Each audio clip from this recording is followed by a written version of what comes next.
As the crowd settles in at Hongdae WDG, another English broadcast back in action for OWCS Korea. This is the Stage 2 playoffs with myself, Avril, and Avast, the two guys whose name starts with A and V. We are in here. We're getting ready for day one. Strategically, T1 is not playing today, so Avast doesn't have to be super biased on broadcast. We set that up. Let's just say we set that up, okay? The gears were in motion. I mean, he also talked to the team. He was like, you guys need to win so that I can cast day one, and I don't have to cast you, so... I'm also checking to look at, I comparatively, I have, the esport boomer mindset of, dude, I'm gonna, wear the button up, and, this guy, he's dripped out, streetwear, he's got the chain, we even have despite the similarity of names, we got a dichotomy. Should I put on the Matt Mr. X Morello hoodie? We can do that combo. The suit hoodie. Put on a suit hoodie. Let's find a suit hoodie for you to put on. Where do you even get those? Where does bro get one of those suit hoodies? We're gonna find out when Matt walks up on the broadcast in... not 24 hours time, whenever EMEA starts again. But of course, we're here for Korea Avast, and for those that haven't realized, I mean, Avast, you've been on Korea the whole stage. You've been here supporting T1, the team you're officially co-streaming for. T1's doing really well. We're not going to look at T1 today because they've already made it through into the semifinals. First place seeding through the seeding decider matches alongside AGG, All Gamers Global, who actually ended up taking second place in what is a bit of a shocking result for Korea overall. For the first time ever, I think we don't have either Falcons or Crazy Raccoon in that top two from the seeding to qualify. Yeah, obviously, like you said, we've avoided the bias. T1's had a great run overall, and they had a really, really good overall seeding. But what we're really going to be worried about is the teams are actually playing today. Like you said, okay, we don't have Crazy Raccoon. We don't have to worry about Falcons today. Instead, we're really worried about... Well, I guess we are going to be worried about Falcons because we're worried about... obviously... Yeah, very worried about Falcons, I guess, if you're going to be onside gaming in particular. Because, if you're onside gaming, you're like, okay, potentially, how it works out for us is well, yeah, we made it through, but now we have to play Zeta, right? And Falcons on the other side playing Crazy Raccoon here in the regional playoffs. And, I think a little bit of a tough road for onside who squeaked through some of those playoffs with the LCQ. And now, okay, first up, we're playing Zeta Division, right? And obviously, looking at the standings here, it's been a bit of a slobber knocker in Korea comparatively. And, I think it's pretty par for the course of this region. And overall, if you're me, if you're a T1 fan, I think you're feeling pretty happy. Already being biased for T1, they're not even playing today. It's fine. We're going to take a look at Zeta and Crazy Raccoon. And what's really interesting about this seeding decider standings is that Crazy Raccoon ended up bottoming out 0-3, -6 in map scoreline as well. That is probably their worst ever result ever in terms of not just the seeding decider matches, but as a franchise, as a team. And this is even going back to the WAC days before they were picked up as Crazy Raccoon officially. They never lost 3 matches in a row, and particularly if they're losing, this team doesn't lose 0-3. They got 0-3'd by AGG, who find themselves in second seed playing tomorrow, as T1 will be in the first seed selecting the winners from today. So in terms of Zeta onside, Crazy Raccoon Falcons, the winners of that, T1 choose who they want to play against, and then AGG have to play against the remaining team. Yeah, and I think for Crazy Raccoon, this has been kind of unprecedented territory for them, like you mentioned. And they're coming up against, quarterfinals here for the playoffs that we'd expect maybe later on in the bracket, but now we have Crazy Raccoon Falcons playing to advance to the semis, right? And obviously, Zeta Division onside, our first match of the day, where onside a team of veterans looking to see, can they upset a Zeta Division, honestly, that looks really, really good right now, especially with Bernard the Tank just really carving it up on Orisa.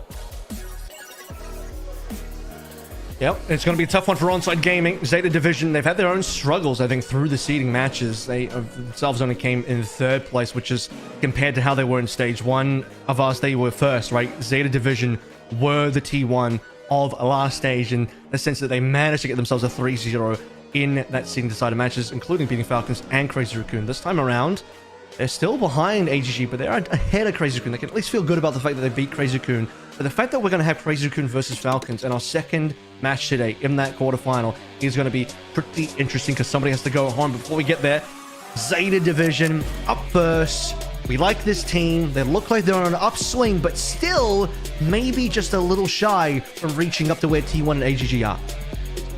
Potentially so, and I do think, though, it's just really close to call, right? Especially with just some of the shift to the meta that Freya's brought for these squads, and everyone kind of figuring out like where are we landing on our tank line, where are we landing on our DPS line, and Zeta kind of figuring out like, you know what, Bernard at the front, Bernard can be sort of the hero for this team, and really just everyone coming together, making it work for this squad, heading in where at points they looked a little, I would say, not together. But I think most importantly, and the storyline we've talked about a lot in Korea, is Flora. Flora's back. The captain is back. The captain is absolutely taking charge here a bit, playing some more comfort heroes. I was going to ask, where'd he go? Wait, where did Flora go? No, he's been here the whole time. He just wasn't very present. He just didn't have that gameplay that we were looking for. But also here right now is going to be on-site gaming. You know, one particular member on this team that has been really here, particularly in the last couple of matches. If you're looking at how that LCQ bracket, LCQ Korea bracket worked out for on-site, in the sense that they had to come up against two teams, beat Pokerface, beat Old Ocean, which honestly, Old Ocean looked like they were probably a little bit more favored to be here right now. On-site are here instead because of the fact that they have a good read on the meta, attack on that Orisa, plus Kilo, most importantly, playing a ton of Cassidy, and he's been dominant on that hero. When Kilo is good, he is super good. And I think that's something that is really kind of a tale of similar teams for these squads, is that this is a hit scan DPS players really coming back to the fore, right? Playing some comfort picks, Sojourn, Cass, maybe sometimes staying away from the Freya and just playing into a meta that feels a little more comfortable for them, and trying to force a lot of those teams that might be a little bit stronger for them off those comfort picks and really force those hard hit scans, those like kind of old hit scan metas. Starting lineup here, no surprises. No, we haven't seen Farmer in a long time. We probably won't see him for all of the playoffs here, just given the fact that we are in a heavy Orisa meta, or a heavy off-tank meta, as you could probably say here as well. Same thing on the onside side. Pretty sure FaZe is actually their coach, but he's listed as a coach, potentially another player that could jump in on classic tank player required. coach. I do enjoy that Irony. He was pre-turn. All the other four players, they had to turn around for this one. Irony, no, he started face front. He's prepared. He's prepared overall, and I think that's. I think for onside in general, this is going to be a tough match, right? I think that's going in for them. Like, yeah, they squeaked in through LCQ. They, beat Pokerface. They beat Old Ocean, and now they've made it here to the regional playoffs. But it's just a question for them of, do they have what it takes, right? Because Zeta in particular, I feel like in my mind's eye, have been kind of warming up more and more as the stage goes on, and maybe we'll hear a bit more from the coaches, kind of to figure out like how are they feeling going into it. Here we go. It is going to be, I believe, Moby Dick and FaZe on the other side. FaZe, as we know, is the coach of the team. Player coach. The player coach. The Jake Overwatch special. A little bit of FaZe Mercy coming in then, probably. Well, the translation's ready for you guys, so we a bit of overlay on what is happening in this interview. But as I mentioned, Moby Dick, recent coach for Zeta, by the way, with Changun dipping out. Yeah, and I think obviously, like everyone mentioned, we're just waiting for these translations to roll through. But, I think this is just as we wait for them to come through for us, so we can, tell you guys what's happening here, is that this is just a pretty interesting matchup in general, because this onside squad, like I said, I feel like they really kind of squeaked in. They've been struggling a bit this stage, and now they've kind of found their stride a bit, and they have so many old, just veterans on this team, between like Otto, Kilo, etc. Opener, Irony. Like, this team has a lot of very solid players, and I feel like this is maybe their chance to try to show what they have. First question is, if you lose the match, you'll be eliminated. What do you think the level of the opposing team is? Moby Dick is going to answer first. It's a very important question, because single elimination is the format of the Korea playoffs, and Moby Dick answer to that question is, well, the opponent's aim is very good, and I think you might be talking about one particular player. That is, definitely very targeted, I think, overall. And I think comparatively, it seems like what FaZe is saying, I think this is also saying, it seems it's important not to make mistakes, because the opponent aim is also very good, or is that, oh, it's a separate answer. Here we go, I see. We are better in pure skill. Okay, so FaZe is actually saying that they think we're better in pure skill here than them. Yep. Very FaZe clan answer of him. Here we go. Maybe take it, as mentioned initially, said it's important to not make mistakes. Second question coming in, Bernard's importance in the seeding match was so high. What do you think? Question for Moby Dick. I mean, we saw them walking out on stage and kind of like gathering around Bernard and really congratulating him, I think, when we were watching this, Avril. And Moby Dick here saying, I think he seems to be lacking as a... Okay, I see. We're still lacking as a director. I will show you a different side of the gameplay. Yeah. So maybe this is them essentially... I feel like they're essentially pretty much there that Bernard, he was very, very important, but maybe looking to refocus this and show a little bit more like overall team cohesion that might not be as focused on Bernard. I'll tell you what, you know, Moby Dick says he believes Bernard's lacking as a director. You know what? He might not be Martin Scorsese. The Orisa certainly is still similar to me, at least. So, non-side gaming. Can I look forward to the game today? A loaded question. A loaded question. What if he said no? Yeah, what if he says no? Do not look forward to this one. Like, this would be... That would be a tough watch, right? But maybe it gets you on the edge of your seat, comparatively. He says there are many reactions that it will not be easy to beat Zeta, but we'll do what we're good at. And what they're good at is getting Kilo to be the big shooting man today. First map up is going to be Ilios. Free and special here. Very dive favored. Of course, we have two off-tank players in the lineups. Burnout versus Attack. Burnout, who arguably might be one of, if not the best tank in the world, particularly in this meta of ours, as we're very Orisa favored. However, Ilios, not much of an Orisa map. Yeah, I think that's where the question becomes for Zeta Division is like, are they going to just try to force the Orisa? Are they going to maybe try to, like, you know, pull up a Hazard, pull out a Diva? There's a lot of options, I feel like, in this meta in particular, where, like, yes, Freya has put a ton of shakeups where I feel like if you're an off-tank player and you have a deep hero pool comparatively, you can get away with playing a variety of different heroes, putting up a lot of different looks, and you don't necessarily need to have a Winston player in your lineup right now, even though it's always nice to have. I do think maybe even if you can't force the Orisa, for Bernard, that's not necessarily going to be a huge issue for them. And especially when you're coming up against Attack anyways, I think onside gaming, there will be fine to potentially find matchups where you're playing like Diva, you know, even a mirror Diva. We saw in the head-to-head there as well, another very key matchup is going to be Kilo versus Flora. We talked about both players, but which version of Flora, maybe you could even say for Kilo as well, which versions of these players are going to come up on screen today. Kilo's history, we've seen him back when he was on the Shock. Very hot and cold player on a very hot and cold role of the hit scan.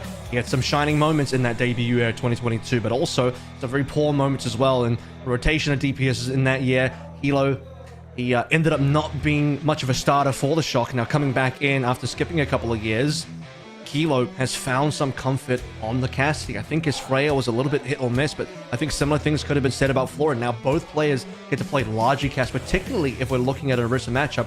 But that's the interesting question now. As we move into Ilios, I'm not expecting a lot of Orisa on map number 1, which means we're probably going to be leaning more into the Freyas. We're going to get into definitely the Freya battle today. So we take a look at a little Wild Wild West Frontier graphic here, the good, the bad, and the ugly. I don't know why they put Finn down there. Finn, the best looking man in OWCS. He's all the way in the ugly. I think that's just like, that's they got it the wrong way around. Drop a question mark on him. The good, the bad, I mean, I'm liking and the good way too though. good looking, right? The good seems right. The good seems really right there. I definitely feel like I'm seeing a lot of T1 over there in that area, so I feel like the good is feeling correct.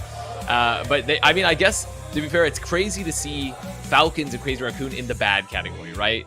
In this stage, they've been so dominant overall. They're the lowest they're like the lowest seeds.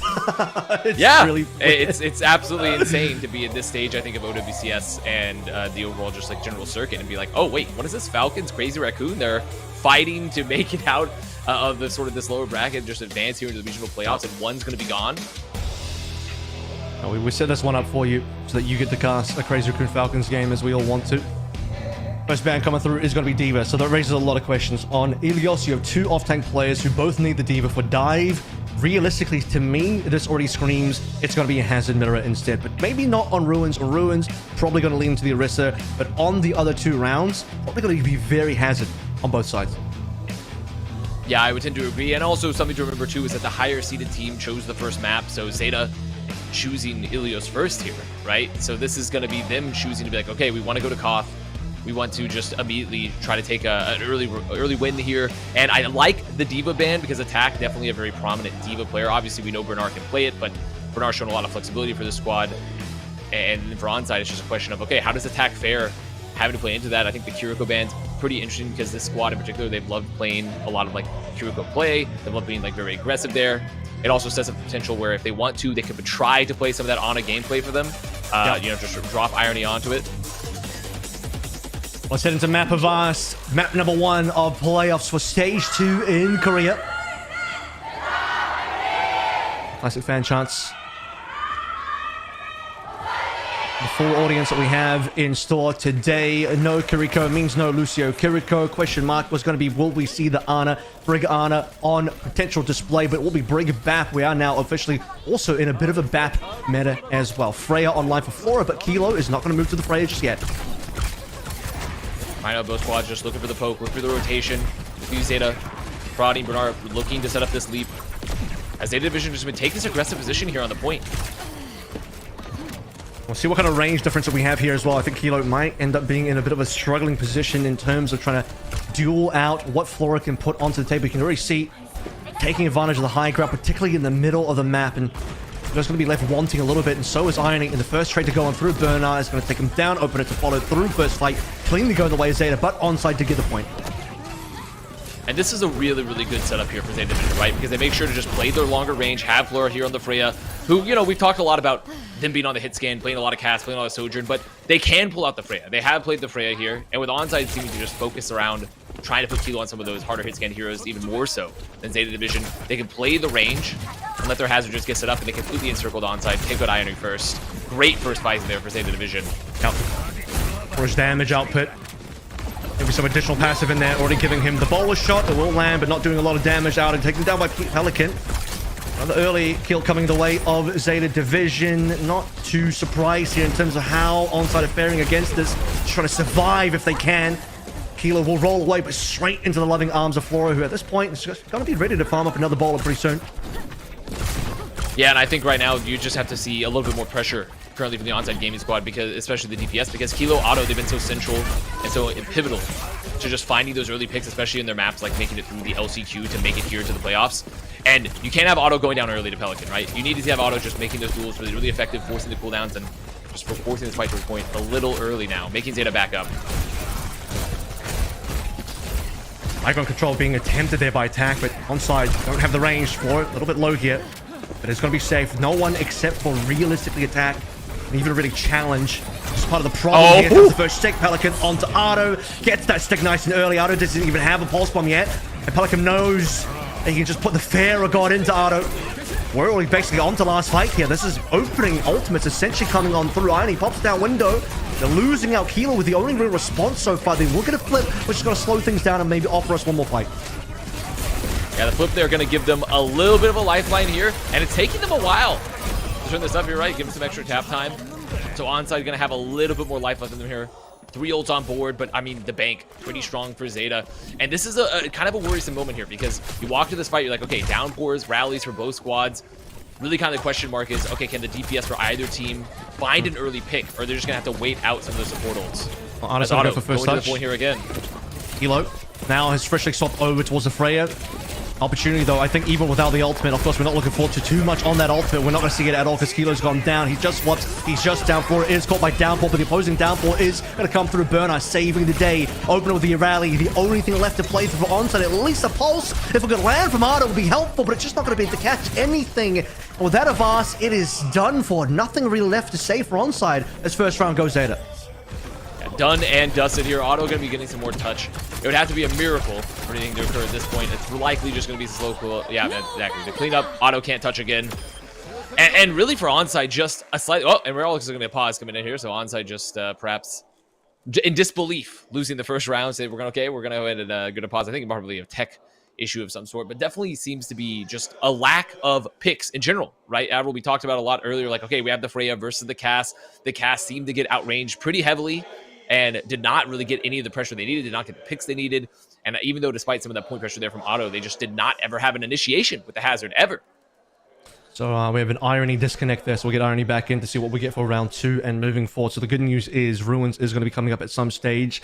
Maybe the next one, maybe the third one. But even if we go to full 3 rounds here of Ilios, you do have to get past Well, another very Freya favored map. And so this is what's going to have to change now for Kilo. He needs to start on the Freya for Well. If we go over towards something like Ruins, either Freya or the Cass is going to work. It really depends on whether we're going to see the Orisa or not. Orisa online, probably like to see the Cass online as well. Very weird call for Kilo to bring up the Cass this early. I know this has been his comfort pick. He's not been looking too good on the Freya. Flora, he hasn't been the best Freya in the region, but when he's had his moments, he's certainly had moments on the Freya. I think he had a couple there, of course, unchallenged in the long range sight duels, but beyond that, the high ground control completely taken by the squad of Zeta. Onside had nothing to say about it. You can see that Attack was the only one that could do anything about it, and he was blocked out the entire way through. Pelican taking down Ardo cleanly in every single 1v1, even getting the stick on his opposing Tracer. Dominant display. And as you know, we rejoin here just to see Onside unfortunately going down there in the round again, and definitely hitting, I think, the nail on the head there is just a question of, okay, what are these conflicts going to be? How are they going to force this? And if they're going to keep playing the cast, they need to put the cast for Kilo in particular on a much better positions here, because I feel like if they were going to be playing the Cassidy here for this first round, they needed to have the cast taking aggressive point control, right? They kind of played this longer range poke into the Freya, and that's exactly what the division would have wanted, right? Flora, they want to have the ability to play these long ranges, to play a little bit of encirclement. The cast really needs to be putting that little more point pressure, a little more backline pressure, using that extra damage, that burst damage you have just on, especially consistently here on the ground game compared to leaving up in the air. As head into the second round, it's going to be well. So Attack swapping to the Orisa here, and Zeta going to be pretty much playing the same thing, you know, keeping everything similar. Flora on the Freya. I'll tell you what, Onside, they know what their bread and butter is, and they want to be able to play this Orisa cast as much as possible. But again, look at the starting position for Zeta here. They're going to take the backside of the point on the high ground. Onside don't have that option unless they want to play sim, which they're not going to be able to do. So they don't want to do, respectively. So we'll see what Kilo can get done. He at least will be able to maybe make some plays around the sort of side area of the map. Try and force the shorter angles a little bit. Freya in the hands of Flora here, completely untouched again. And this is where it gets dangerous, right? They try to put some initial aggression here on the flank, on the mini, but Flora just up here on the high ground, putting so much pressure in the back line. And I mean, look at this. I mean, it's already fight over, fight done. They got the picks. And Avril, just no point presence, no point control for Onside Gaming. As Zeta just completely encircling them yet again. Attack, he actually got booped into the well, by the way, from the wall. So it's a little fun one. Burner just bopping the wall in there, and Attack just goes whoopsie daisy. Taking a bit of a drink. At least last time Onside got that initial cap. This time they're not going to have that in their favor. It's just going to make things a little bit more difficult. We also had a super fast ball shot from 4 last time around. Not going to see that this time. Not yet. Finn largely hit at Irony here as well. And you see the idea here, right? Kilo, Opener, playing this very strong unit together is, okay, a lot of damage, forcing Finn off. Going to be trying to clear some of these flanks, some of these angles. Bernard just not going to let them in here for free. We can test a little bit with the wall. Range shots connecting. Onside struggling to just find themselves an opening here. At least they got the lamp down. A lot more Zeta members force on towards the ground. As Onside rotate towards backside. Bowler shot onto the back. They got a lot of plays stuck together. And Burner, the follow-up's going to find Opener off the back of that one. Irony, low HP Kilo doesn't get anything done on the Deadeye. It's just a clean up Alpha Yi. The only one down here. It won't make a difference. And I think I just watch it over and over again here, Avril, is that Flora on the high ground here, just playing the top, completely uncontested. Just poking damage, firing the bowler there. The Nuvanga that comes in, sucks everyone up. There's the aggression too from Zeta Division to follow up. And Onside just having trouble removing Flora. As Kilo's made the swap to Freya. So Kilo says, okay, we just can't, we're not making this work. We need something to contest Flora. And this is the same mistake he made before. Pretty sure, by the way, looking back at it, Alfie might have actually right-clicked off the map. That's fine. The bro is brand new to the main support role. You know? A little bit of the... No, he's good on it. He's looked really good on it, though, besides that one moment. It's going to remind us the spirit of Vital still exists in here. And speaking of which, to see if the Zeta division that Vital was once on, making the top 3 previously, can make that happen once again. Certainly in this fight, it's looking all over. Yeah, I mean, it's just attack left to drop the Terror Surge, go down, auto up, alive, no recall. That's 99, 100-0 here for, well. And Zeta Division, I mean, looking insanely strong here to come out here in Ilios. It was their map pick. It looked great for them. I mean, I think keeping attack off D.Va, a very smart pick as well. Someone that's been really consistently good on D.Va in the past. And just no answers from Onside currently for the Freya. At this point as well, you're starting to think about the fact that if you are Zeta Division, you've noted an extreme weakness on the side of Onside, which is that their refusal to play any sort of a dive mirror, maybe inability to play a dive mirror. We don't know how this sort of looks if Onside really try and mirror from the beginning, if they decide to play the full, you know, both teams have the Freya online, both teams have the Hazard online. Going forward, the good news for Onside is I don't know that we have too many more maps that you really need the Freya for. Maybe.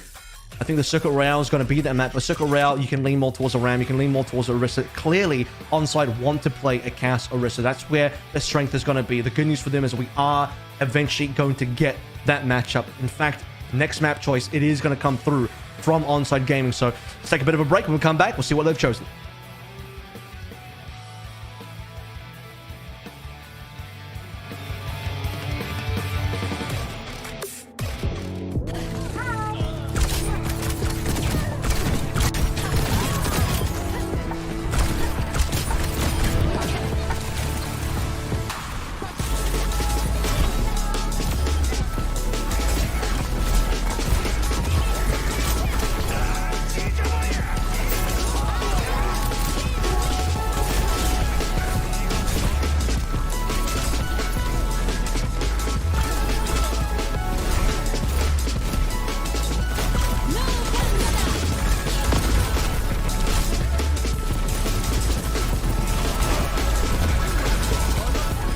쳤어 리프 없는 거.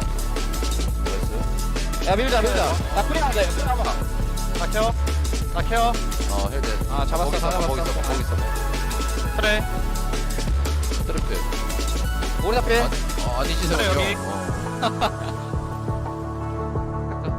나 아까 본갈 때 안 들렸어 마이크? 들렸어. 들리긴 했어. 이랬어.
Welcome back from the break here as we head into map number 2 of our first series in Korea Stage 2 playoffs here in OWCS.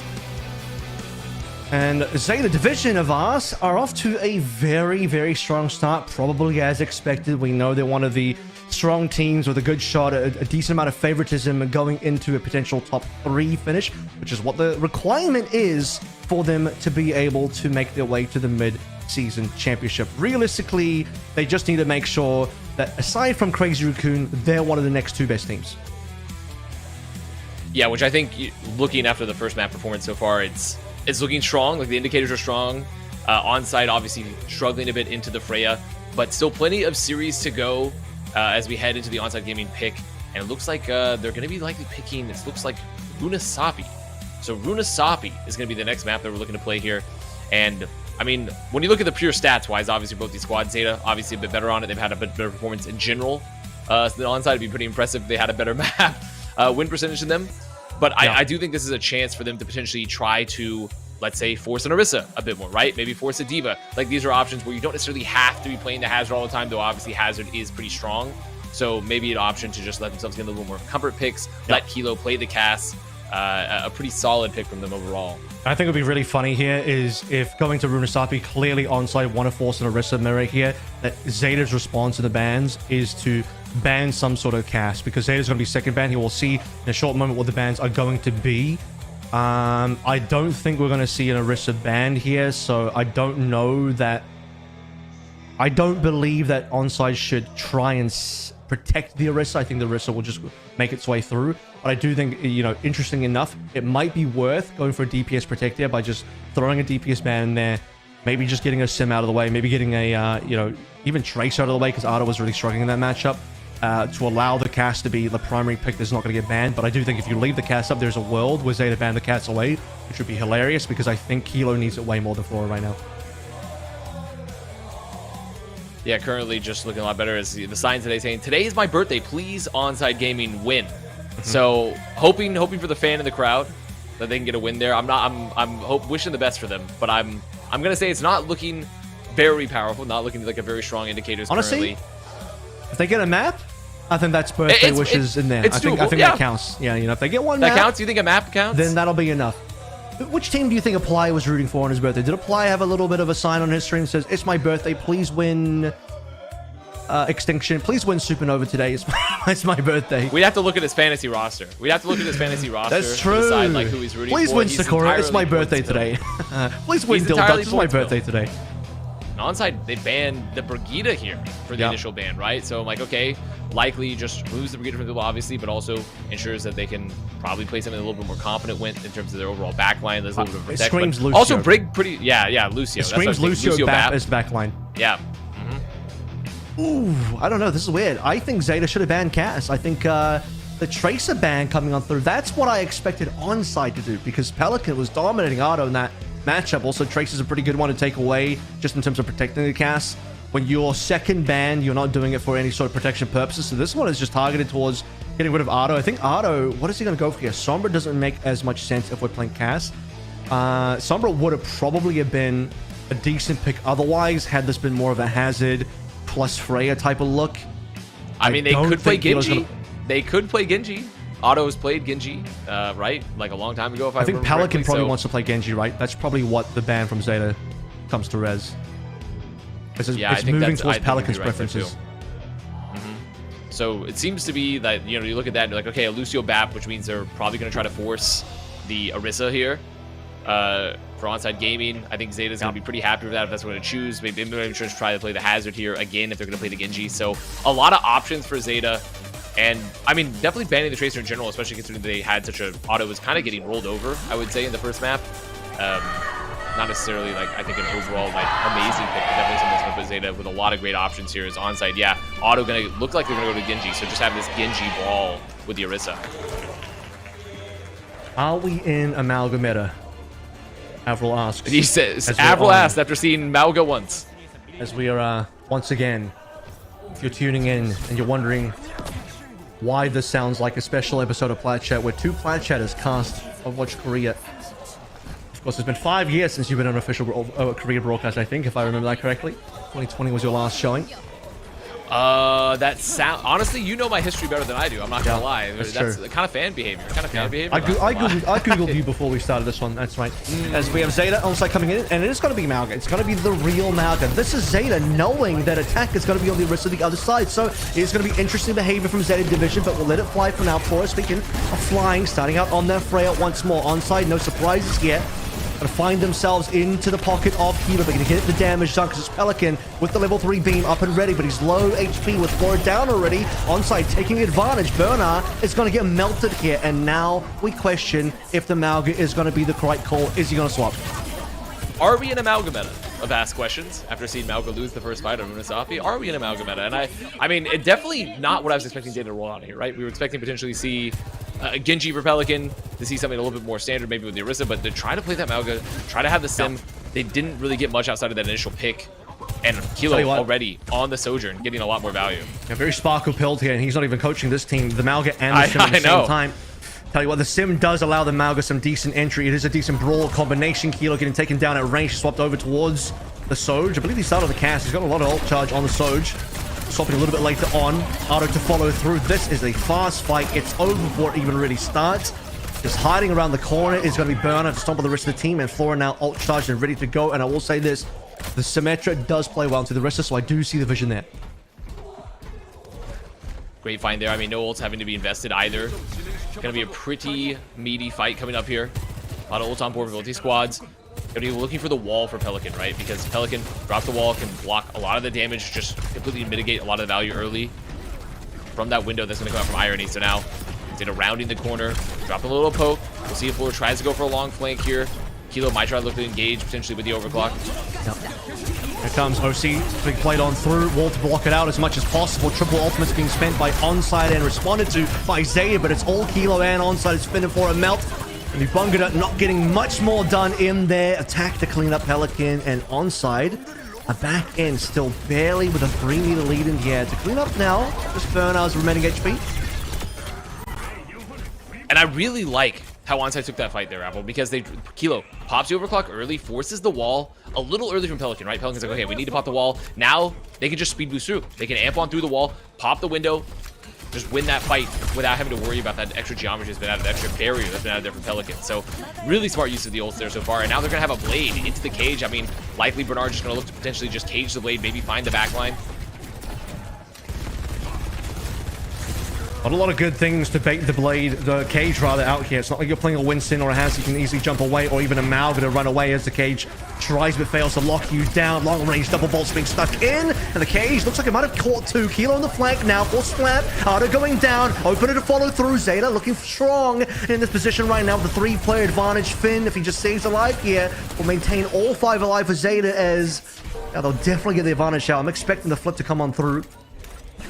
Probably won't need an extra fight. This is definitely where you talk about, are we in a Malga meta? Is like, maybe it has some leg just because Malga is so strong here in Runasapi still, because you can round those corners, especially around the midpoint. Just like find 2, find, you know, even just 1 with an early cage. So Onside, no chance to pop their blade yet. They're going to walk into the next fight with the blade. And Zeta looking to just save those cooldowns, going to save the lamp, going to save the amp. They're playing relatively passive right now, knowing they're going to try to peel that blade and hopefully maybe build a wall in the meantime. Flora could even just go for the long flank right now, as Onside just playing around the corner, looking for the engage. Very easy to rotate against this window as well, so Irony need to be careful about his angle. And as Pelican looks over towards the photon barrier, it's another tool that they can use to lock out line of sight from the window. Of course, those ultimates kind of counter each other a little bit. Just getting stuck here a little bit off angle for Flora being found via Symmetra teleporter, but no double bolts in there. Ardo going deep. He just wants to blade in the back. Link is taken down. They trade. That's a nasty trade there too, and the engage comes on out. There's the wall attack. Tries to come on through. They are going to have the window. Try to find an attack close to the terror search. Maybe before Alfie's going to give it to me, but still need to find more. Need to secure this. The lamp's out. Attack's going to find Alfie, so there is no beat available, but Pelican relatively charged up here. Just going to get terror surge and taken down. So being a bit of a fail situation for Zeta to clean up. Respect the fact that Ardo wanted to make an aggressive play, that he sacrifices his life, although that does give the opportunity for Onside to maybe strike while Zeta is turned. And off the back of that one, they are going to prevent the flip as well. So Zeta are not going to get that 3-meter gap closed. Onside holding on for dear life. Not even anywhere close enough to an advantage to put themselves in a winning position. You need to see 18 meters or more from one of these sides before you start to really see a team in a comfortable winning spot. Kilo in trouble. But he's alive for now, barely. Traded 1-for-1, now 2 is open to falls as well. From the beat from Alfie, is it enough to carry the team through? I believe it will be, with attack falling next. I think just the downside here, because even with Otto going over to the Venture now, into this sim comp, just hoping to just like get a ton of damage off the TPs. The problem there is they took Alfie down so early in that fight, right? And so Alfie has the beat for the upcoming fight. They committed a lot for the fight. It was very expensive for Onside. And now Zeta gaining control of the bot here yet again. And their bank gonna look really good. And I think this is just kind of the issue for them right now, is that they're in these long, drawn-out fight scenarios where Zeta Division are just consistently laughing on the ults, just staying alive, building so many ults here. They have nothing to contest this window being dropped down by Finn.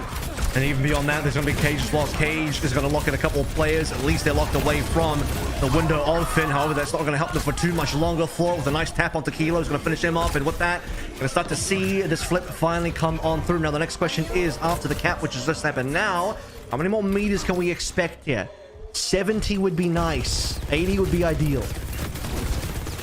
The Averill theorem. It's inching closer. It's inching closer with every passing second, every passing meter. I'll announce it. I don't know. He will announce it. But, you know, you have to set up the viewers there to know that the Averill theorem is approaching. You can hear its footsteps like the mighty T-Rex in Jurassic Park. And now Zeta just poking, looking to set it up. Nubunga going to be available. They know they can potentially just force the lamp early, especially when they go for the window there. They can just drop the wall, use Nubunga to just punish Irony potentially for that. So Onside going to have to look for an answer, look for an option to maybe remove Flora early on the flank. Oh, nice secondary bolt onto Kilo. He couldn't slide on through. And it is the Nubunga onto Irony. Won't even need it. Flora is finding himself today. This is a great look from Flora. He hasn't even had to play the cast yet. Confident on the Freya pick, and now the ADME is locked in. And look, you've heard about Jurassic Park. We're actually in Jurassic World now, and I'm waiting for Jurassic Galaxy next. Don't know about you, but speaking of worlds, we're living in the Zeta world in this game. About to hit the 100. I'm not going to call it just yet because the 46 on onside is workable. With that being workable, it's sliding away from them. I mean, it's definitely looking Jurassic, because right now we're at the Mega Flora. The Mega Flora, the Mega Fauna, I mean, they're huge. Like, Flora is absolutely popping off as Bernard going to go for the aggression with the wall. Onside, going to have to pop the beat, keep everyone up there. Zeta still going to be looking to poke out, look to find one, Finn close to a window. Otto just going to look to pop this ult, maybe find one post-fight. All the ults have been used up. Finn doesn't have it yet, as Bernard going to get caught. Time for the bounce back at least a little bit here. I think 127 is about the time when I'm pretty confident this is going to be over. For the sake of the audience and for the sake of the fan of the audience, particularly whose birthday it is, that they would like to see an onside win. 80 meters roughly to close the gap in 2 minutes. What I'm really looking for here, Vast, is what kind of position can onside find themselves into the OT. And I'm expecting if they can get 60 plus meters, even 70, that's being generous by the OT, they might have a shot. But right now, they have a lot of gap to close. Attack is going to go down. I mean, they weren't able to find Pelican until much later, as I mean, Pelican with a gift from the grave, going to find attack with the turret. So Zeta gets to take control here of the bot. Yet again, onside stuck here. 80 meters they need to make up that deficit for. And there's still just not much in the bank. It's Flora looking to pressure the advantage. Ada's really looking for Pelican here, right? You're not really having great targets here. If you are playing the Venture, it's really Alpha E and Pelican most prone for you to be able to take down. Have a Kilo as well. One of his secondary, very strong heroes onto the Sojourn. OC in hand, locks down Finn. Great shot from beyond. Now has to survive, but he just can't do so. Flora's been so good, so activated every single time. Finds Kilo now in a position to get a little bit more. Bowler shot, not going to find it. He'll get traded for his life for opener, but still, this puts Onside Gaming in a losing position. Even when Onside respawn 3 ultimates, nearly 4, I think they're going to have to blow through way too many just to win the fight in their own spawn. I mean, less than a minute remaining, 45 seconds here. Zeta Division not holding on to a ton, but about to have 3 ults available, and there are going to be a lot of ults that can just burn down that clock, make it really hard for Onside to engage. And currently right now, you look to Kilo, it's like, okay, looking for the flanks, losing those flanks to Flora. Otto just needs to make something more happening right now, because the Venture just doesn't even get into value.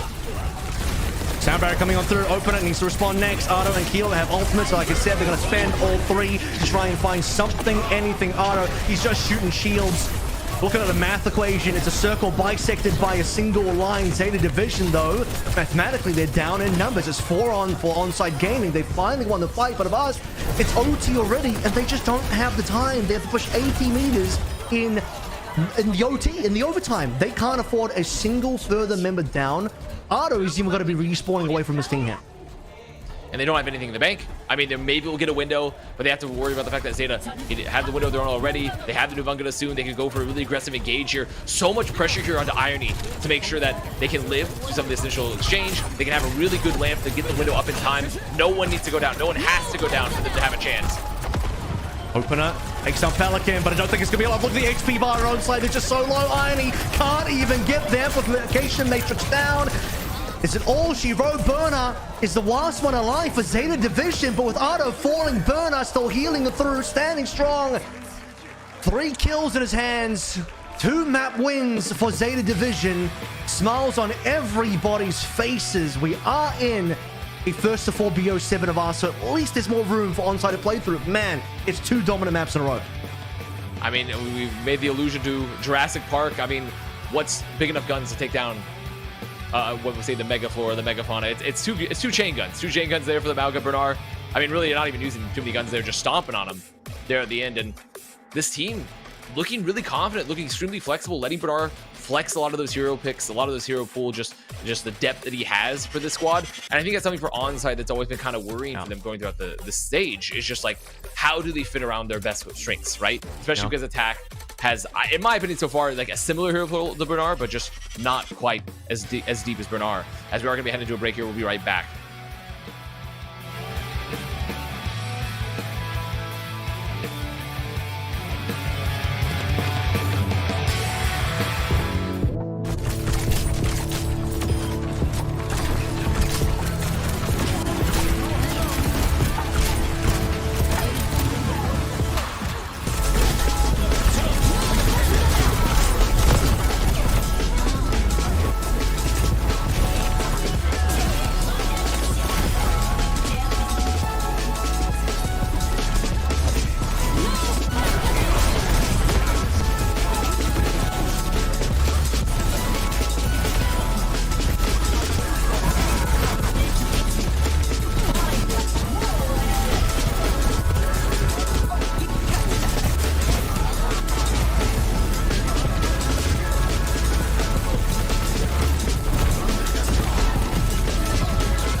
오르다 필 나만 형 오르다 필 발갈.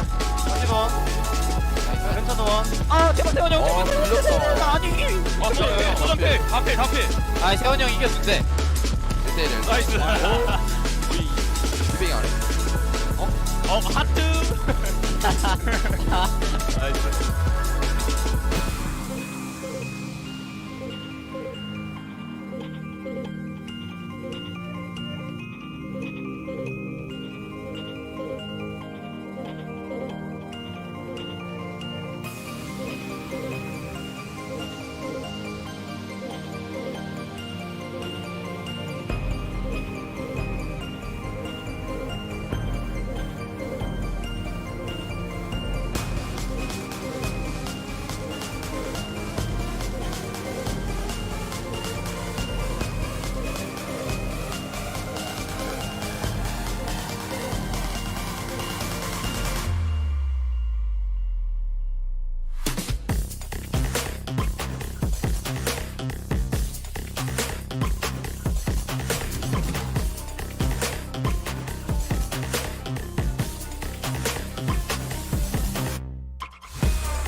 Getting ready for map number 3 here, still in our opening match of OWCS Korea Stage 2 playoffs.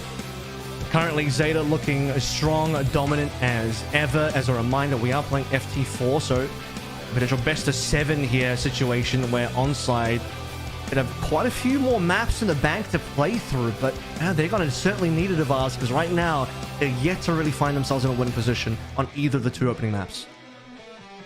No, definitely just falling a little short so far, trying to flex the hero pool a bit, trying to get the Orisa out there for attack, and it's just really consistently, when we look at this, it's an issue of, okay, we can't shut down. We can't shut down Flora. Flora just constantly finding picks, constantly just really dominating the flanks often for me here. And I think that's where for Zeta, or rather for Onside Gaming, they need to find some answers, right? Because Kilo tried to do their best there on the Sojourn, trying to duel, but just falling over and over and over again. And Pelican enabling that with the sim there on Runasapi. So Onside Gaming maybe hitting a brick wall a bit in terms of like what can their comps flex to, because we know what this team's strengths are. We know what they look really good for them and how they've tried to force it for this squad and how they kind of squeaked here into the playoffs for the regional playoffs here for Korea. So I do think that for them, they kind of have to show potentially a new look or maybe have like a really good ban. I really do like Zeta's read on this meta as well. They're willing to play through multiple different looks, even pulling through the Malga. Look, do I think the Malga is actually top tier in this meta? Absolutely not. That's not going to stop Carbon from playing it later on, I bet. But however, right now, the fact that he's willing to pull through the Malga, the fact that Pelican is willing to pull through on towards the Symmetra as well, it just shows that their willingness to flex, show decent counter matchups where, you know, they don't even need the cast to counter this Orisa. They're willing to play through Symmetra to do so, and I expect the Symmetra to potentially come on through again. I think this Freya ban might be misplaced. A better ban here for Onside Gaming would have been the Symmetra. I think the Symmetra is very likely to be played on New Junk City, given that this is very likely going to be an Orisa mirror, an actual one. Could there be a Malga from Bernard again? Possibly. But I think this is realistically where Bernard should look towards the Orisa, unless they just want to hide the Orisa strats, even though I don't think there's a lot to hide there. The Kiriko only, to me, says we're getting rid of any Lucio Kiriko opportunities here from Onside Gaming at all. But the fact that Floras play well enough to warrant a target ban on the Frey, specifically on a map like this, New Junk, which I don't even think is that much of a Frey map, it's a very interesting one, and we'll see how that one pans out as we head into map 3.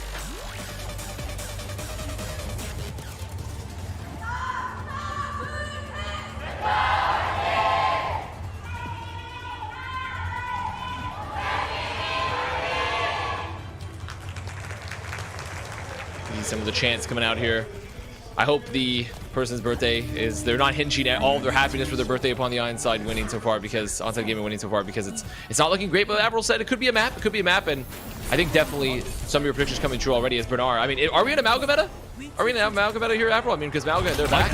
I can't wait to see Zeta versus Falcons. If the Falcons end up being crazy recruiters, Zeta end up playing against them somehow, some way, and we're literally just going to get a Malga meta. In fact, you know what? Zeta Falcons grand final, literally Malga mirror. But before we can get there, let's see if Zeta can get this one cleanly done. There's a look for the 3 in a row here. Again, 4 required to actually win the series. Both Flora and Kilo starting on the Soj. Neither team willing to play through the cast just yet. And the first run through is going to be pretty clean. A lamp will save him for a while, but Burner, he's got the rest of the team backing him up. And it's a full life. That was a very, very big stomp. I mean, they just saw that as soon as they made it to that room, forced them off the angle because of the poke from Flora. Bernard runs on in, forces the lamp, hits everyone, hits like 3 people. Now, puts them to the ground there. And that's kind of the issue a bit of like playing the Malga into the Orisa, right? Is that you're so worried about potentially, okay, the setup from the charge, your squish, you're going to get caught, your backline's going to get caught, is Onside making this off the auto here onto the Reaper, hoping to maybe just like deny some of the value from the TP, deny some of the value there from the Malga. Yeah, I mean, the other thing you can play here is Diana if you want to really challenge the TPs, but just really risky. You don't have the lamp anymore to play through. You won't have, of course, too much escapability or even mobility there. Nardo going through the Reaper, as you mentioned, putting more pressure onto specifically Burner. They want to just counter Burner as much as possible. The Soj is going to be great for that. Burner not really to be dissuaded at all. Both of our soldiers looking over towards the OC early. It's going to be Irony windowed down first. Not really too sure what he's able to find with that one, as Zeta can just get away with his TP. Zeta, yeah, just keep on getting this base. The Terror Surge going to be used their attack, trying to find some. The beat invested there from Albion, keeping everyone up. And now for Onside Gaming, they need to find some of the damage, but nothing's going down. Flora completely contested here, just playing the back, playing far away. And Zeta looking like they keep chasing these limbs, and that's exactly what they're going to do. And Onside still struggling a bit here, Avril, to find connection with the comp.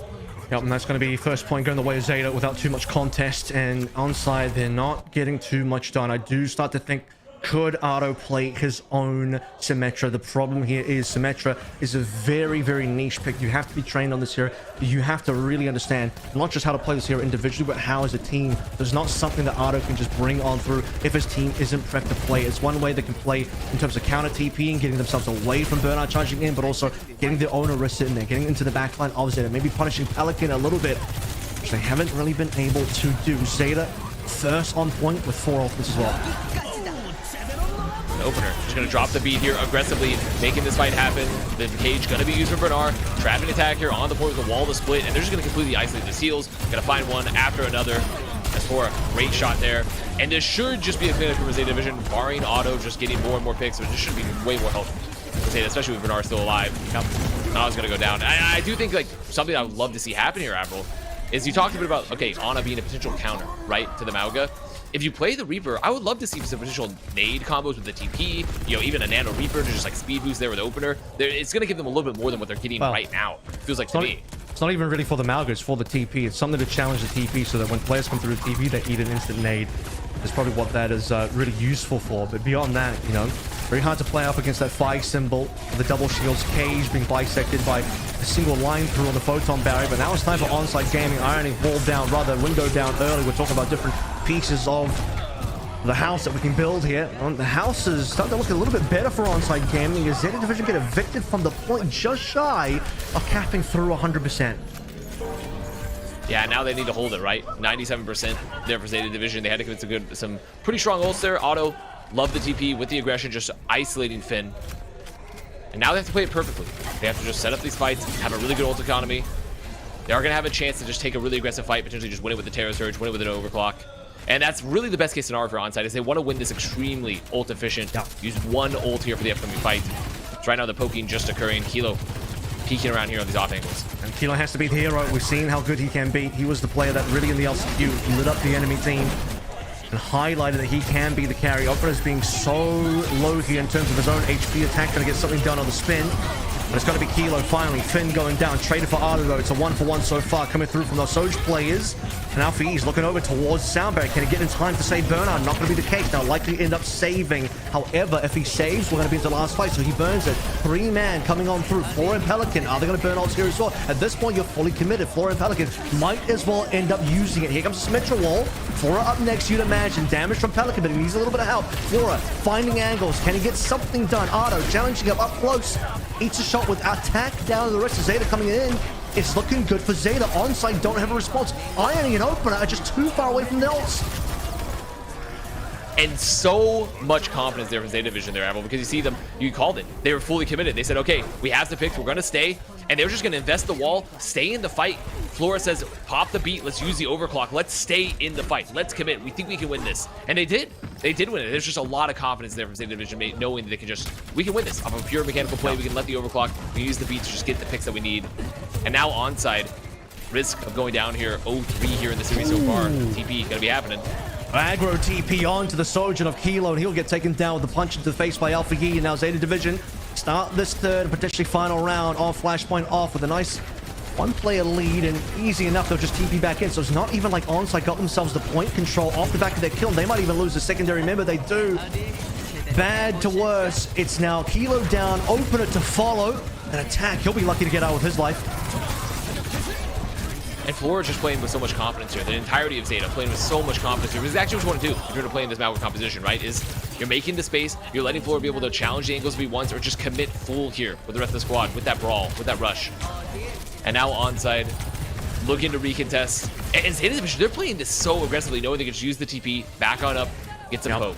It's a well-drilled, well-practiced TP play in terms of how this team is working through their sim. You can, again, see that this is a team that understands what the Symmetra plays can actually be. It's a team that has practiced Symmetra plays properly. It's not a hero that you can just pull through if your team hasn't scrimmed, if your team hasn't drilled it. Burnout looking for another cage opportunity for onside gaming. They're looking at 5 ultimates. Cage, but with the Reaper also ultimate auto just spinning in there as well. Could be pretty strong. Alpha, he might have Ajax that one, I believe. Was that Ajax? Possibly did. That might have been the AJ confirmed. Violet, welcome back to the OWCS. Data, they're falling. Regardless, they have definitely lost this fight. I'll get the TMO, I'll get the match official to confirm whether it's an AJ or not. I believe it was. Yep, I just saw it. Check the barometer. I saw it. Yep, I've confirmed it was indeed an AJ. I mean, that is our, you know, first of the series, first of the night. Yep. And overall, I mean, we call it the AA because it's the Ajax Anonymous, I believe. I believe that's I thought AA was the Avast Admiral cast. I mean, it could also be that. We got multiple meetings there for the AA. And onside, though, off the flip, off a very fortuitous pick there. hold on to the Terra Surge, hold on to the Death Blossom. So they're going to have some options here.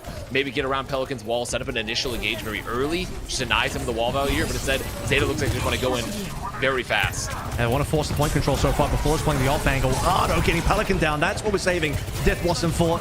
Take down Symmetra, who's been so annoying for onside so far. What can Zeta do now in response to this one? Waiting for Finn to get ultimate, but Burner might die in that time. If he goes down, this is going to be a given up lost fight. Even with Ardo traded, you just don't have a tank. Finn doesn't want to give up though. He's looking for a little bit more. Kilo, where's the response going to come through on his side? With Finn being taken down by the opener, Kilo's on 1 HP. Flora with the OC. OC can still win it there. Great spear. That's a really good spear there, though, because now it denies Flora the chance. Yeah, no HP, no positioning. Opener gonna clean up, and Opener doing a really good job here of hunting down a lot of these limbs, chasing the frags there for attack. Now Zeta gonna have to come back here late here, Avril, just desperately get a contest. And it seems like it'll be enough, even with Finn and Flora dropping an extra ultimate. We talked about the fact that they did that on the previous point, and it worked out for them. But in a situation where they kind of had to do that here, not too sure if they really needed it or not. It seemed like they did have an opportunity to maybe break back and reset one last time to play on through. At the moment that they use... No, actually, you know what? I'll give it to them. When Finn dropped window down, it was about 70%. So it would have been tight in terms of the window, ironically, for them to have to come back for a retake. So they wanted to play through, but sadly, it's just Bernard down again twice in a row. Bernard is dead just before important ultimates come in to save him, or used for the team's benefit. Kilo's not going to be shy about just dropping that rail straight through Falcon's head through the window, and that will be cleanup. And that's a really good read there for onside, just knowing they had the advantage there with the window. We're going to go first. We're going to take the fight aggressively. So first fight win there for this point, going the way of onside gaming. Going to build up some ults in return, and they're in a good spot. I mean, the confidence feels a little bit back for them right now. Zeta Division looking for the recontest. I would love a fun fact. There's a fun fact for onside gaming. That is their first point of the series so far. Wow. They haven't got a single other point. That's number one. That's the first point. Do not tell the fun fact to the fans. They're on the board. Do not let them know about that fun fact. That is not a fun fact for the birthday. State Division trying to make it through. Gonna get Terra Surge. Alpha E on critical HP. I'm staring at it. I'm staring at the tick in this box and the HP being on half. But of course, it's not going to happen here. It's just going to be Kilo once again. We asked him to step up, and step up he does to fulfill the birthday wishes of the one fan. Benefits. Way more benefits so far, Avril. I feel like this Reaper, like they're actually getting a lot more use out of it. Otto's going to these aggressive TPs. They're putting Otto in positions where they can at least fight the DPS and also just chunk down Bernard a little bit more expertly. And holding close here. Waiting. The turret. Gonna spot him. Oh, gets booped. So what's the commit, though? He's going to get in there, but the sound barrier comes on through from Alpha E just in time, noticing the play. Turret placement absolutely just causes Ardo to not be able to get the sneaky approach that he wants to. And with Zeta pulling back through, dropping the extra photon barrier down, playing off their own beat. Even with opener dropping a beat in there, not enough. Zeta allowing the Persians to be funneled through Thermopylae, the hot gates. And this Spartan reference will land at some places. Somebody gets kicked for a while, I'm sure. And that'll probably be onside if they don't end up winning this round. They are at 99 to 25. So this is the best they've looked so far. They won the previous point. They're at 99 here. What's the retake going to look like now? Because Flora on point for OC. Good awareness there from LPs as well to deny Otto that value. For someone that's made a swap, has looked really, really heads up there on the Lucio. Not just on the flex board, on the Lucio, on the read as well. The chase happening for Zeta Division. They're gonna try to walk through, use the TV to get through the window, but Flora not gonna make it through in time. Needs to get the lamp, has to back on up. And onside, they've got the flip here. Bernard's low as well. He's down. Flora, he has to save the day. He's not going to be able to. He can't get a kill right now. It's just Alpha E and one last player for Flora. No shots to ring through from the OC to make a connection to do anything of the sort to save the team. And even the long range Ardo on the right click on the Reaper perks onside will get themselves a secondary point. And as a reminder here as well, if you actually think back to how Stockholm was, that final was Amalgam Mirror, but Reapers were also very much in play with the Echo. Here we don't have an Echo, but we do have the Reaper, and I don't know what his job is versus Amalgam. Bernard knows it too. That's why he swapped into Orisa. Stockholm Syndrome. Everyone back on the same stuff. They're like, we love this. We love the comp. Right now attack, just testing the choke here. Gonna go chase the TP here a little bit. Poison the lamp very early there. So great job for onside gaming. Now they just need to survive the rush. Find one, and they're gonna find Mini. Flying shot onto Alpha E. Kilo gets himself away from Bernard. This is looking much better for onside, even with the fresh swaps, even with Bernard no longer on the Malga now. Pelican even got to move away over towards the Genji. Symmetra probably would have been still fine, but maybe just feeling the pressure up against Ardo.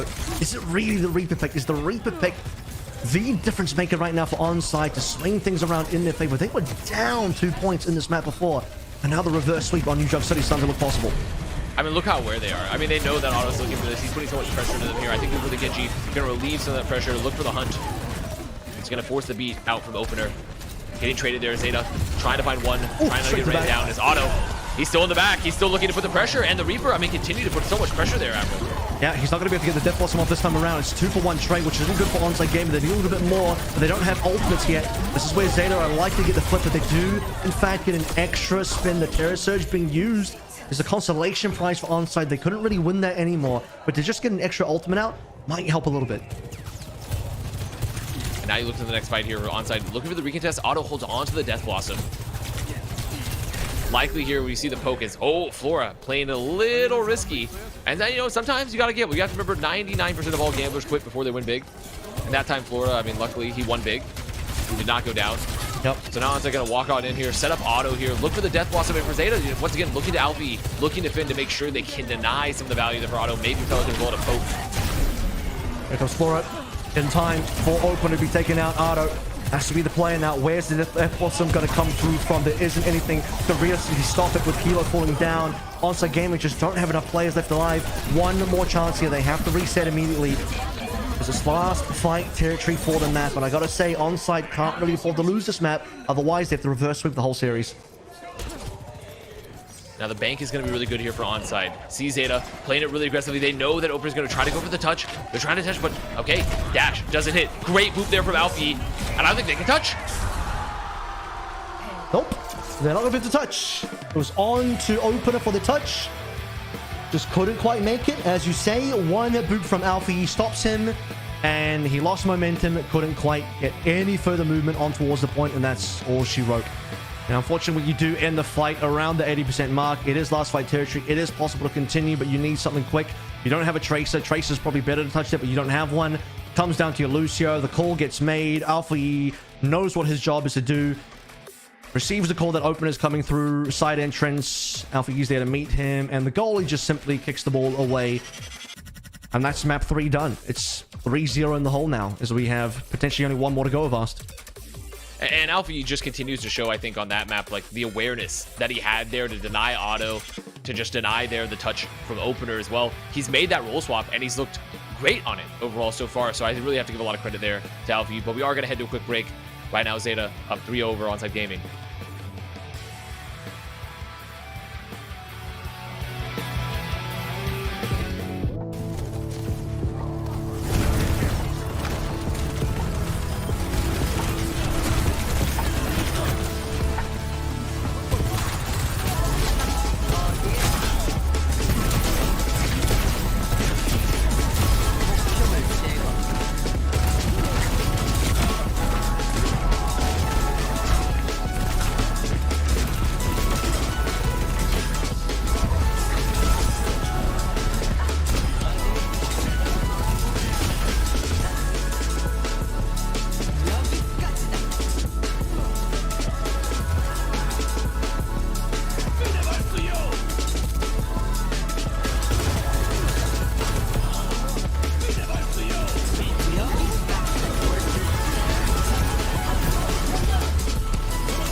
루시오 간다. 야 이거 신나 믿게. 야 거점 쪽에서 막게 이거.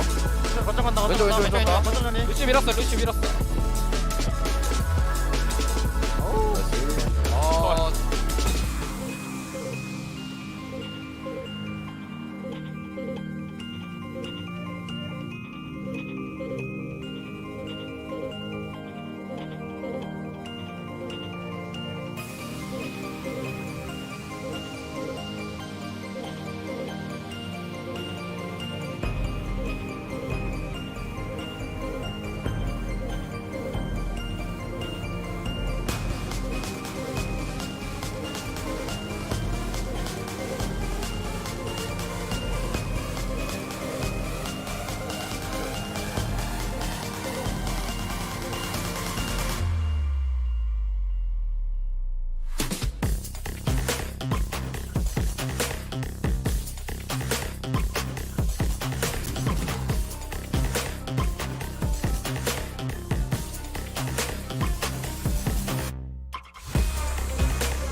Find ourselves backs against the wall for Onside Gaming. 0-3 down the hole versus strong-looking Zeta Division, who at this point have played 2 maps of Malga, but at the end of New Junk City, the confidence maybe started to wane a little bit as Otto locks in the Reaper, starts to make it look really good for Onside Gaming, but not enough to drag them across the finish line. No touch for Opener with the boot from Alpha E to send Zeta Division onto match point.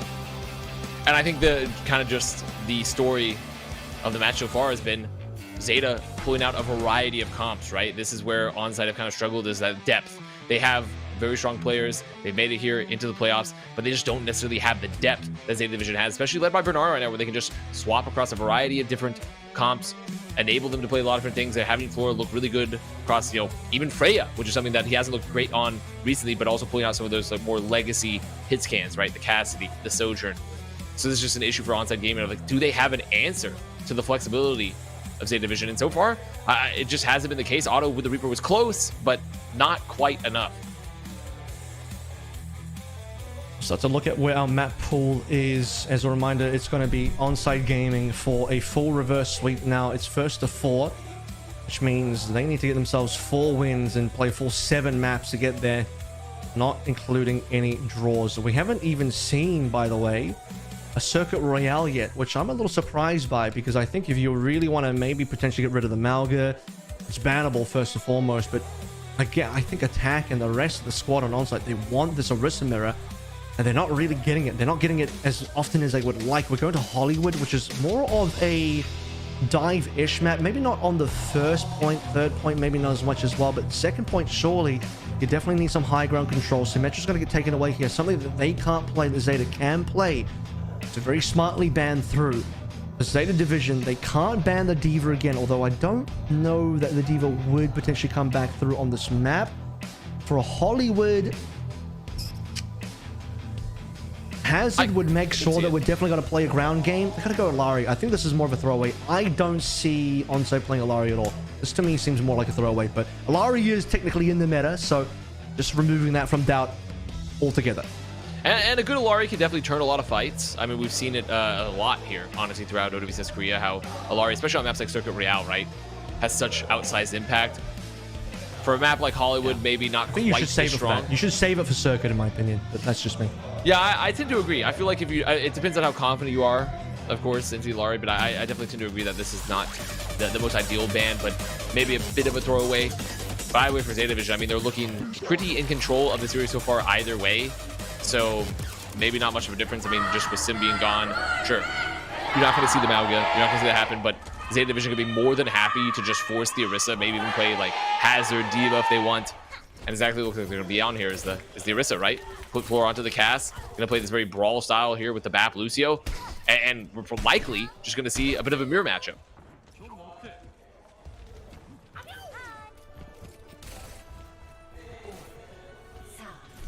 Alrighty.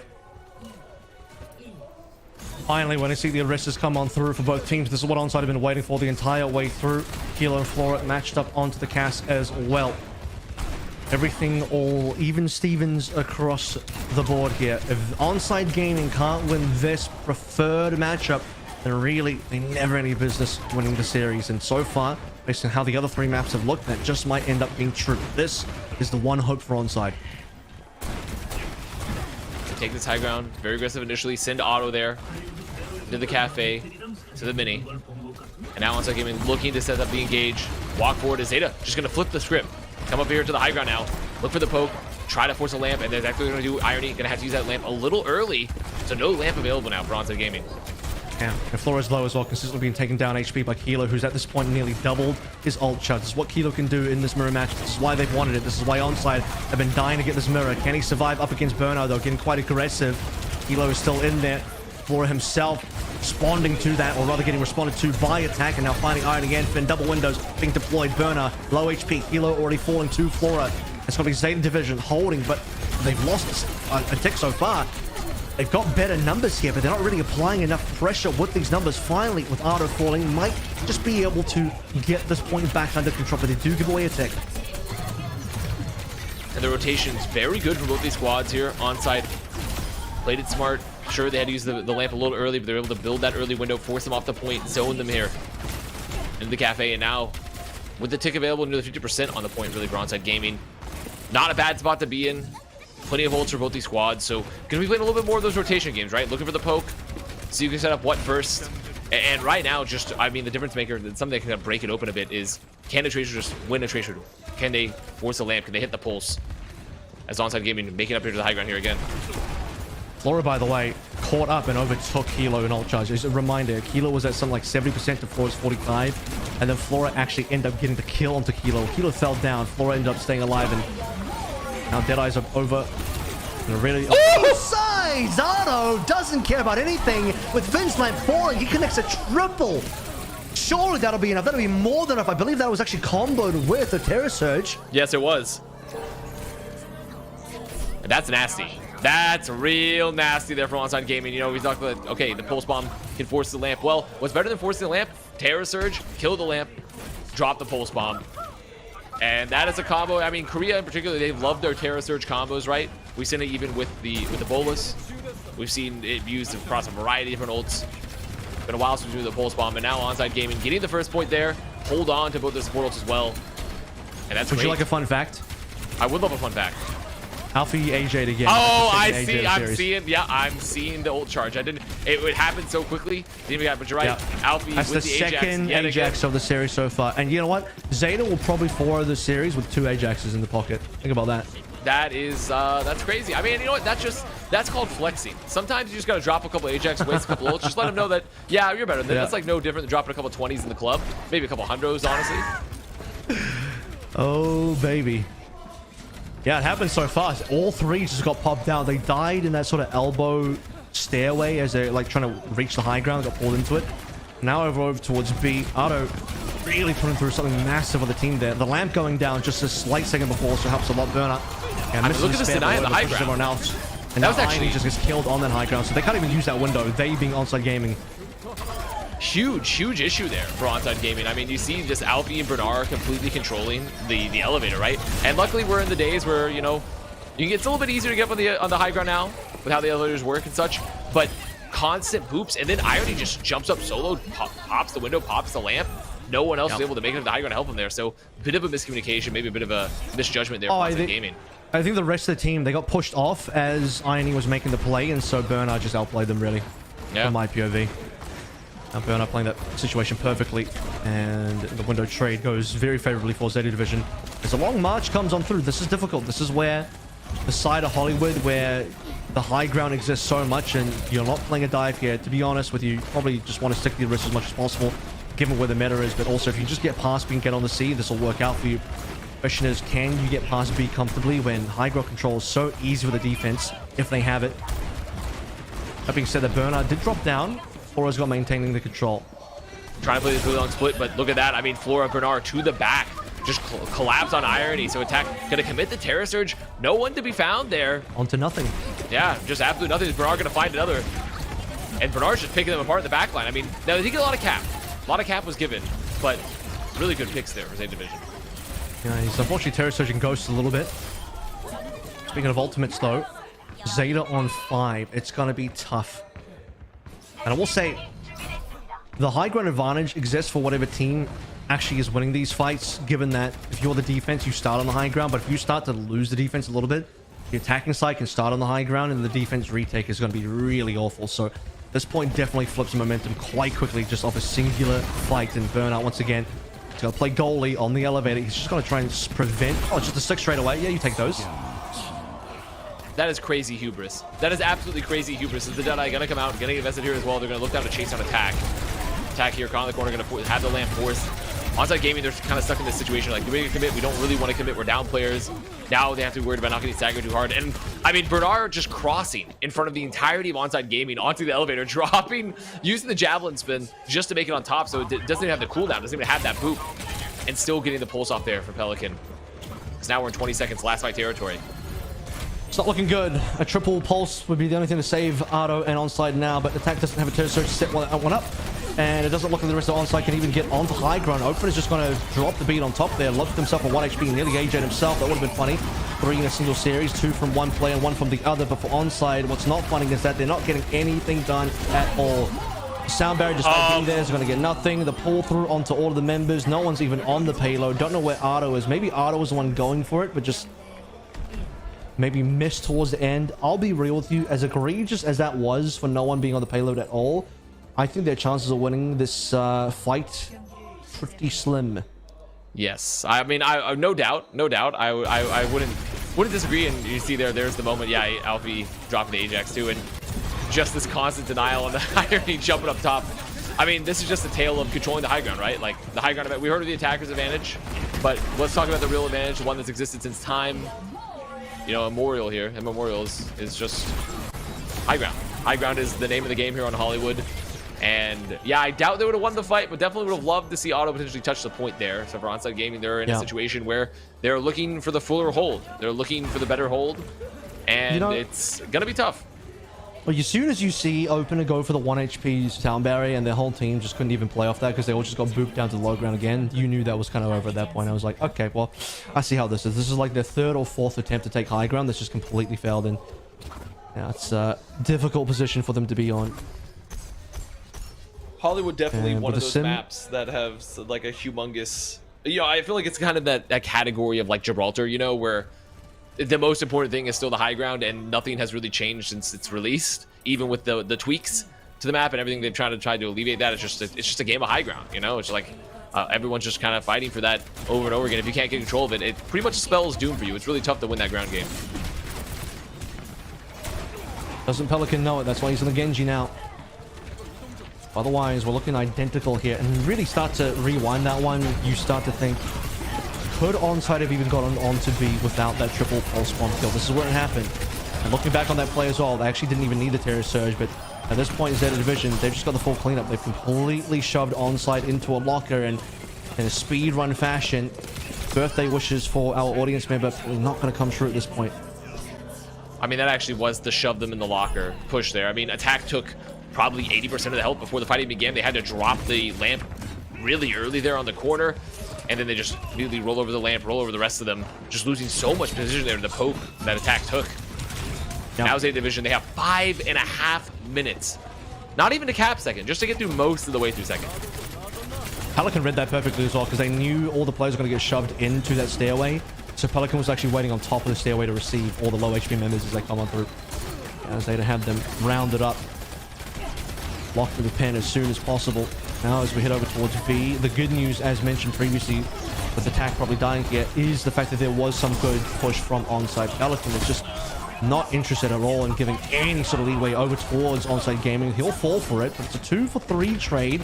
No supports on live for the Onside now, and with Kilo falling also, this payload is going to go uncontested, free push all the way to the end for one final contest from Onside. Yeah, Zeta, I mean, just going to take the high ground. You talked about it earlier, too, of this recontest where there's going to be the high ground disadvantage now for the defenders, right? They have to come into this. It's just Bernard up there right now. And okay, finally, Floor going to make it on up. So they have to be worried about there. Just looking for this poke. As Onside trying to make it through the doors. You see that Floor posted up, poking them on through. Not making it easy, and the cart's still rolling forward. They need to have someone to touch. It's going to be Attack. Attack going to go to touch that point versus Floor already controlling the doors, taking down Kilo. And the position just looking so strong here for Zeta Division. The extra Genji pulling his weight here. Pelican sending Zeta Division through. And a clean and swift 4-0. Ardo falling down. Irony won't be up the window. Opener doesn't even get beat. And there might have been 2 Ajaxes in there, but all of the money goes to Zeta Division regardless of what happens. It was a near flawless 4-0. In fact, realistically, that was basically flawless. Particularly on the first 2 maps, they didn't lose a single damn thing. And I think across the rest of the 2 maps, New Junk City got a little bit tight there, lost a couple of points. Hollywood, they lost 3 total points they lost over the course of 4 total maps. But if you want to see Zeta have a good shot at making EWC this year in a top 3 position in Korea, that was a top 3 minimum performance. Yeah, Zeta looked extremely clean across the board. I mean, if you're having multiple Ajaxes and you're still rolling over your opponent, I mean, it's aura. That's extreme aura that's coming out there right now. So I do think for Zeta, this is looking really confident for them. It's looking great for them already coming out of their regular season play, regular stage play. And it was about as clean as you could get.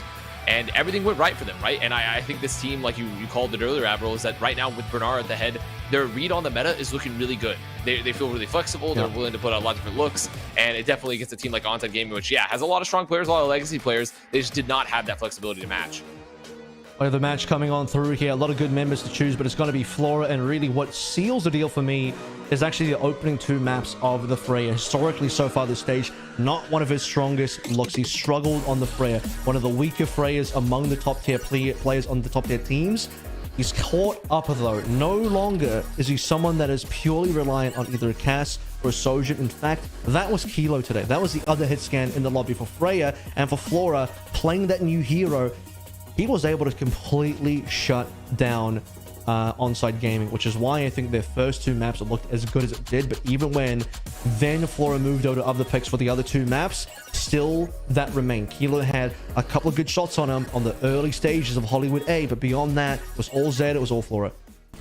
And that's something this team really needs, right? This team needs to have, like, yeah, they have a lot of firepower across the board. They have a lot of flexibility, but they need Flora to be, especially if they want to be a top team in Korea, they need to be having Flora getting a lot of value. And it's something that we've second guessed. We say, like, oh, I don't know if Flora's going to be in prime form is right much for this Zeta Division squad, but right now, especially with being able to pick up here on the Freya a bit, Flora is definitely something that is looking, he is something that's looking really good for the squad, and make sure they can actually compete against, you know, the Crazy Raccoons, the AGGs, the T1s. Zeta are looking like a real threat overall moving forward into playoffs. Of course, the way this is going to work now is Zeta do not automatically go up against T1 in the semifinals. T1, as the first seed coming up from seeding matches, get the choice of opponents. So Zeta will be one of those 2 choices. The other choice is going to be between our next match winner, Crazy Raccoon or Falcons. And between them, if you have to choose a team, if you're T1 and your choice is Zeta, Crazy Raccoon or Falcons, all 3 are looking pretty rough. We'll have to see how Crazy Raccoon and Falcons look after this interview. Is first, we'll have a look at what Flora has to say about that most recent win to put themselves into semifinals. And maybe we'll get a little bit of insight into their thoughts on who they want to go for next. So we'll just have to see. And I mean, realistically, if you're Flora, you have to be feeling really good after this. And I think this is just someone that I would love to hear potentially about, you know, maybe not this interview, but in the future, just how is he feeling about this kind of resurgence for him? The first question is, how do you feel about today's perfect victory? He says, I thought it would be very sad if I lost today. I think it would have been quite sad, yes. Yeah, I mean, that would have been... but I'm glad that... It also says, but I'm glad that my chances of making the finals have increased. I mean, that's my PR-trained Flora. That's my PR-trained Flora right there. I mean, he's not wrong. He would have been sad, but his chances of making the finals have increased from the victories. So he's spitting. I think he's spitting right now. If he doesn't flame Alfie at least once in this interview, he's not a real gamer. True. Next question. Zeta's feedback seems good. If you lose once, you will definitely win the next game. And Flora's response is, the coaches and managers worked very hard and the players trust and follow them.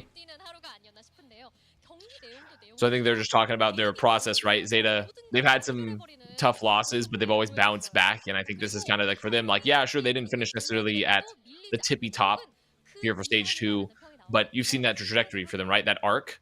And it definitely seems apparent with how flexible they've been.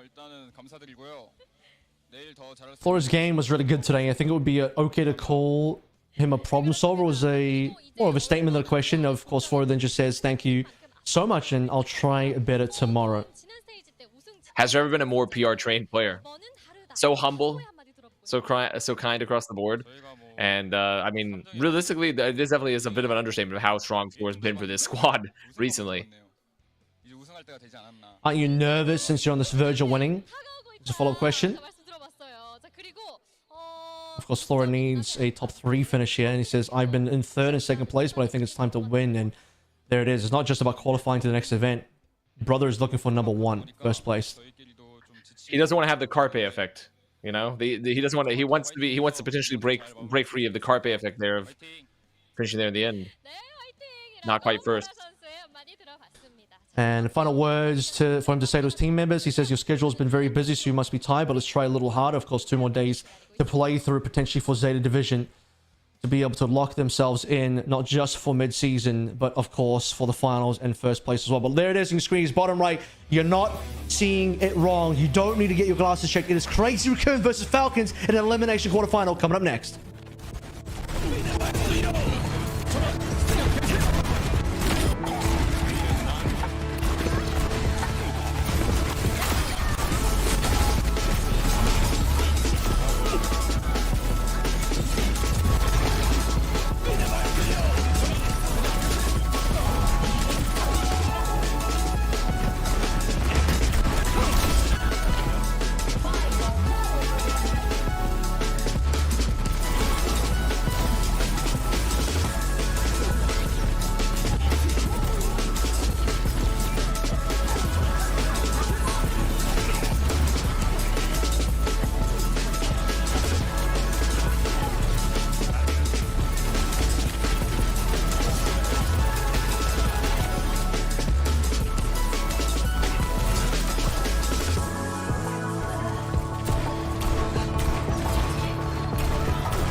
화물 위주로. 왔어. 루시필. 루슈. 루시필.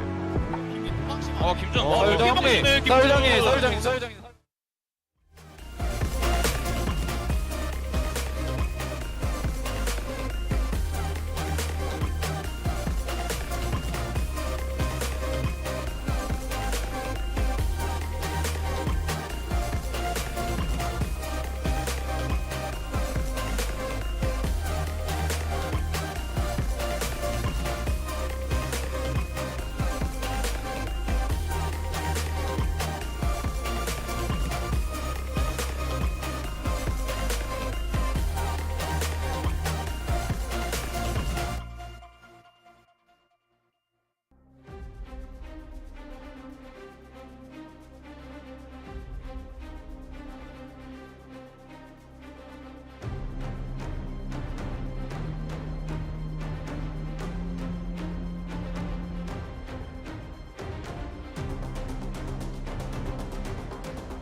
Welcome back to OWCS Korea Stage 2 playoffs here with Avast and Avril. And if you just joined us, you made it just in time to see Avast play Korean Scrandle. But before we get into that, it's going to be Crazy Raccoon versus Team Falcons. So, you know, I'll just see what Tasty treats Avast rates. That'll be a little bit later on, as I'll be playing the highlight of OWCS Korea. That's what we're really here for. That's the content we're here for.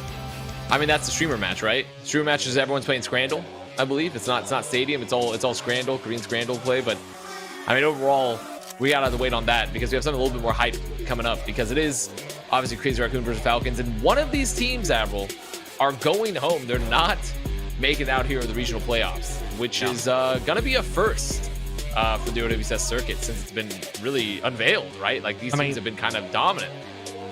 This is the lowest seeds that either team has ever found themselves in. Usually, these are the two teams waiting in the semifinals to play against their opponents. Falcons had to make their way through the LCQ to get here. Crazy Raccoon went 0-3 in the seeding decider matches, getting the lowest seed there. And on the Falcons squad, open your eyes and get them peeled back as we look to see if Proper's even in the lineup today. Forget about whether he'll see playtime. Did he even manage to come into the stadium or not? Because if he's not here, walkout time. Doesn't look like he's here, so no, we're not going to see Proper getting subbed in at all for this particular game. It's going to be Stalker Merit the entire way through, and the big question now will be how much playtime does someone get, because I don't think it's his meta. His win rate obviously hasn't been good this stage so far either, but it's going to be Harman starting as someone gets a pat on the back for the team and Harman gets ready to set up. I think that's the right call to make. We're in an Orisa meta, we're in an off-tank meta. Yeah, and someone is a hyperflex tank, but when you have someone like Hanbin on the roster, like you're just not, it's just tough to make that space. And I think that's something that's been kind of just an odd fact here. And maybe a bit of a hedging bets there for Falcons when they pick up someone who's like, okay, we're going to have, you know, finally a true Winston player and someone that also can flex, but then Freya hits and you don't need that anymore. And that's where I think Falcons going to kind of struggling to find their identity. I mean, it's when their situation they're now in general because of the Proper not being there. While Crazy Raccoon, I mean, another team that when you look at them here, they've also struggled a bit with this meta change in terms of like, how does Freya affect the meta? How does Freya change like what Jumbin can play and his true pool, and how are they going to play around him? This team most recently went 0-3 versus AGG, and you really have to start thinking now, where is Crazy Raccoon at? Is this just a historic fumble from the team, or are they trying to do a little sneaky NYXL strategy, which, by the way, for those that remember Overwatch League Season 1, that didn't work out for NYXL either. The good news for Crazy Raccoon is, regardless of what happens today, they are pre-qualified into mid-season from winning Champions Clash in Hangzhou a couple months ago. They don't need this one, technically speaking, but they should probably still want to win because they're Crazy Raccoon. Falcons, still or die for them. Looking for a top 3. We'll head into the coach's interview now between Coach Moon and Aid. And I think this is going to be, these are always fun interviews between these two guys. And I think it's also very interesting for the two because this is probably a very unique situation to where they've been in general.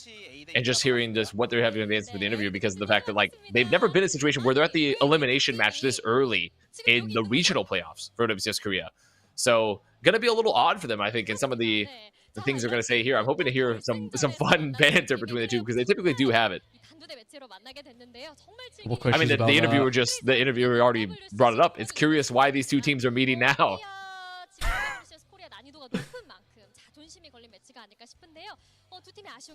Like to see a question there about Moon's temper behind the stage. Bit of a running gag for Crazy Raccoon over the past couple stages.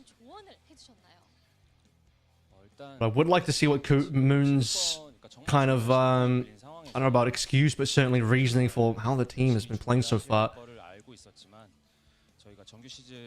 Yeah, definitely a lot of things for Crazy Raccoon in particular, who's and both these squads really just like, what's the mentality for them going into this? How do they rebound? What do you deal when you're dealing with a very tough meta situation and you're having to make some tough calls too on even like what are you playing? Who are you playing wise? Right now, I think Crazy Raccoon in a bit better situation, right, with their rotation with Max and Junbin than Falcons are, but definitely unknowns for them.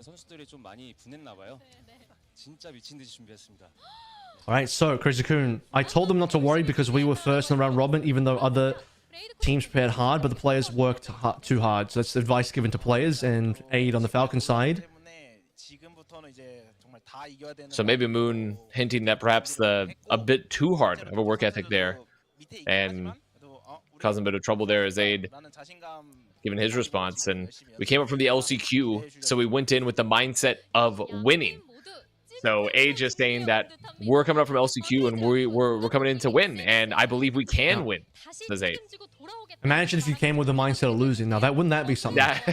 What if you came in with a mindset of neutrality? Like, I'm okay with winning or losing. Like, you're not okay with What if you losing, came with you're not a okay with winning? mindset of, like, I'm just happy to be here?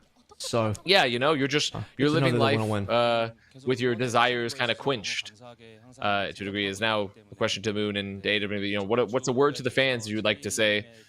Is Moon going to be saying thank you for your continued support? Thank you to fans for just, you know, supporting them through the journey so far, and waiting for the rest of the translation to roll on through here. I'm deeply reflecting on last week's loss as well. I imagine Moon looks like the type of guy to deeply reflect. You know, have you ever thought about that? Moon looks like the type of guy to deeply reflect. And then he says, "Sorry, I'm sleepy a bit. I'm imagining he's been having some pretty late nights."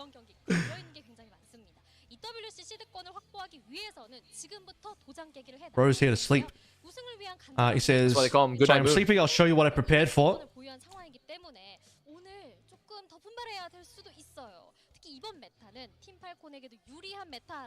Aid feels like he's about to give a very thoughtful response to this question.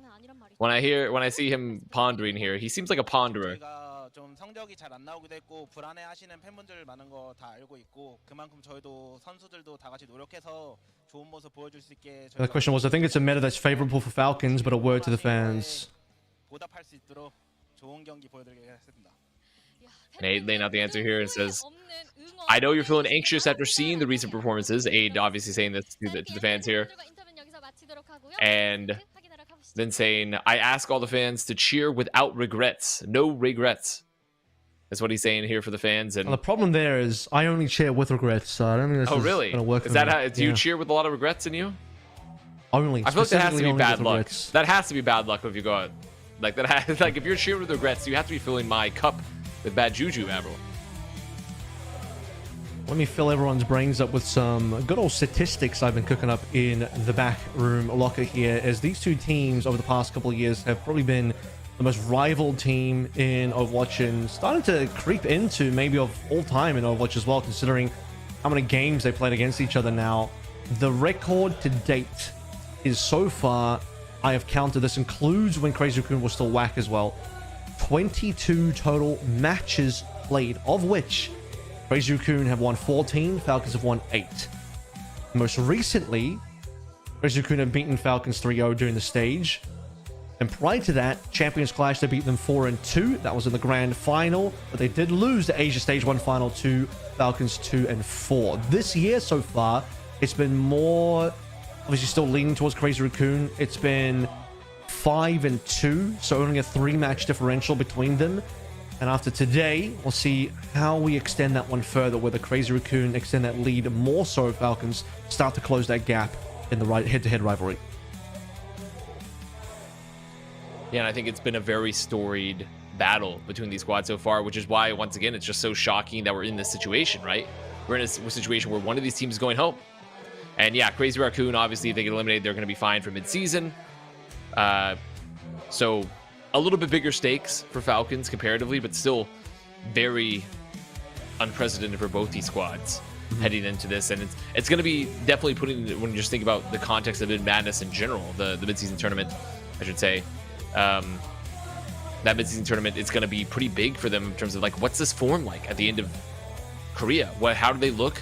You know, we're expecting some potential meta changes, but you just can't be expecting the form that they're currently in here. As we see a beautiful little graphic between the squads here. I'm loving the flowers. Is that Milgaru? I feel like that's Milgaru. It's definitely Chorong on the left. That's Milgaru on the right. They've just shoved Milgaru in there for some reason, even though he's not playing today. He's in a following match. He's on All Gamers Gaming. No, he's on All Gamers Global. We'll be gaming a little bit later. It is Ilios. Gamers are gaming too. So we're going to be back up first. Okay, this says a couple of things. Obviously, we are in a bit more of a BAP meta.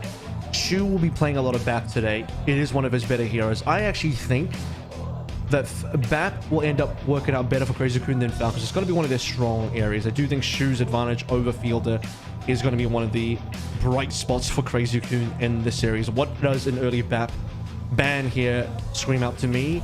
That they want to A, protect the Ana, and want to B, play into a Ana Brig composition, probably with either a Ball or a Winston. I think that if you have Jimbin in for map 1, which he always plays, Ilios was also picked by this team of Crazy Raccoon, they are looking for some sort of dive composition with Hanbin coming on in on the opposite side. He's just going to lock in the Hazard most likely, if not then just the Orisa. So more leaning towards current meta for Falcons. Crazy Raccoon going to start things off a little bit off meta, also expecting the possibility of some Lip Ash in there, maybe some Heesang Fire, but Avast, it's time to get into it. Crazy Raccoon versus Falcons, the most storied matchup in OWCS career and OWCS history so far.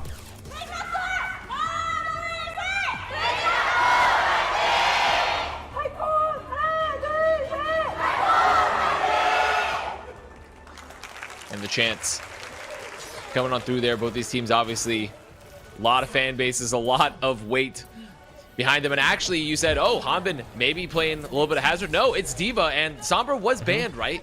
So we're not going to have the Sombra, we're not going to have those hacks onto the mech. Hanbin, obviously, on D.Va. We've seen a lot of it. We know a lot about it. As Lip going to be on the Freya, which is something that we've seen Lip kind of like focus a bit off the Freya at times. Crazy Raccoon seems to be a little like, you know, I think confused at times who's playing this role, and Lip's I actually think that the likelihood of Sombra being played from Lip here is actually pretty minimal. Lip is the Sombra guy, but I think we're moving past away from Sombra being part of that meta as a very stable look now. As flashbang wall hit, but no kill from Merit there. Lip did get taken down a little bit earlier, as we did see. With Lip being down, no extra damage coming on through. Heesang Jimbin being taken further forward. Crazy Raccoon, not much to talk about on this opening. I do think, as we saw on our previous series of Asked, Freya on this map is super strong, and it's not going to be there just yet. Yeah, the Freya is very strong, but you need the space to make it work, right? Because Falcons did a really good job of corralling, getting the pressure early onto Heesang as well, so there wasn't nearly as much pressure onto the backline, onto Merit. As Jumpin's gone to the Ram here, into the D.Va, which is, you know, a matchup we've seen a lot. We see, yeah, it's a very ground-focused composition, for sure. It's just showing a Lip that can kind of contest that high ground. Maybe Heesang wants to go up. As Falcons trying to bend back. It's going to be good into the matchup versus Hanbin. You can't sort of eat out those punches, but it doesn't really matter when Hanbin and Stalker fly into your face there. Jimbin loses form, he's in monk mode, and Stalker just sends him off. So this is another clean fight from Team Falcons. This is Crazy Raccoon continuing their sort of lack of any sort of agency that we saw from that AGG 0-3 last week. This is still the same Crazy Raccoon that are doing very little. Lip's now going over towards the cast as well. Yeah, and realistically, I think that's a better call for them, right? Because Lip probably getting more comfortable, and additionally, they're not playing a very aggressive, like, high ground game here, especially into the D.Va. They're playing much more of a ground game. This fits the composition a bit better. Crazy Raccoon going to look for the chase, going to force that Suzu. Their rush going to be used. Rush to rush coming on through.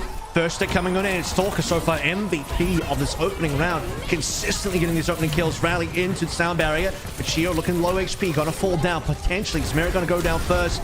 Despite Chio surviving, Falcons, they're not gonna lose any other members. Crazy Raccoon, they just can't quite get Chio or anyone else down outside of Merit. So it's gonna be 100-0. It's looking that way. Every single fight for Crazy Raccoon just does not find any purchase. Annihilation, the only thing left to play through. Yeah, Annihilation going to be available. They do have the option to potentially get into the backline to fit Merit, but they also going to have someone to anchor point here. It's probably going to have to be Heesang that gets to the touch. Let's jump in, maybe set up the ult as Lip goes down a little early. Stalker going to take down Shu as well, so a lot of damage, a lot of heals off the field early for Crazy Raccoon. It's just the Annihilation available here. And self-destruct there for Hanbin to get the resuit rather. Don't look like he'll be able to do that. Lip now coming back through on Adventure. If he can even get back in time, it's not looking good.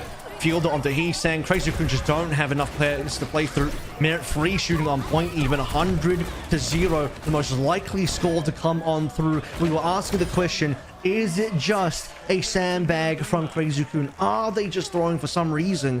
Well, now it's like they get the matchup versus Falcons that we're looking for, and they still don't look any better than they did versus AGG last week when they got 0-3.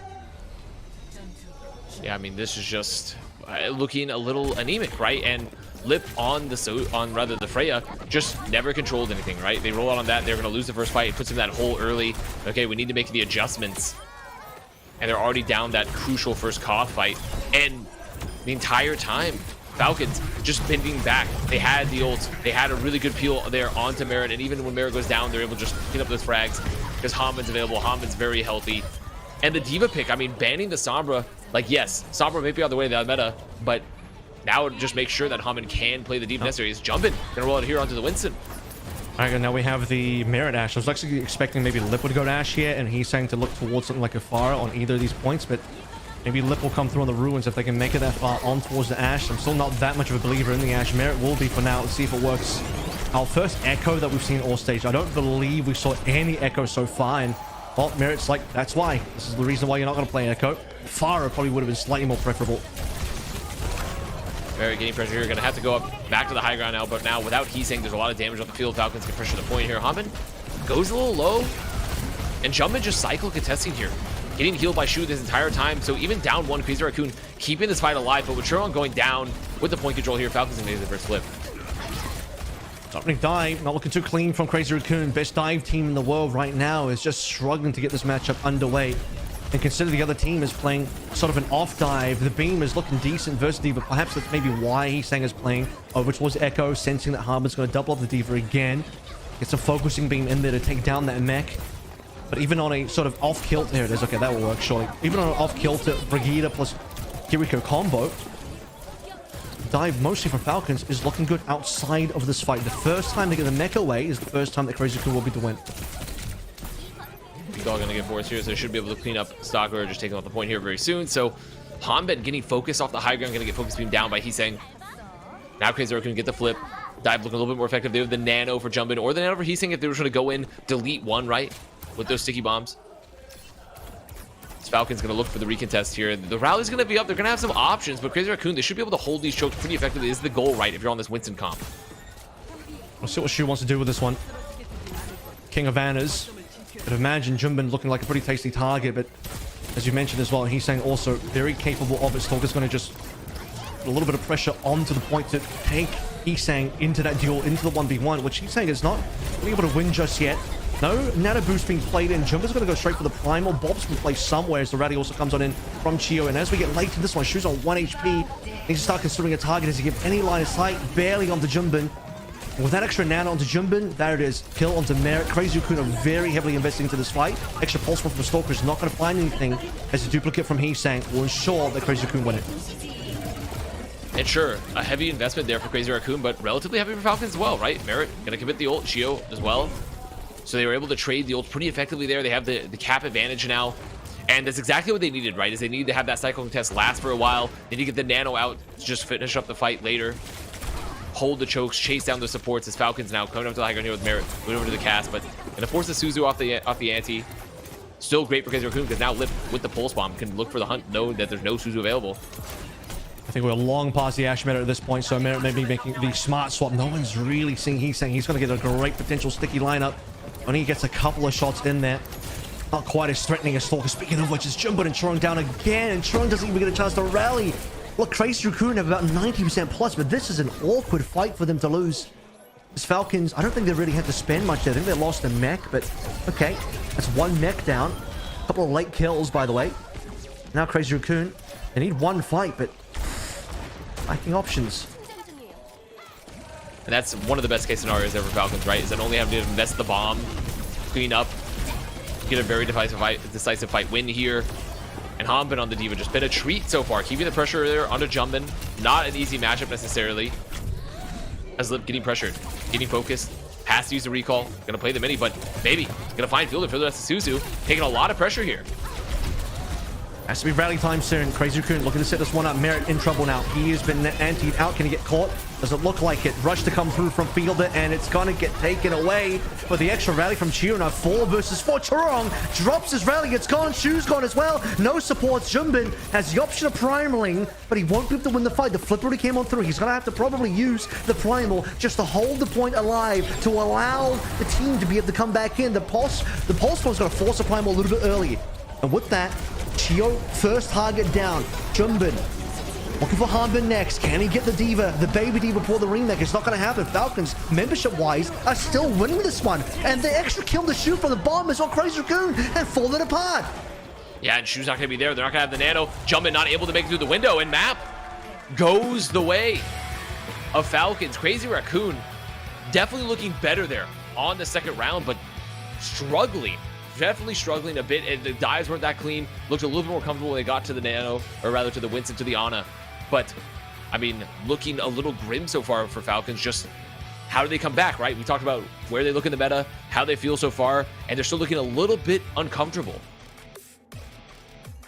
This is meant to be the best dive team in the world for Crazy Raccoon, but can't even use your excuse that it's not the dive meta, because guess what? Falcons were also playing a pseudo dive. They're playing a Brig Kiriko with a Diva, which is not even, I think, a really standard dive. You're not playing the Brig Ana. There's no Ana in play there at all, and Falcons still win it through Stalker again. To me, so far the MVP of that map. Let's see if Crazy Raccoon can bounce back in map number 2 after this break.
잡고 있다. 아, 어디 빼? 날려줘. 어디 빼? 나 개코 안 먹어. 어디 빼? 에코. poka지. 에코 빼.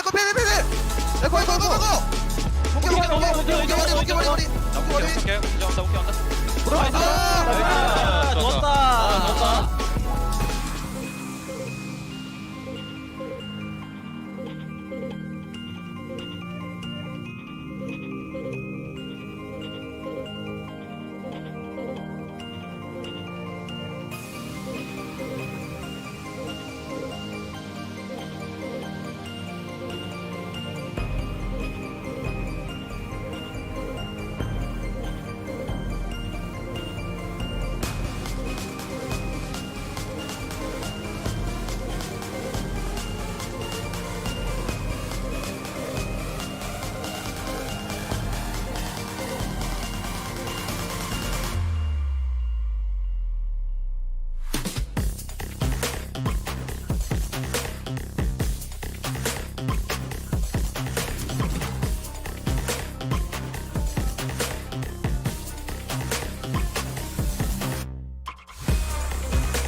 Shocking display from Crazy Raccoon in our opening map so far, but hopefully some signs of life to be shown in our following maps in this first of 4 elimination quarterfinal as the Falcons team on the right there huddled together to decide what they're going to do moving forward in this series. Not expecting any sub-ins. Hanbin on this team is the truth.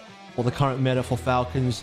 How have they beaten Crazy Raccoon before? It's through Harbin playing all of Harbin's best. As long as we're not in a Winston meta, a ball meta, any sort of hard dive meta where Diva is not available, as Diva is available, then we're fine. But we're not even in Diva meta. In fact, we're on mostly an Orisa meta, maybe a bit of a Ram meta. We haven't actually even seen that. Maybe yet. Amalgam meta. Jimbid Ram for like 2 seconds.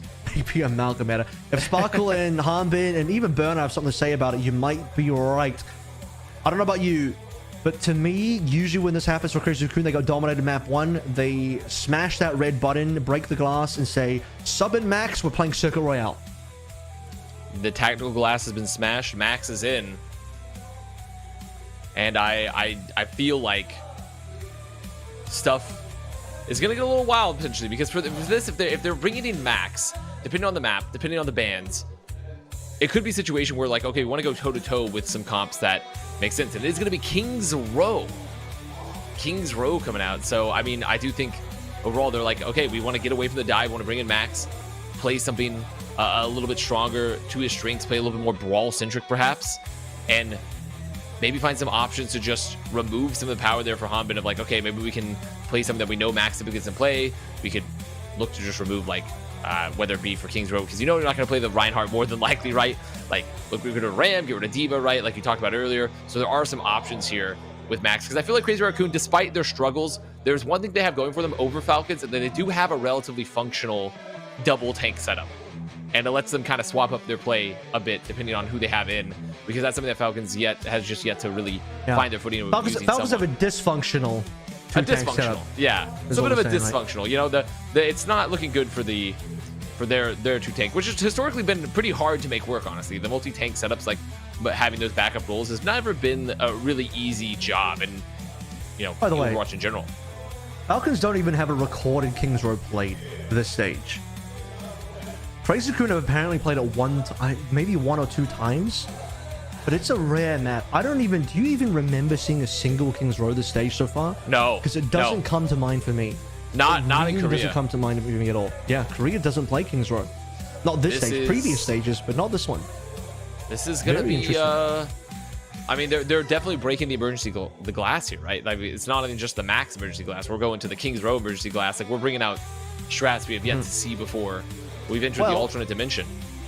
I mean, this is definitely going to be a brawl sort of favored map. I actually wonder if we're getting a Lifeweaver BAP here. I'm not even trolling when I say that the potential for the Beaver comp actually could be in play. It's not even a Ryu Jae Hong thing. I think if you really look at NA, and yes, it would be extremely rare. It would really be opposite day for Korea to be looking at NA for strategy, usually the other way around. But I'm starting to be a bit of a believer in terms of Beaver on King's Row is actually a reasonably strong potential look.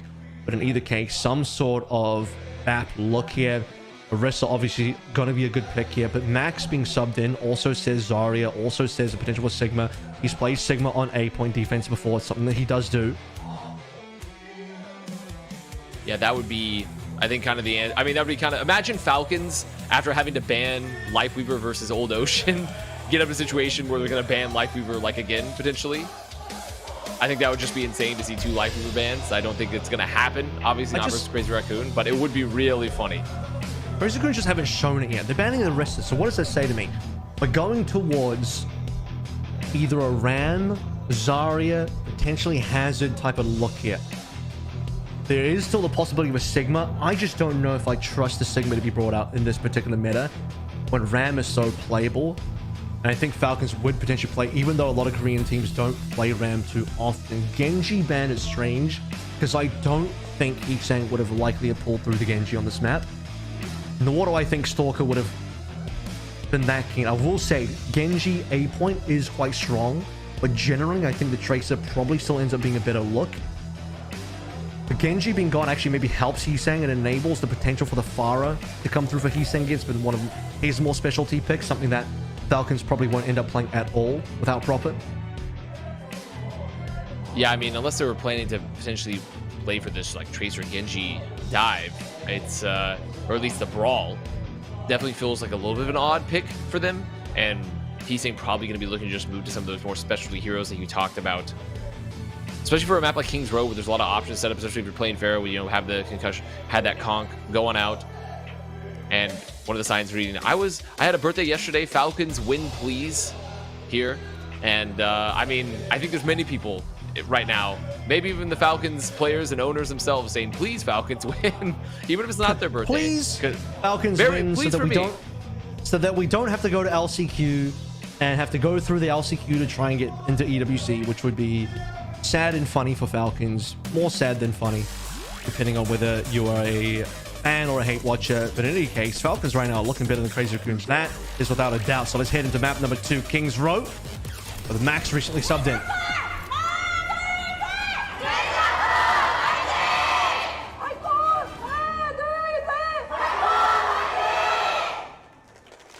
By the way, I did do some curious research. We did actually get it most recently in LCQ. Pokerface and Onside Gaming played a Kings Row. That was the only recent Kings Row. Oh, it was that's right. It was a Ram versus Hazard that I think eventually evolved into a Ram mirror. But Ram really is the name of the game here. So no surprises.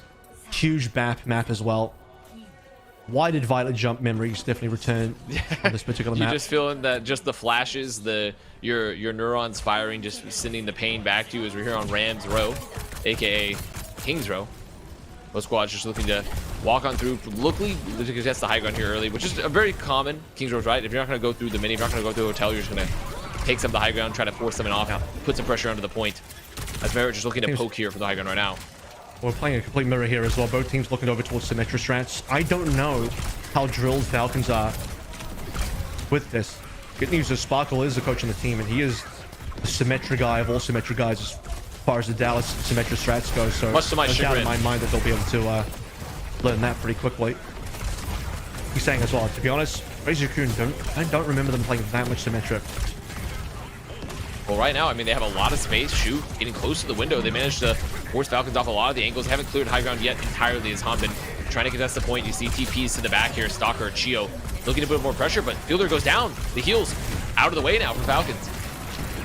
Actually, I'll correct myself. Crazy Raccoon do play Symmetra, but I think usually Lip has played that. But obviously with Lip on the fray here, he's going to be the one to do it. They'll be able to get that clean first fight win into a cap and even build up Shu's ultimate while they're doing it. It's pretty interesting here because this is a, Crazy Raccoons historically been, obviously, even though they played some putting a very dive team, and now they make it off that composition, play it to like a more Falcon-centric composition, and they get a very, very clean fight win, right? You just completely circle the point, find that isolation pick onto Fielder. Now Falcons looking to fight here on the second, try to fight them at the choke.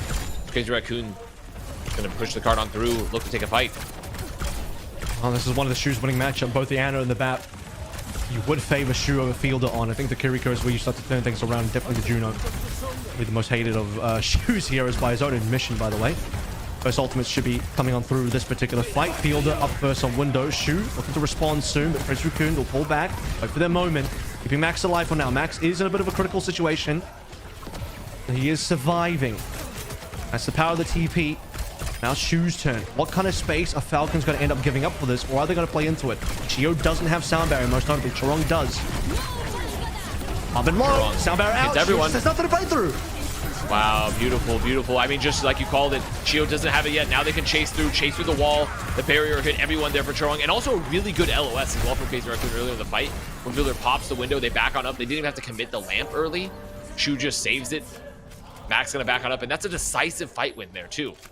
Now, sure, they had to give it the beat. They had to give it the annihilation. They're going to have to worry about Chio's beat here for the incoming fight. But if you can burn it a little early, maybe use the window, set up the bolus shot after, this could be pretty good for Crazy Raccoon, considering the choke here for Falcons. As Stalker making a late swap, actually going into the Tracer.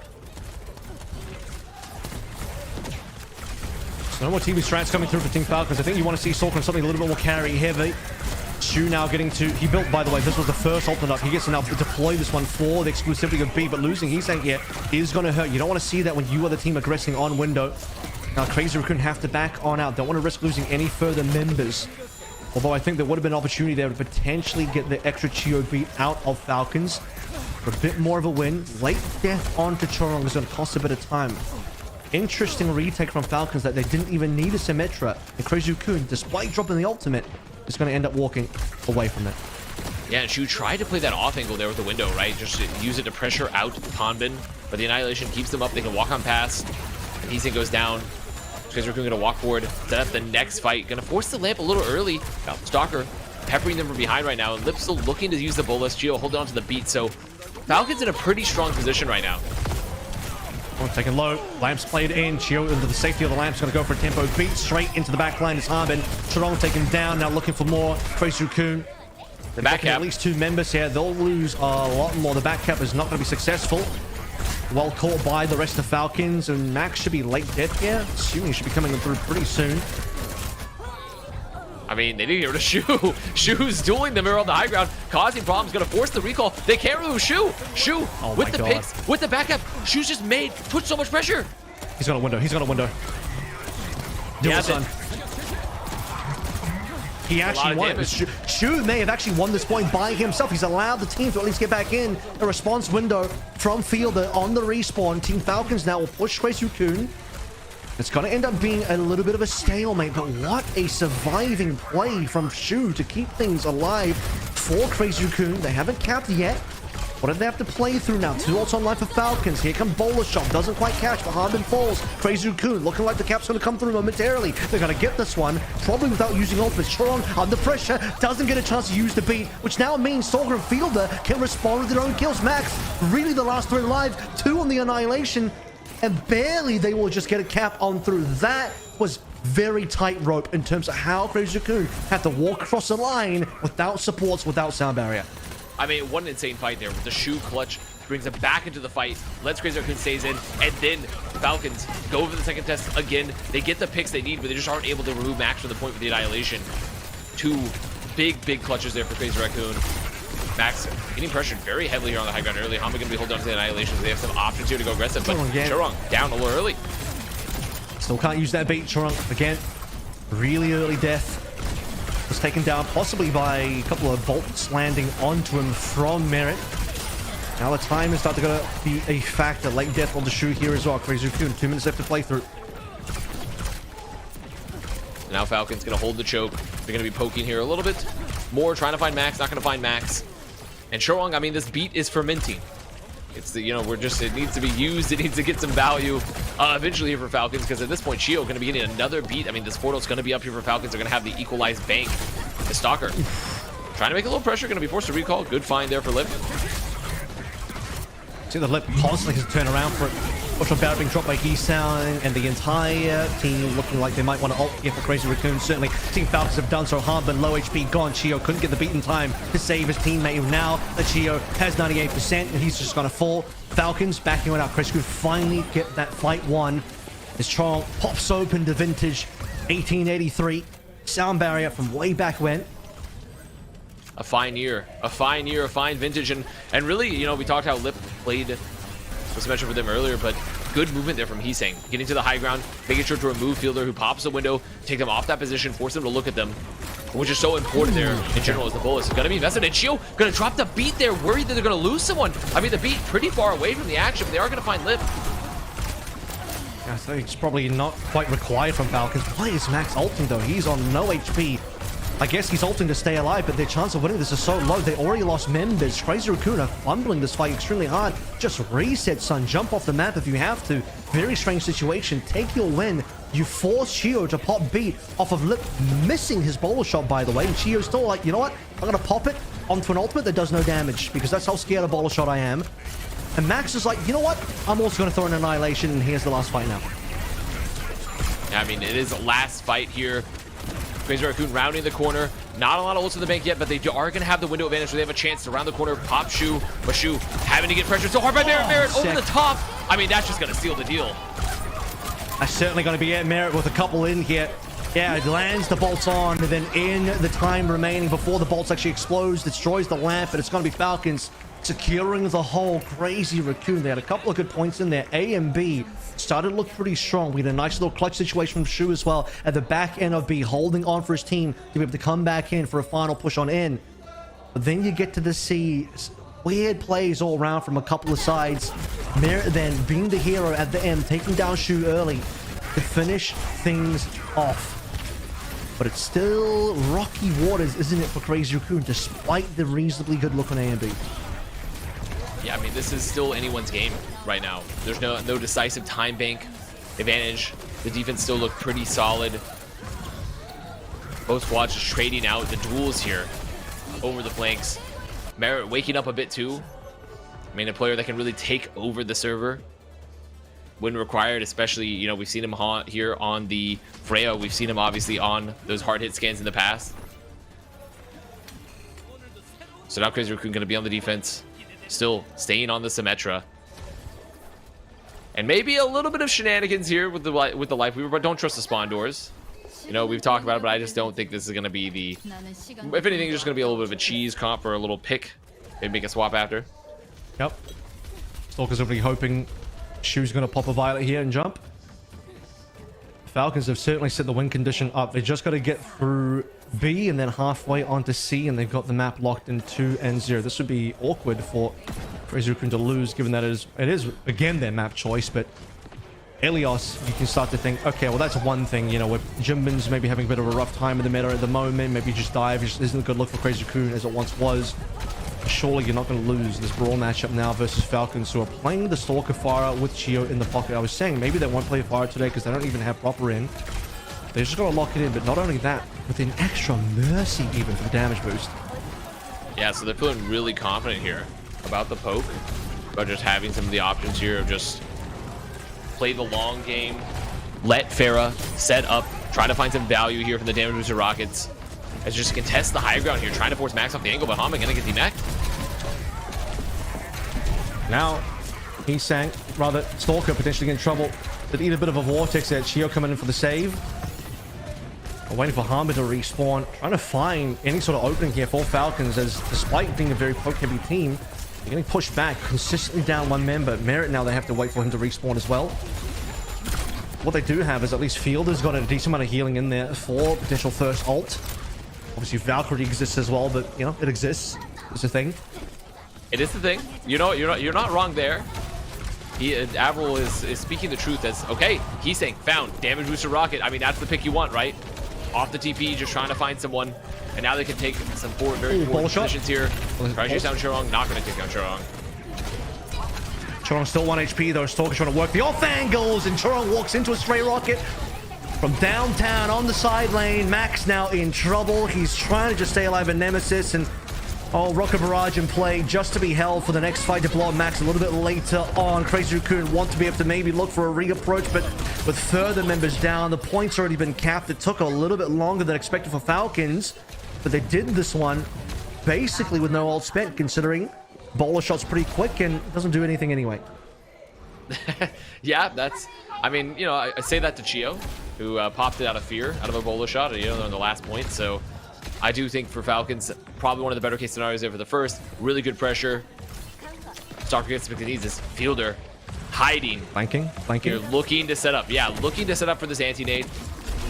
Gonna be dropping on notice. The wall used. Gonna deny some of the value, but Stalker finds He's saying early. Probably gonna find another. Yep. Lip goes down, and that nano plus the setup there for Fielder is gonna just move it on forward. And usually, Photon Barrier being dropped is really nasty for a fire to play into, especially with barraging. But it just seems like, unfortunately for Heesang, he was on the wrong side of the wall, couldn't dip over to the back side of the wall quickly enough to dodge the rockets. Barrage is going to come on through and find value. It's a damage boosted one as well, so like, yeah, really nasty damage to play into. Tron obviously was too far away from beat, still doesn't have it yet. And our Falcons threatening the B cap now. Crazy Raccoon, there will be the retake with 4 ults.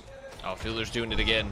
Fielder's up on the high ground yet again. Now, Crazy Raccoon, their ult bank is really good, like you pointed out. Trying to pressure out Stalker there on the flank a little early.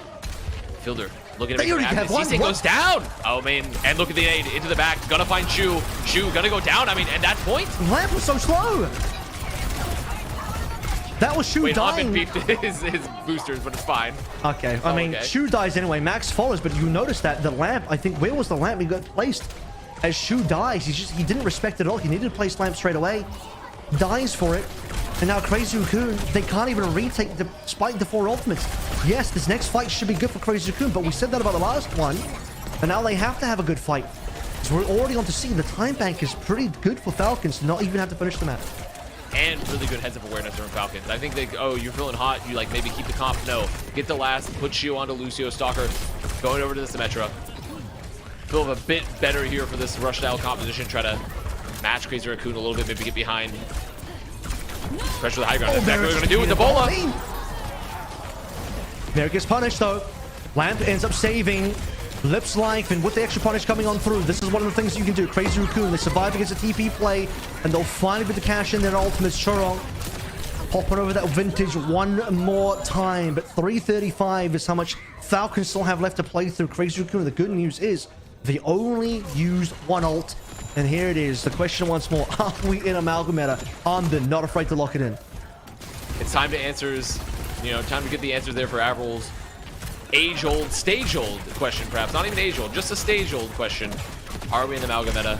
Falcons just set up the TPs. They're going to have the nano available. Window used for shoot, but Stalker immediately goes down. Max gets anti, but can they get the punish? The answer is definitely not, because, Choron getting the move. Yep, that was the nano on the Harmbin as well. He didn't get much done on the nano, to be fair. It was actually pretty low HP despite the nano coming on through.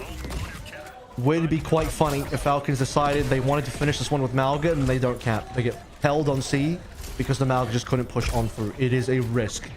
Not too sure why he would decide to play Malga instead of just mirroring the Ram. Obviously, Orisa is banned. I don't think Harmbin really should be scared to play Ram at all. Bowler coming on in once more. Chio, he's deathly afraid of it. He's like, yeah. Bowler's apparently coming into Falcons, do 10 times the damage. Stick from Hingsang onto Stalker. Crazy Raccoon, 3 alive versus 4. Now that the sound barrier is dissipated, Falcons are just dropping members. They don't have enough to cap now. They don't have enough to push. They have enough to... Okay, not lie. They have enough to push because Crazy Raccoon are backing out. Crazy Raccoon not feeling confident about the members alive. Haven't used the lamp there, too. Haven't used the lamp just to make sure that Max stays up. So, not ideal for them coming in, especially because Falcons had the bullet. They have the bullets available. As Merritt going to use it, going to go down. And really good find there off that damage. Finish it up, and Max with the not with the annihilation, but rather just walking forward with the punches and take down another. Good tempo there for Crazy Raccoon. They're not getting a lot done. Falcons are really struggling to push at all. Crazy Raccoon at this stage, if they continue cycling ultimates, we're back into the Chorong sound barrier zone. She's going to find a window again. Merritt's going to go over towards the cast. Now you're getting outranged even heavier now. You look at Lip's angle and shooting down range. Very hard to challenge that Merritt. Well, speaking about range, Stalker gets caught there with the bolts. They're going to invest in the window too, just trying to break it open. If they kill Max, this will be worth it, but Max is looking okay for now. One more player stuck on the right side. I believe that's Churong, actually, safe for now. So Falcons lose a player, they lose Stalker, field the ults, and they still lose the fight. This is going from bad to worse for Falcons. Yeah, I mean, the question, are we in Amalgameta? It's getting closer to being answered. Bullet's gonna be used there, caught. Chio goes down, really good aggression. And sure, Max gonna go down. Doesn't commit the annihilation though. To hold on to that, but Merritt off the wall. Still finding some picks here. So Falcons may be able to force their way on in despite not having any heals. But they are gonna be relatively close to spawn. Chio can get the speeds. So now we're in a last fight territory here, Avril. It's not clean. Stalker had the ult for that one. They still had deaths, and Crazy Raccoon still have more. We're into the last fight. Reminder, they started on 420, now they're about to end on the OT. And I think the sound barrier will make the biggest difference. Speaking of, Chio still waiting. He needs that one fight to decide it all. They're on the precipice of capping. Chio's about to have it now. Cage to lock in the final fight. Nemesis form annihilation for Max to stay alive for an extremely long time as well. Hoping that if you are Falcons, you don't just get picked out by a double bolt landing. That might be a zero man. That's a zero man. Oh, they all OS'd it. They got no, but it's zoning. But it's zoning. He's caging to get free push. And Crazy Raccoon respect it. They didn't walk into the cage, and now they're gonna have to fight. Cage is gone. What can they find now? Deadeye coming on through. He's like, takes down Merritt. And the sound barrier for Chio is not enough. Field is not even gonna be alive long enough. The zero-man cage from Falcons to try and zone Crazy Raccoon off the point to be able to force a cap and force him to walk in does not pay off. And you know what else doesn't pay off? The Malga in general. I don't agree with the swap. I think it was weird for Falcons to do it on this map. Kings Row just doesn't scream Malga to me. Play the Ram. Play into Max. You shouldn't be afraid of this duel. And yet Falcons decided, despite winning points A and B quite cleanly, that on C, they would go towards something maybe that would have worked several months ago. But here, for Crazy Raccoon, you could just start to feel the tide shifting. That was so weird from Falcons. It was a bold play. It was definitely very different. I think these teams, even though they've been at the top of their games in the past, not at it right now, but it feels like they're kind of getting to that tempo again. The tempo is very good here for these squads. We're gonna have to figure out how it proceeds for the rest of the series here. We're tied up 1-1 heading to the next map.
All tied up 1-1 as the max sub in for Kings Roar ends up working out for Crazy Raccoon after a bit of a shaky start on points 1 and 2 A and B. You get to the final point and suddenly Crazy Raccoon hold steadfast in their defense. Falcons swapping to Malga cannot break on through.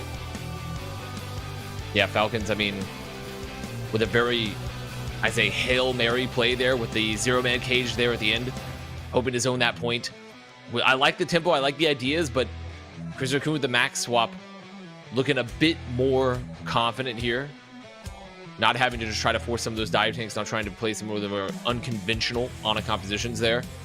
Letting Max just flex a bit, play the Ram. And this is going to be kind of a battle, I feel, for these teams of, are Crazy Raccoon going to want to swap jumping back in at all during the rest of the series? Or would they rather just potentially try to keep Max in, right? Especially because of how strong the off-tank meta is in general. I think that's like right. Letting Orisa, letting Ram. I mean, there's a lot of options, right? It just depends on how long they want to proceed with that. It's definitely playing a little bit more into what Falcon's playstyle is going to be like. And they look pretty confident there at Kings Row as we head to New Junk City, which is obviously going to be a map that, you know, if there's a map to keep Max in to try to force the off-tank again, it would be this team. It would be this map. Falcons usually pull their own emergency break here and take us to Runasapi. It's one of their favorite maps to play through. I think it's probably their best map overall, even though they've had a couple of shocking performances on that recently. But let me New Junk City first. And okay, a Ram ban, which is interesting because it seemed like for some reason they just wanted to play Malga and they didn't want to play the Ram into Max's Ram at all. And with the Ram ban, they're saying, well, now we're going to take Max away from the Ram and no one's going to play Ram. So I don't know what it is about Falcons, but they're unwilling to play Ram. But it also does say to me, maybe they'll bring the Malga back out, because now we kind of are on a Malga map, like a genuine Malga map is going to be New Junk City, right? Freya, the response from Crazy Raccoon. I think Freya is not that regularly seen on New Junk anymore with the tight sight lines. This is more often maybe a Soj cast map now anyway. I mean, it could just be a, like, let's just ensure that we don't have to play the Freya, right? You definitely would think that maybe, if not that strong of a map, you save that for later in the series, considering that, as of right now, Merits look a little bit more comfortable on it. We're currently... Yeah, it's going to be a bit... I mean, the Malga seems to be... I mean, we're going to have to ask the age-old question, are we in the Malga meta? And I mean, this is definitely the situation where we brought it up even in the previous series. When we were watching Zeta play and we saw some Mauga, it's like we might see a little bit more Mauga, and especially if they make their way to Falcons. There's Hanbin blowing out here on the Mauga a little early. Max going to be on the Orisa, which makes a lot of sense. It's definitely an Orisa map anyway. It's going to be Torb Sim set up here through as well. Part of me thinks that Crazy Raccoon may have considered that Falcons were going to play Hazard here, but I just don't think that's a likely result. Torb Sim, I don't think does it play that well into the Mauga? Perhaps. Sim is good at melting tanks in any case. Maybe Torb up close is going to be a little bit annoying.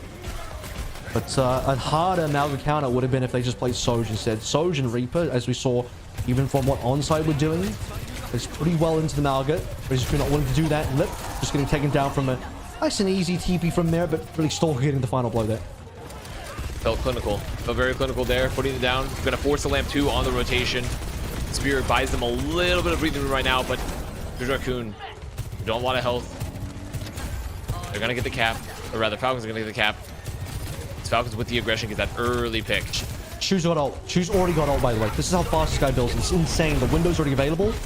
Basically needs to pull trigger now. They can just get a super early advantage over Team Falcons. Get this recap. 1-for-1 trade. Charon's already got another one as well. So maybe now Crazy Raccoon actually might end up holding. The Lamp will keep Shu alive. And yeah, just opening frag kills. Don't even need to use the window, despite him getting it so quick. Yeah, not having to use the window there is gigantic because they can just put the pressure there onto the supports here for Falcons early. Try to force a much earlier support ult, then drop a Terra Surge or vice versa, right? So they're going to have some options here with not using that in the last fight. This Falcon's going to look to re-enter. Instead, choosing to go for a little bit longer route. Are they going bottom? Go for an alternate angle. Yeah, they're going bottom. With a touch from a different angle. Now, how are they going to play this rush? They're going to TP straight onto the top side, rush into enemy team. Wall being played into that Shu, stomped over, but the window's still played in. Perfect time from Chio this time. He is going to have the sound barrier available. It's Chorong that's going to be late to the party. Only going to finish this one in 97. Crazy Raccoon, no response after the triple ultimate's being brought in there by Falcons, but have they maybe pulled through that too early? Because it's only 40% is what they're going to start on with that retake. I mean, I will say the angle of attack there, brilliant from Falcons, going from under. LOS seen a lot of that. The value they could have had is they're just going to go into the top, go into the back line. Now Falcons coming up forward here for the contest. The wall's going to be up. Overclock. Ooh, Popped very early here. Going early, yeah. He's completely stomped down Lip. They trade merit for this one, but Chorong with the 4-man beat to save the rest of the team. The rest of the team is not surviving. Stalker's taken down an extra member. Now Stalker looking for a little bit more. He has the team to get out alive. It's just Stalker and Chio, I believe. Max and Heesang still on point, still getting the kills. And just between the two of them, like you said, they've got enough kills to finish that out. And that's including, despite the fact that Hanbin got a freebie onto the lip. You don't see that every day. Hanbin just jumping on out, straight away charging the backline and stomping Lip down. So now Falcons gonna have to go for the last second recontest. TP is gonna be up. They're gonna go from the bottom here yet again. Crazy Raccoon maybe aware, maybe make sure that Shu's on position to get stomped as the Torbolt used pretty early here. Tommy gonna make it on the point, gonna stop Heesang, gonna drop the cage. His health though, he's gonna health. He's caged in a bunch of members. Maxwell ensure the welcoming party is satisfied with the Terra Surge spin to win there, and Team Falcons have nothing left at all. They laid out the red carpet, put the cage down in response, and Max just Terra Surges on top of everybody in Humber, and no support. The rest of the team couldn't walk forward as the Molten Core will lock out Falcons and lock them out of that first point as well. That means that Crazy Raccoon, the anti-Mauga setup, whatever that is, not the most ideal in my opinion, but it's working so far. These Falcons aren't going to get much done.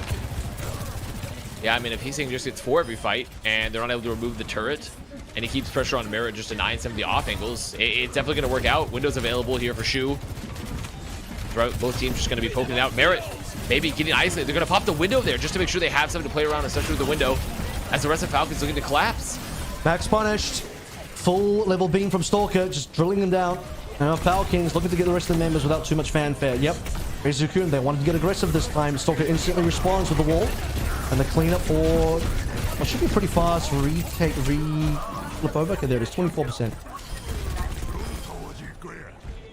And Post Portal's going to be up for Falcons here. Might even get a late pick. Lip trying to get out, is going to get the TP. Just barely in time. And for Crazy Raccoon, they're now looking for a recontest. Ult's going to be pretty good for them here. They can try to beat through the window. Kind of a question now. I guess you do have the wall just to kind of split it even more. Is, yeah, they're going to TP here to point. Start putting this aggression here. Yep, one coming up. Find one. For the turrets, I mean, look at Hanbin falls over, gets immediately annihilated. Yep, so Chung, rather Chio, couldn't quite drop the beat in time to save Hanbin. Now Chung can just save this one. Crazy Raccoon cleaned it up. Hanbin, not too sure which side of the photon barrier he was at. Maybe Lip just completely locked him out, but Hanbin taking that much damage. Yeah, he was. Hanbin was on the wrong side of the wall, unfortunately, which means that the rest of his team, wouldn't really help him. And in fact, even if Chio dropped the beat, he wouldn't have had the beat land anyway, because Hanbin was just locked out. Yeah, 2 split. I mean, he was already so low anyways. Even if he somehow got, he probably would have gone down. You see Merit into the back with the overclock, going to force this beat from Crazy Raccoon. But Crazy Raccoon just walking into the backline here, right? Merit goes to the flank, but Crazy Raccoon just going to isolate those squishier targets. This might be the downfall of Team Falcons, constantly trying to play through the Malgan, constantly not finding any purchase here as Hanbin once again. You saw him at the start of the fight, instantly low HP. Support ultimate's being played through by Crazy Raccoon. Merit can't get anything done on his OC. And no contest here for Falcons as they'll give this one up. Hope for a reverse sweep on New Junk City. Yeah, I mean, 2 rounds here for Crazy Raccoon. The Orisa been paying dividends so far, just making sure to split those players, use the aggression to find the back line. Is a lot of damage here. The turrets covering the retreat just a little bit here for Falcons. Are going to TP here to the point. Make out land, but Crazy Raccoon looking for the chase. Trying to go for a bit of a flank here as well for the Tor, but now Falcons looking for the re-engage. Shoes dropped the window already. He's taken down though. Feel that saving is for now. Well played by Stalker to be able to lock that one in. This Crazy Raccoon aren't going to find the damage from the window they want, having to play into this wall. So Stalker saves the day. Team Falcons successfully receive the aggression from Crazy Raccoon, rotate themselves around, and they'll get the first cap as well. So Crazy Raccoon, okay, still have 3 other ultimates though on the retake. Stalker definitely saving the day there just a bit. They're going to have the cage available again for the choke. No beat up for Chorong. No wall up just yet for Lip. So definitely some options here for Falcons to go for the additional engages. He's saying, looking to just lock down the point a bit with the multi-core. Window gets invested and may get a free flip. Chio is 1 HP. Won't be able to drop beat anymore. Really needed to be the member to get that beat on time to save the day for the team. Fielder puts down the window and Max just aggresses in and he says, well, let me use the terraces to pull everyone onto the other side. Well played by Crazy Raccoon to prevent that fight from going awry. And yeah, looking back on Chio, he was about 98% when Max started to get aggressive and the fight really got its way through. I think if Chio just had a little bit more damage to heal, it could have gone a different way. Chorong's going to catch up here as well. So Falcons go over to get a test. Walking along, we're going to use the TB to get up onto the high ground again. Play a little split here. Try to just make sure to leave Stalker there to see if they can find someone on the stragglers. But Crazy Raccoon playing the distance right now. Here comes the wall. Gonna use the wall, actually. Just go for, yeah, really aggressive here. They're going to find Chio. Oh, Ajax! Oh, disaster. And they're so split here. Maybe Stalker get 1. He can get to 2. Stalker get 2 so far. Stalker going to remove the turret as well. He's with Merit. Cleans up, even with the Ajax. Admiral, I think they've turned it. Unbelievable. There's no way they've actually turned this one. Just like Alpha E previously, Ajax or no, they actually get the flip in, but it's a final fight now. Crazy Raccoon take it to 98%. As they're 2% away from locking in the map and getting a 2-1 in this first of 4 elimination quarterfinal in the playoffs here. Falcons, they needed some magic there. They got that magic. Thank God for Field and the DPSs. And they got Heesang down here as well. That'll slow things down for Crazy Raccoon. We're just gonna have to back on out, play it slow, wait for their spawn. Double support. I mean, the bank in general going to be pretty good for Crazy Raccoon here. They don't have to be afraid to necessarily force it. Now, Stalker's wall here going to be so crucial, right? Because he can split the heals. You're going to have the options here to just walk on in. Oh, and window going to be used. Good angle. Makes a little space there. Should be able to see a decent amount out here. OC being played in as well. Wall being dropped through. Merit's being completely covered all sides. They're building a little house on the point. They're not getting any kills. Double support ultimates the Crazy Raccoon side as well. Everyone is unfortunately not finding much in terms of damage until Stalker finally forced Sharon to follow through now. Heesang, Bolton Core in hand, doesn't have any time to drop it. Really nice kill from Hanbin. 99% to 98%. Only a few members alive on either side. Hanbin looking for the final turret surge to maybe oh, Max was feasting. They got the point though. They got the point. Crazy Raccoon didn't end up touching. I mean, he has a feast. Max gets several, but it doesn't matter because they can't get that cap, right? Falcons there keep their hopes alive just a bit longer, keeps their map They alive. C9'd. Crazy Raccoon should have won. They actually C9'd. They had 3 members alive. Max went and chased down Harmon. I don't know where the other 2 members went, but nobody touched, and Falcon snuck away with that point.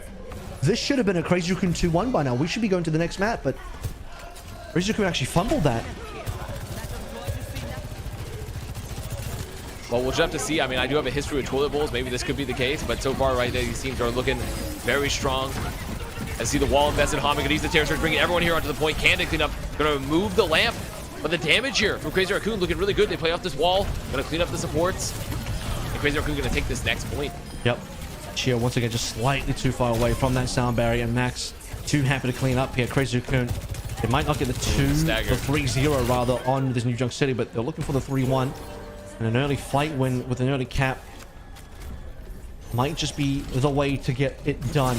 Armban now looking at the Diva. It might be a bit of spawn take. I won't get baited too hard. He might still swap. Nope, it's not a spawn take. It's a real change up in the lineup here. No more TP strikes either. Stalker's going to go over towards Tracer. Still annoying, by the way. Tracer into double turrets is not fun. Let's say that. Yeah, definitely not ideal. As you see, Max trying to put some pressure here onto this back line. For beat. Gonna force Chio to go for the beats and go aggressive. Can they find one? No, they can't get Chorong. Low too slippery. Before Max potentially, he's on 99 though. Field is down already. Max is going to terror search for a little bit of extra survivability, and with that, he will live. But by the way, this is potentially final fight. I don't think Falcons can come back in. It's 80%. There's not going to really be too much more to play through here. Stalker, he can't get enough done. He has to carry everybody. And think Chorong having the insurance policy of the beat available, this should be Crazy Raccoon's map. Stalker still alive, gonna go down though. Really cleaned up. OT is triggered, but I mean, who's gonna touch next? It's not gonna be Chio. Chio goes down. I mean, map goes the way of Crazy Raccoon, now up 2-1. And Crazy Raccoon, I mean, the max swap paying dividends for them here. And I think there's a reasonable argument to be made that really Crazy Raccoon shouldn't have even needed to go that 4th point, considering that they kind of C9'd that 3rd point there. But notice that for Falcons, they only started to fight back properly and looked like they were in a position to match Crazy Raccoon in this map when Harbin swapped to Orisa. He is forcing so much Malga. So let me answer the question I always ask. Is it a Malga meta? The answer is, it doesn't really matter. Stop playing it. It's not working. It's actually not winning right now. It wasn't even really winning when Bernard was... Okay, it was winning a little bit. But Onside even figured out themselves, hey, maybe we'll just play a little bit of Reaper. Maybe we'll just play a little bit of Sojin, and we can beat this thing. And they did. They forced Bernard to swap. So I'm not convinced that any team, whether it's Zeta or Falcons, can make the Malga work. And Crazy Raccoon is saying the more you play Malga, the more we're going to win. And after we come back from this break, we'll see if Crazy Raccoon, in fact, win another map.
Rizuku now leading the series in this quarter-final elimination for the team that loses, and a trip to the semis for the team that wins. However, the difference here of us is Crazy Raccoon have already locked in a position for the mid-season championship. It's Team Falcons that are in desperation mode to avoid having to go through the global LCQ if they can only lock in top 3 for Korea. Imagine Falcons in 2 LCQs. Imagine a situation where they have to go to 2 different LCQs, right? It's just a very different world that we live in, and we postulated a bit in between the maps. It's like, I feel like they've, Crazy Raccoon sort of unlocked the game deficit, the Orisa game deficit here. Maybe Falcons trying to force the Amalgameta a little too hard, and we'd like to see Hanbin play a little Orisa potentially. Falcons truly the team that has the most last chances of all teams that get given last chances. Here's another map that we'd never see in Korea, maybe even globally. Colosseo doesn't get chosen realistically anymore. I am so surprised the Falcons don't pull through the emergency Runasapi. They love going to Runasapi. They pick the map all the time when they can. But right now, it's going to be Colosseo. I'm going to be real with you. I think if you're Falcons, you should probably just ban your own Malgus so you can stop Hanbin from playing this.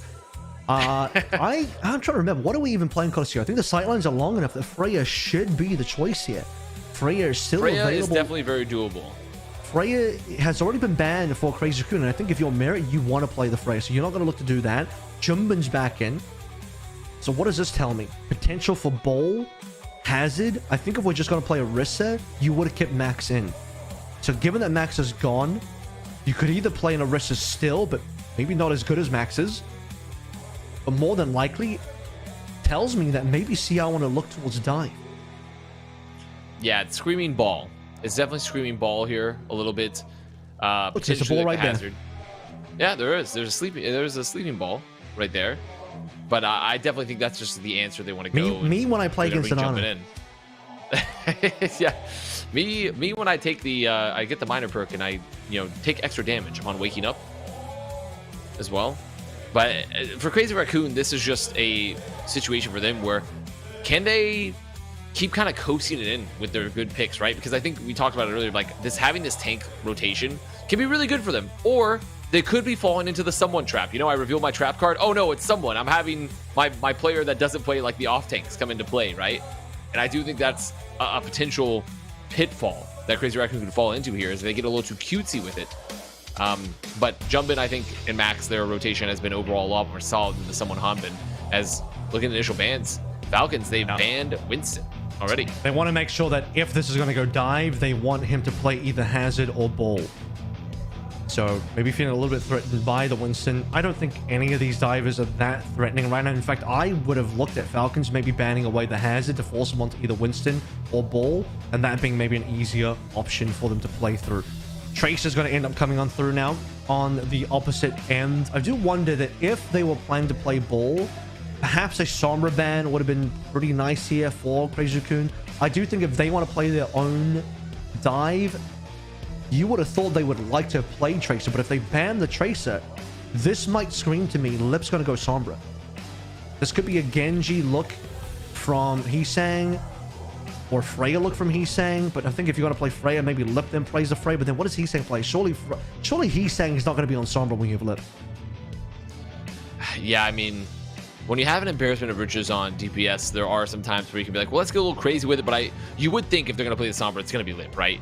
It's definitely going to be Lip that would play that. With Tracer being gone, it just screams Sombra to me, because I just don't think, like, why would you remove Tracer from Crazy Raccoon unless you were really interested in trying to force something that, because, like, what's good at fighting Sombra, right? You have Tracer, pretty good at marking Sombra. You have Tracer that's, like, overall just obviously pretty good hero, and Sombra probably the most one-to-one correlation of, like, what you're going to put into the comp to a degree. Just feels like that's the angle they're going to go.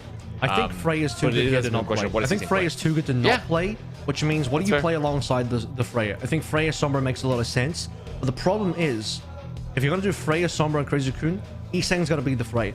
Right now in Crazy Raccoon, Lip plays both the Freya and the Sombra. Although that being said, not that long ago, it was actually Heesang playing the Freya. So maybe they will do that. Maybe they will put Heesang back on the Freya, put Lip on the Sombra, get rid of the Tracer, which means you take Stalker's hyper carry out, maybe forcing Stalker onto a Sombra, which they're confident Lip will play better than Stalker, and historically he has certainly done so. So a lot of questions yet to be answered. As we move on through to our following map, and even on the support side, are we finally going to see maybe the Juno coming through? Juno's been completely missing from the meta, but if Sombra comes in, Juno's probably gone. Let's take a look as we head into map 4, and the gates have almost already opened. I mean, Lip on the Freya, but then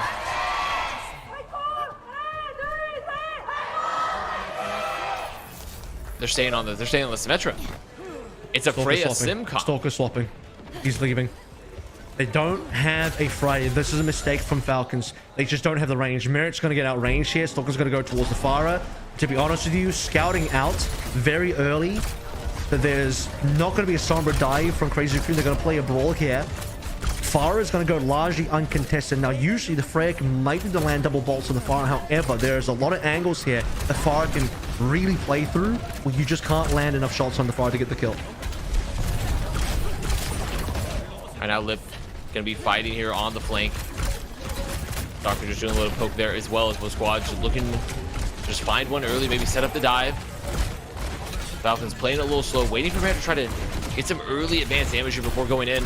Gonna hit a couple dinks, jumping, taking a lot of early damage. I think what this really is the Merit cast was in response to the potential Jimbin playing ball. Playing cast and Sombra into ball was probably the Falcons' read. Merit just doesn't have the time to go back to swap, so be on the lookout for the potential Merit swaps after he gets Deadeye and maybe gets something done with that or just uses it. But currently, he is getting heavily outranged, particularly in this concourse area, in this mid area. Even he sang on the Symmetra, heavily outranges Merit. No. Gonna hit the nade, or rather gonna hit the flashbang, doesn't get it much. And look at the bot. The bot, it's moving. They've just moved past it. They said, we no longer need to fight. We will just taking the bot with us, moving it past here the corner. Shu gonna be holding on to the window as Falcons. They're kind of in the position where, okay, we kind of are attacking essentially our own defense, if anything. Like, this would be a spot that we should be holding, but instead we're gonna have to attack it.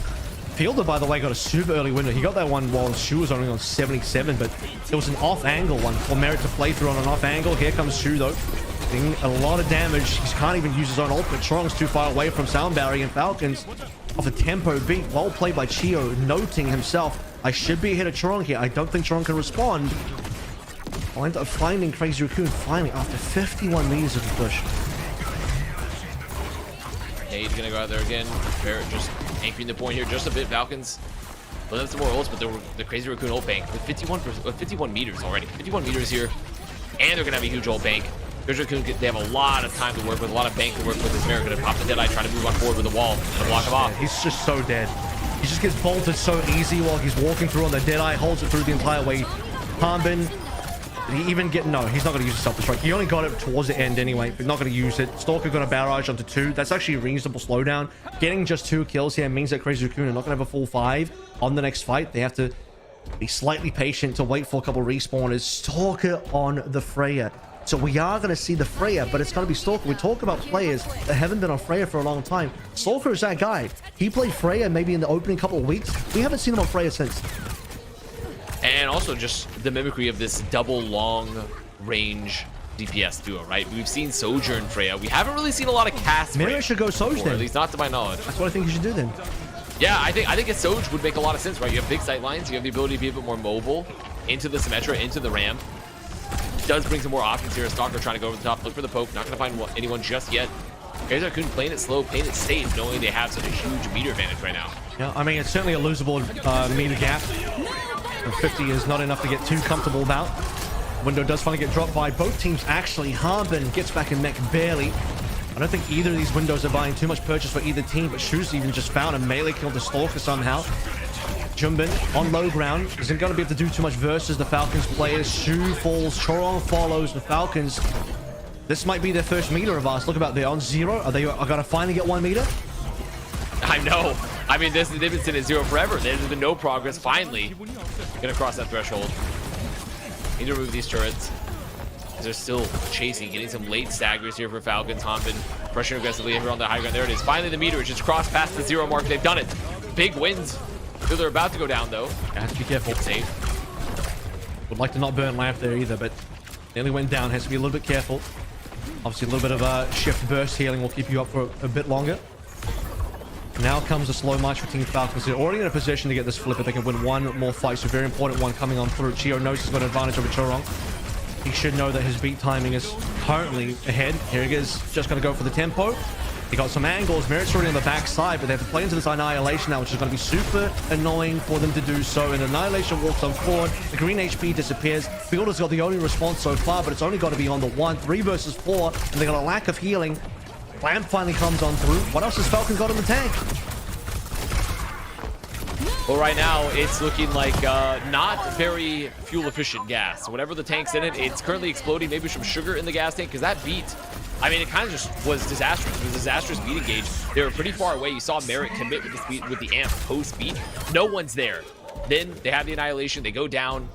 I mean, that is definitely just not what you want in the tank. I think they sadly just walked into Jimbin and just didn't realize he had Annihilation because the green HP didn't last long enough. Jimbin just holds for a little while, pops Annihilation. The Falcon's like, well, we got it back now.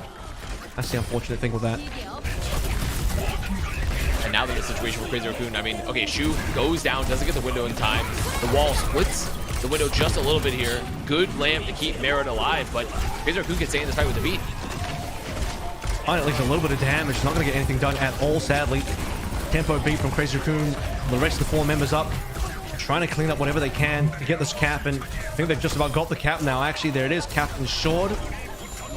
That's going to be a pretty large advantage for the rest of this map. Getting the cap on Colosseo typically is the hardest part. With Fielder down late, Falcons are only going to have 4. He's going to come back through onto a Kiriko. It's going to be Lucio Kiriko. They're mostly on a dive comp now versus Lucio Bat. Shu having window here. This could be very deadly for Crazy Raccoon in terms of fighting forward. Oh, the Freya dual lip into the backline. Merit already down. They're gonna trade though. Shu goes down. Then a limp through the window. Lip is gross. Lip. Oh!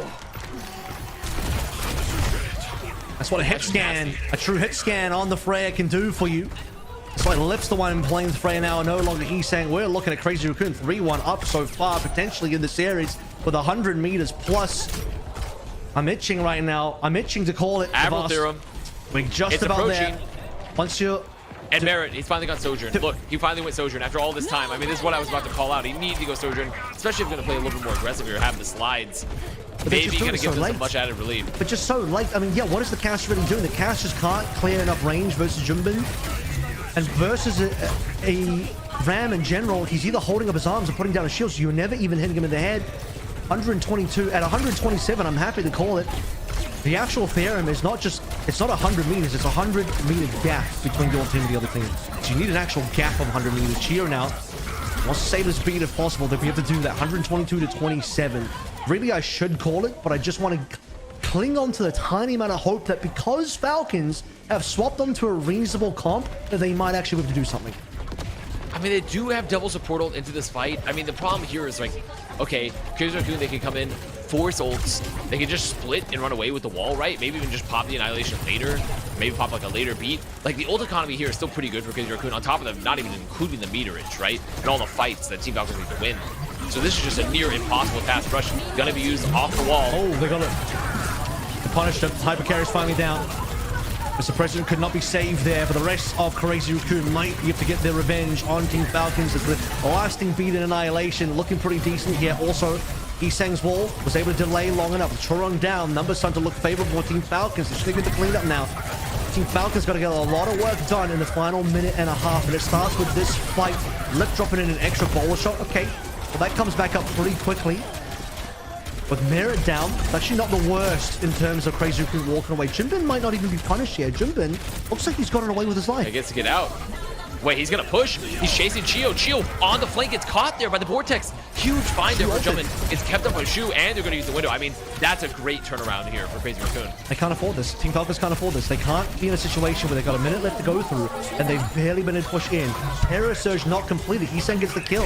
And Jimbin, he's just gonna LOS the Blizzard, so he's not gonna get frozen either. This is a disaster for Team Falcons. They've changed up their composition a couple of times on individual members. But even though you would argue they're probably playing a better comp for the map that they chose, by the way, this is the map choice, it's all falling apart. 34 was all they got. I think this is over. I think with 30 seconds in an OT left to clear 90 meters, it's too much. 80 meters rather, still too much. Yeah, Admiral Theorem is very tough to beat, especially in this situation. And Merit goes down, no overclock. 20 seconds here on the point. There's going to be the rush, but I don't think the Falcons are taking flight on this map. I think Phase Raccoon going to drag them back into the trash bin here. Falcons. Stalker, fun enough, get a kill on the shoot with the ice block perk. And even though Crazy Raccoon loses fight, look at where the bot is. It's starting on the wrong side of the map for Falcons. This is worst case scenario for Falcons, where they didn't get enough meterage in regulation time to close the gap, and they are now starting on the wrong side of the map. Can they even get a kill on the Jumbo? Doesn't look like he gets TP'd out by Heesang. Heesang will give us life for it. So that's something to play through. Remember, we are on OT spawn, so that will give a little bit of free time for Falcons to move up. The ults are pretty decent. I mean, they have some options here to fight when Merit's still holding on to the overclock too. They want to choose to go really aggressively early, knowing they're down Heesang, knowing they don't have to worry about those TPs. That's exactly what they're going to do. They're going to use the Blizzard here. They're going to use everything. They're about to use everything. As soon as Jimbin pops ult, it's going to be Chio responding. Can they kill Jimbin in time? Doesn't look like it's going to happen. 3-man beat Merit's down. No OC available to play through Heesang, and you know, just don't even bother touching the payload. I will be clear though. Is it a C9? It is. Were they going to lose anyway? Probably. Falcons to clear 80 meters in the OT where they drop all of their ultimates in the first of, I want to say, 3 fights. Because they have to win this fight that they C9'd on, and then 2 more fights after that. With full perfection in OT spawns, while their respawn distance is ever increasing, Crazy Raccoon's respawn distance is ever decreasing, I don't see it. I'm not seeing the vision here for Falcons. You don't have your binoculars? Of why they options? chose to go to Colosseo. Why they're playing so much Malga. Why, when they actually go to Colosseo, and you see what the matchup is, Merit takes the entire map to swap off of Cass, a hero that really isn't contributing much at all on that map. You saw it from his POV, wasn't doing a whole lot. So the Falcons coaching staff are huddled around. They got a lot to talk about during the break, and when we come back, potentially the final map of the series. We'll see you soon.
나안 올긴 해. 나안 올긴 해. 야, 화물 무시하자. 화물 무시하자. 딜라인 가자. 딜라인 가자. 딜라인 가자. 갈렸다. 야, 우리 잡아. 우리 잡아. 길게 봐. 나 위험해. 메이트. 시점 아이고. 시점 아이고.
A loss here in the quarterfinals would mark the lowest exit point for either Crazy Raccoon or Team Falcons in Korea OWCS history. Both teams typically make it to at least the top 4, but usually to the grand finals, where every single finals, particularly internationally, it is Crazy Raccoon and Falcons, but we are seeing them early here in the quarterfinals. Single elimination, loser goes home and does not continue in the playoffs. And for Falcons, that would be an absolutely unmitigated disaster, as it means that their road to EWC, the mid-season championship, relies solely on their ability to go through the global LCQ. They will now have to win through the remaining maps in this series to get a deficit of 1 in 3 to be able to make that chance possible. Currently, map on choice is an escort one, of which they've only played Circuit and not won anywhere else.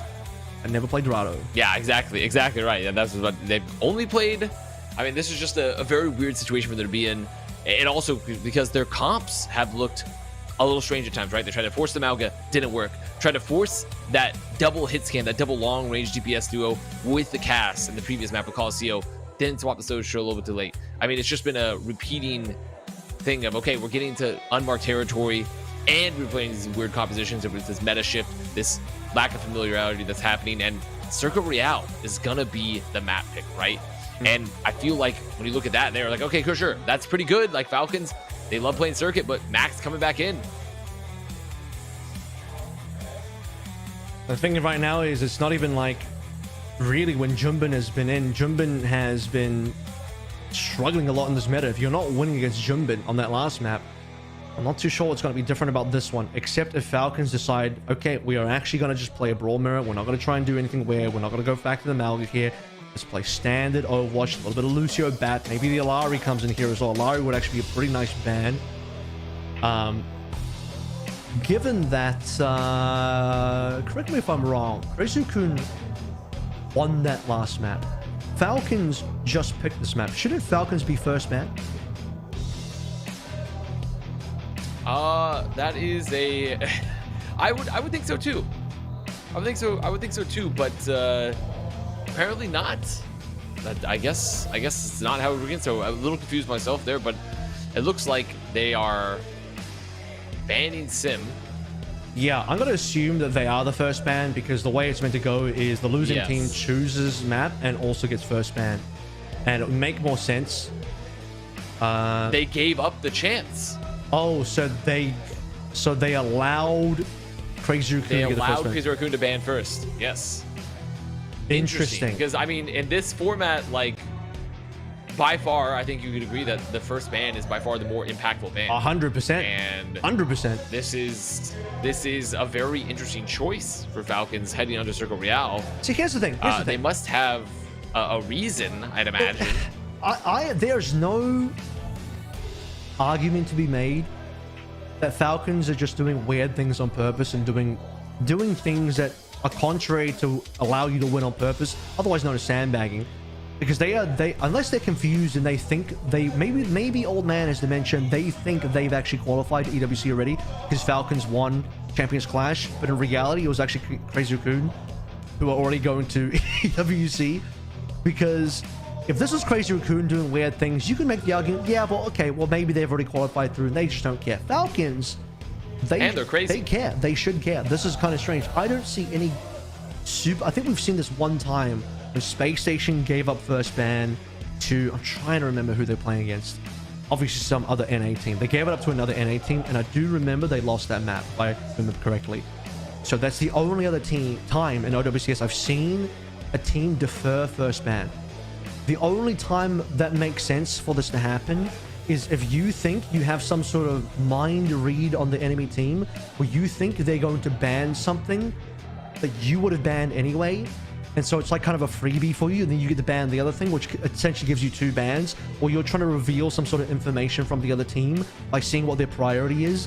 Now maybe if you're in the lead in the series that makes sense, but you're at match point here. Falcons are at match point here. They're about to get knocked out if they're not careful, and they're giving away first ban advantage, which is very strange. Juno's going to be gone. I don't even think that's an incredibly impactful ban, but what it does do is it does protect the Alari, which I think Crazy Raccoon are far more likely to play. So if Falcons ever want to get rid of the Alari, it's gone now. But getting rid of the Sim, maybe is good for them too, because he's been playing a lot of it. Avast could be our last map here for Korea stage 1-2 rather playoffs. Let's see what happens.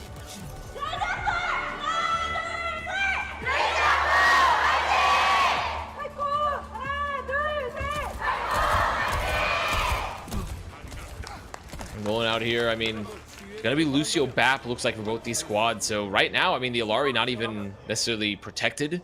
I mean, well, it is protected, but not being used. Not chosen. Yep. Yeah, not chosen. Yeah, I mean, gonna be Rams for both these squads. I mean, this makes a lot of sense, right? You're gonna expect a lot of Ram. You're gonna expect that to be possible. I mean, sometimes you see the Sigma, right? Double Widowmaker. Now, I understand that Widow out of spawn for the first shot, but Merit's going to roll out of this. Yeah. It's quite risky. I mean, Merit's committed. I mean, that's crazy. You're putting a lot of faith into Merit to make this last, because at any point, Lip can say, yep, I'm just going to swap off, play the Freya, play something a little bit more. I mean, he's doing it now. He's already swapped. But the question is, does Zip now, knowing that's a Widowmaker, continue to play the Freya? Because I think it is risky. You are on a 225 HP hero versus Widowmaker, long sight lines. So there is a chance that Lip also swaps back, but it is certainly going to be they're just aura checking. This is just aura checking, right? Like, you know that they already have the info. They know what's happening. Merit just like, I'm just going to try to hit my shots, right? This is literally just, I'm going to try to hit my shots. I'm going to try to get my picks. The surprise is over. We're committed. Look at Lip. He's already kind of like ego checking Merit a little bit. He's just like dry swinging it. That's a term from other games. Don't worry about it. Lip's just kind of dry swinging it into Merit's sight lines and being like, yeah, we'll see if he hits the shot. I mean, so far it hasn't happened. Oh, Lamp hits forward, but Chio with the boop. I mean, great boop there, and they're gonna find Charong as well. So the rush gets stymied here just a bit. Merit, I will say, currently quiet as the church mouse. He's. I mean, I can't see him, can't hear him. I mean, he'd be perfect in you know, that one John Krasinski franchise. I can't remember the name. What's of it? How does saying Quiet go? Place. See no merit, hear no merit, something. Yeah, something like that. Speak no merit. There it is. I mean, oh, that's true. That's fair, actually. That's a good point. That's, yep. I mean, like the hiring decisions in many esport organizations. See no merit, hear no merit, have no merit, you know? Like, it's just, there's a lot of different ways to interpret that. But Stalker does hold on to the Blizzard. Bro, is not talk about any specific esports org, clearly. No. Crazy Raccoon. 87, 4-shoot. You only have first ultimate here, actually. Stalker's got first ult, but first ult for Crazy Raccoon is going to be Lip. No surprises. It is what Freya's going to do. Blizzard already down, and you have one catch, but he's been landed. Sure, surely through the bottom of the payload, even. Stalker take down the feet. Ooh. I mean, that is just a nasty Blizzard, a very nasty Blizzard from Stalker. And I mean, I'm going to be honest, I don't think Merit's doing anything still, but he is putting a lot of pressure, and I think Stalker and co, they're making sure to just get really good walls. The Blizzard was great. Heat it down through the window. And now Crazy Raccoon, I mean, they haven't really built up too much. They had to invest some in that fight. Lip on the Soldier now, looking to just build up some charges, try to find one, try to duel a little bit. Window? Fielder jumps up to contest. I mean, but look at this, Stalker finds Heesang again. Stalker just hitting these right clicks over and over again here on the main. Yeah, and I think he actually did manage to weave that one through the windows. I was going to say that window doesn't really help anybody. It was just Fielder kind of doing it himself to try and get a freebie. Yeah. Some weird ults from Falcons today. Here we go. Speaking of ultimates, Merit, he has the vision. He can see now. This might be the most contribution he's done to the map so far, as he gets a little, just some of the wall sight there. Heesang is holding on the Blizzard Max close to the Annihilation, so they're going to have some options here to kind of break this open. Chio with the beat, though, just going to be looking to pop that as Max tries to take this really aggressive angle, getting shot. Where was Chio? Where was Chio? No sound barrier to get the save there. Maybe Hanbo was locked out LOS from a wall. Not too sure. It's possible, but with I think it was a wall. I think it was a wall. That's likely. Could it be Cap? I think there's a chance for another fight here. Merit's about to swap. Okay, yeah, he knows. Dude, they're like, get this guy off this. They're like, come on, Merit. Wait. He's like, and then he says no. And then Bro says no. Sure. By the way, they still got a recontest here. They're not even going to recontest. I don't think they can touch. No. They can't. They can't hit the touch. They sat there playing, you know, pickup sticks there with Merit dies for it too. And Harbin dies for it too. What has happened here? Dude, again, I think Falcons have dementia, and they think they won Champions Clash, and they've already qualified to UWC. And they're about to find out after this is like, wait, we didn't pre-qualify? Like oh, that was like, you know, Crazy Raccoon got it? Like, what? They've all fallen and hit their heads in like that last second of consciousness, like the euphoria. is like flooding into them. And like, guys, dude, we're doing so well. Everyone, come on, Somebody teammates. tell Falcons Can't they wait actually have to win this. Somebody tell Falcons right now that they can't be doing this and they actually have to win. I mean, they have 4 ults, and Merit is off the Merit Widow. swaps anyway. Yes, he's off the Widow now. He is off the Widow now. There are going to be forces of ults. B gets used. Annihilation for the squad's going to try to walk through the window. But, I mean, into the back line. Crazy Raccoon's going to find one. Maybe they can pick up some more. But live with the overclock. I mean, this is sealing the deal. Oh my God. They played all this weird hero chess here, Avril. And now there's just a situation where they might lose second. And it's just kind of falling to pieces but a they bit. were holding Oh, it. Mauga. There he is. Okay, well, that secured it. That secured it. Of us, that's day 1 of OWCS Korea playoffs finished. And we'll see it. No, okay, here we go. Let's see what we can do here. The final Mauga. Fade to black. Fade to black. Fade to black. Solomon slowly fade to black. This Team Falcons here, the final opportunity. What does it feel to get out of this window? Coming from spawn. We have seen Stalker hit a couple of nice shots from this window previously, but not this time as Crazy Raccoon will just easily walk away. I mean, they're just looking for late Blizzard. There's no ults yet for Falcons. I mean, this is going to be a free Blizzard here, potentially. He's going to zone the point. They have to touch. They have to touch. They're going to have to send someone to touch. It's going to be Chio. Chio gives his life. Wall. They get walled off. They get Perfect. a cap. And, I mean, it's just Perfect wall. absolutely perfect. Literally perfect. Yeah. Yep. Crazy Raccoon are just now basically speedrunning. A was actually quite contentious despite the Widowmaker being there. And actually, I think the Widowmaker, if you are going to play it, works particularly well in A, but not that great elsewhere. Maybe a little bit on C. It works even better if you hit some shots, too. That's I think if you typically get a couple the best. kills there, I think the Widow is, that's when it's worth at its best. Yeah, yeah. For sure. For sure. And now onto a C point. Oh, here we go. The Malga was there for 1 life. He just wanted to show it one more time. He just wanted to show that he unlocked Malga the hard way back before everyone got it for free. That's true. That's true. He has the you know, the OG Malga. Not everyone got that one back in the day. But Falcons, they are going to have a Blizzard. They're going to have an overclock. The ults coming up here, but Crazy Raccoon, I mean, they're just going to look for these long flanks. Yeah, Lip, again, looking to pressure. You're going to have to use the wall just to split off Lip. Just to split off that pressure. And now they have the high ground. They're taking them off this a little bit. Made them bow on back. But Hanbin isolated here on the point, taking a lot of damage early. Lamp is not going to be there. Unfortunately, to save Max. It landed on the other side of the wall. Max goes down.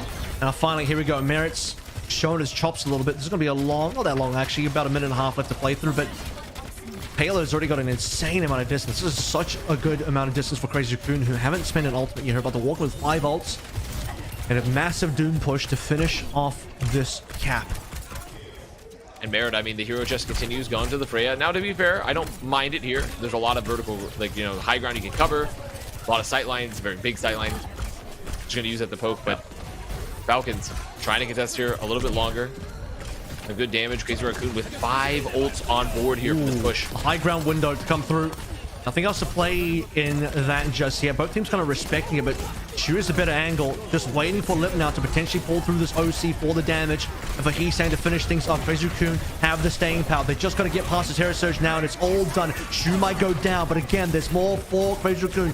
Blizzard, OC, Lip, farming it up. 150, looking for more. Chio goes down with Hanbin gone. The cap is there, but the payload is slow. They didn't move it, which allows Falcons now another wave of respawns. And there's no ults. No ults left for Crazy Raccoon here, so Stalker close to the Blizzard, Merit relatively close to the bullets. They have to touch, though. They have to touch. They are going to get the touch. Oh, this might not be Stalker a cap. there. Just making it with the ice block. I mean, the wall gets used. They can make it on out here. They're going to have some of the ults available right now, and Trolling goes down. Yep, this is not going to be a cap anymore, especially with that kill onto Heesang. There's not enough players alive. And I'm not too sure exactly what Crazy Raccoon, what was the reason? They did not push at all. So you essentially had a situation where Crazy Raccoon dropped all their ultimates. One player from Falcons was holding payload the entire time. But even when that play was gone, because basically the entire team was wiped, nobody was pushing payload. Nobody was pushing it. And it was a wall earlier, by the way. You asked where was the heal, where was the Chio beat? It was a wall. Okay, so it's not going to be full completion, but it is a lot of distance still. Now, Falcons can actually finish the map. That would be a bit of a fumble from Crazy Raccoon. We haven't seen a couple fumbles today. A couple C9s. Chio AJ. I would argue we've seen more than a couple of fumbles today, honestly. This has felt like the Falcons fumble, I don't know, I need another Fiesta? Falcons fumble Fiesta, perhaps? The thing is, Crazy Raccoon haven't played that clean either. No, it definitely has not been exceptionally clean here. I think Crazy Raccoon have cleaned up their act a bit as we've like progressed into the series, maybe in relative to how Falcons have kind of been maybe struggling a bit on terms of their picks, like what they want to play. And this time Stalker says it's my turn to play the window. Probably just gonna look at a spawn, try to find a pick, swap back, more than likely. Yeah. As Hanbin here on the Orisa now, so they're not going to try to mirror the Rams. They're saying, okay, let's play the Orisa here. And Hanbin has been. I think, is this our first Hanbin Orisa of the series, or maybe I'm misremembering? He's played a couple times, but he's been super unwilling to match the Ram at all. So I've said Korea doesn't like to play Ram, but really of the Koreans that don't like to play Ram, I think Hanbin the most currently doesn't want to play Ram. Max is willing to at least play the Ram here. I think Orisa is still more meta, so it's possible that Hanbin's actually made the right call. Let's see if he's able to actually get that in play. Freyas are a lot more standard here. You'll see Merit immediately should be doing a lot more on the Freya than he was on the Widowmaker. I mean, just look at the space here the Hanbin's making. Does have to use all his cooldowns. Gonna back it up, no gold available. Doesn't have the javelin spin. Gets that back up here, gives him a little bit more time. Falcon's trying to get a window.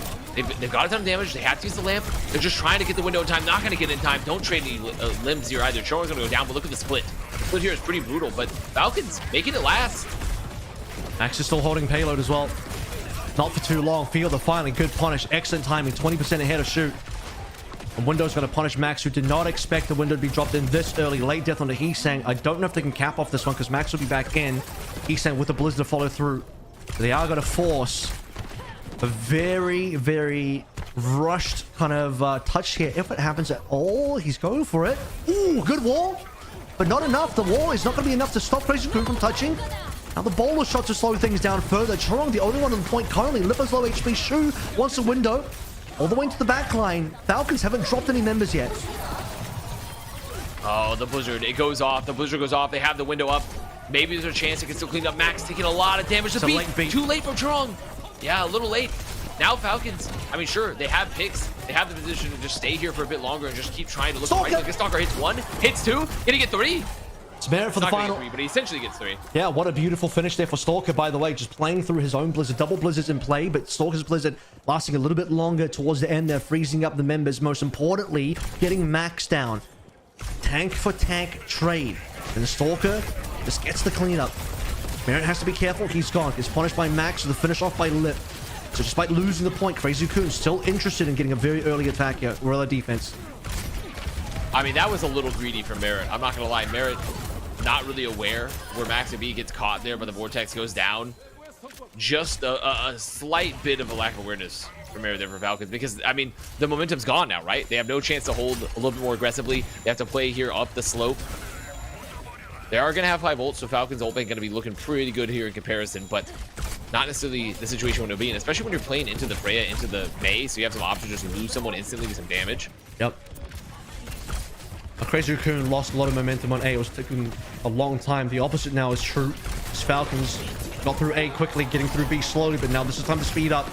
All the ultimates coming on through. Shooter follow after Lip goes down. Crazy Raccoon with only 3 alive. Falcons now thinking about how few ults can we win off the back of this one so that we can use the rest of our bank to actually cap B. Very clean fight. Just a sound barrier. Tempo sound barrier, mind you. And a full team wipe with 4 ultimates remaining.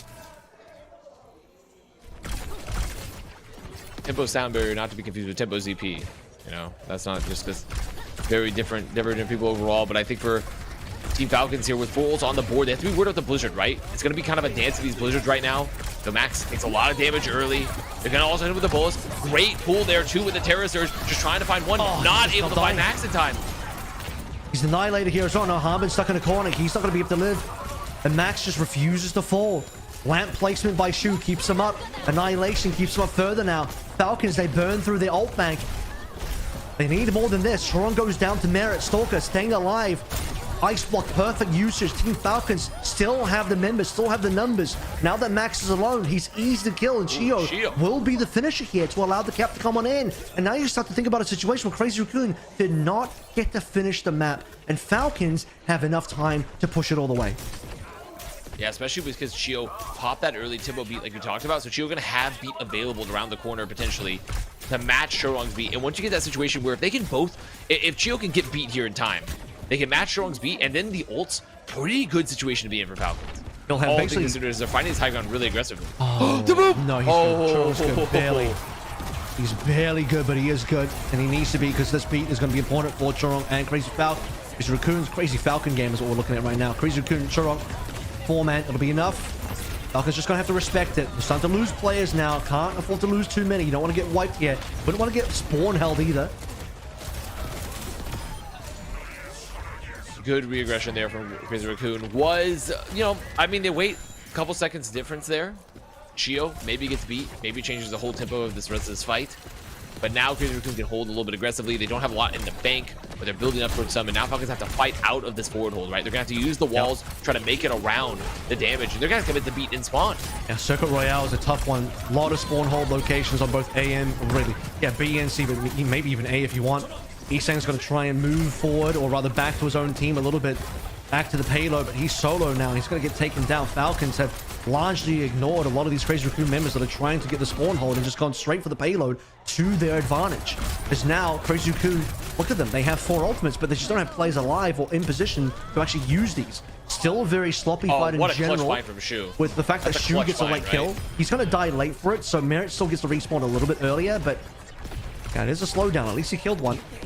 Yeah, and also, I mean, there's no support on Super Falcons, right? Like, they have some options to stay here on the point, but if they don't have that damage, if they don't have that finishing power here for the long sight lines, just really tough. I mean, Shu kind of bails them out of what was a messy situation where Falcons just wrap around them. Let's looking to test the high ground here just a little bit. Try to find one, gonna get pressured. And Falcons, I mean, we're at a minute and a half remaining here, Abra. We're getting closer and closer to this last fight, but a lot of pressure here on the point. Listen. It looks like it's going to catch a decent amount here as well. Let's see who gets frozen up, if anybody. Not quite, actually. Nice little disengage. Stalker via the wall as well to block off LOS from Crazy Raccoon. And they're going to get away with that with no frozen members. Straight back with the payload now. Final push to end it all. Looking for his angle on the bowler shot. Doesn't have any good players to drop it into. Shio still waiting for his next beat. Churong, same thing here. Crazy Raccoon slightly more ults to play into, but Blizzard is the key ult. Nothing to block it through. Sorka dropping that at the right time and place could get you the cap, and the lamp from Shu is gone. Shu, speaking of which, needs to pull the trigger soon. Churong, freebie onto Merit. That's bad news for Falcons. Who gets frozen? It's Max. Churong, is he going to end up saving Max? Max doesn't even need to save from the sound barrier. He's just living through it, and now the Annihilation might carry on in. Churong still holding for a little while. 3-man beat versus the remaining green HP from Falcons here. Merit, he's still waiting to come back from spawn. 40 seconds left to play through. Falcons lose this one. They have one last reset. Oh, they don't want to get a late stagger there on a Merit. Merit getting chased. Not going to be able to find Merit. So there is one final chance here. And if Falcons does not cap this, I mean, they're out. They're done. They have to go to LCQ. This could be the end of a very, very big dynasty that's been happening for OWCS for Falcons. So everything on the line here for them. 3 ults in the bank. Last fight happening right now. Crazy Raccoon looking to finish it out here. 4-1 potentially here. It's all going to depend on this last fight. Yeah, the dynasty has really mostly been on the Crazy Raccoon side, with Falcons playing foil to that every now and then, but it doesn't look like today will be it unless Falcons, with their remaining ultimates, can pull on through for one last miraculous fight. The OT has been confirmed. Stalker even swapped to the Tracer 4. He's in 1v1 versus Max, forces the Nemesis for Max on high ground. Holding the positioning, Harbor to low ground, attempting to at least get some payload movement. Fielder's window doesn't get a lot, but Stalker does indeed. And now with Shu down as well, Crazy Raccoon just don't have the members alive. No supports. He's saying the last Blizzard, he's got to drop it down. He needs to buy time for the respawners. If Max goes down, they have no tanks, they have no supports. And is there any chance for Crazy Raccoon to hold on? I don't think so. This is looking like a Falcons map win. We're going to go to another map. Falcons finally getting a little bit of clutch factor here. The weights have been taken off the wings. We're going to see a little bit of soaring taking place. Sparkle, rest of the crew coming up. We clap some hands, and Falcons, they're not out yet. They want to say, no, we don't want a second LCQ in our future. We're good with just one. It'll be their last one as well if they end up going there. 3-2 now in favor of Crazy Raccoon is the scoreline, but the bad news for Falcons is the remainder of the maps will be chosen by Crazy Raccoon. Beyond that as well, we have a full map pool reset. Let's discover where Crazy Raccoon wants to take us after this break.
나 캐줘야 돼. 메이. 넣었어. 이제 박아야 돼. 나이스. 나이스. 좋다. 나이스.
Out of the frying pan and into the fire, potential for Team Falcons. They have survived Circuit Royale. They are still down in the series currently that they need to win to continue their journey to qualifying through to the mid-season championship. Crazy Raccoon on the opposite end at match point, looking for a berth into the semi-final, but they themselves have already got the pre-qualification into EWC from their win in Champions Clash in Hangzhou just a couple of months ago. And now we have reset the entire map for all of us. Crazy Raccoon have map choice, and they can go anywhere remaining that we haven't played yet.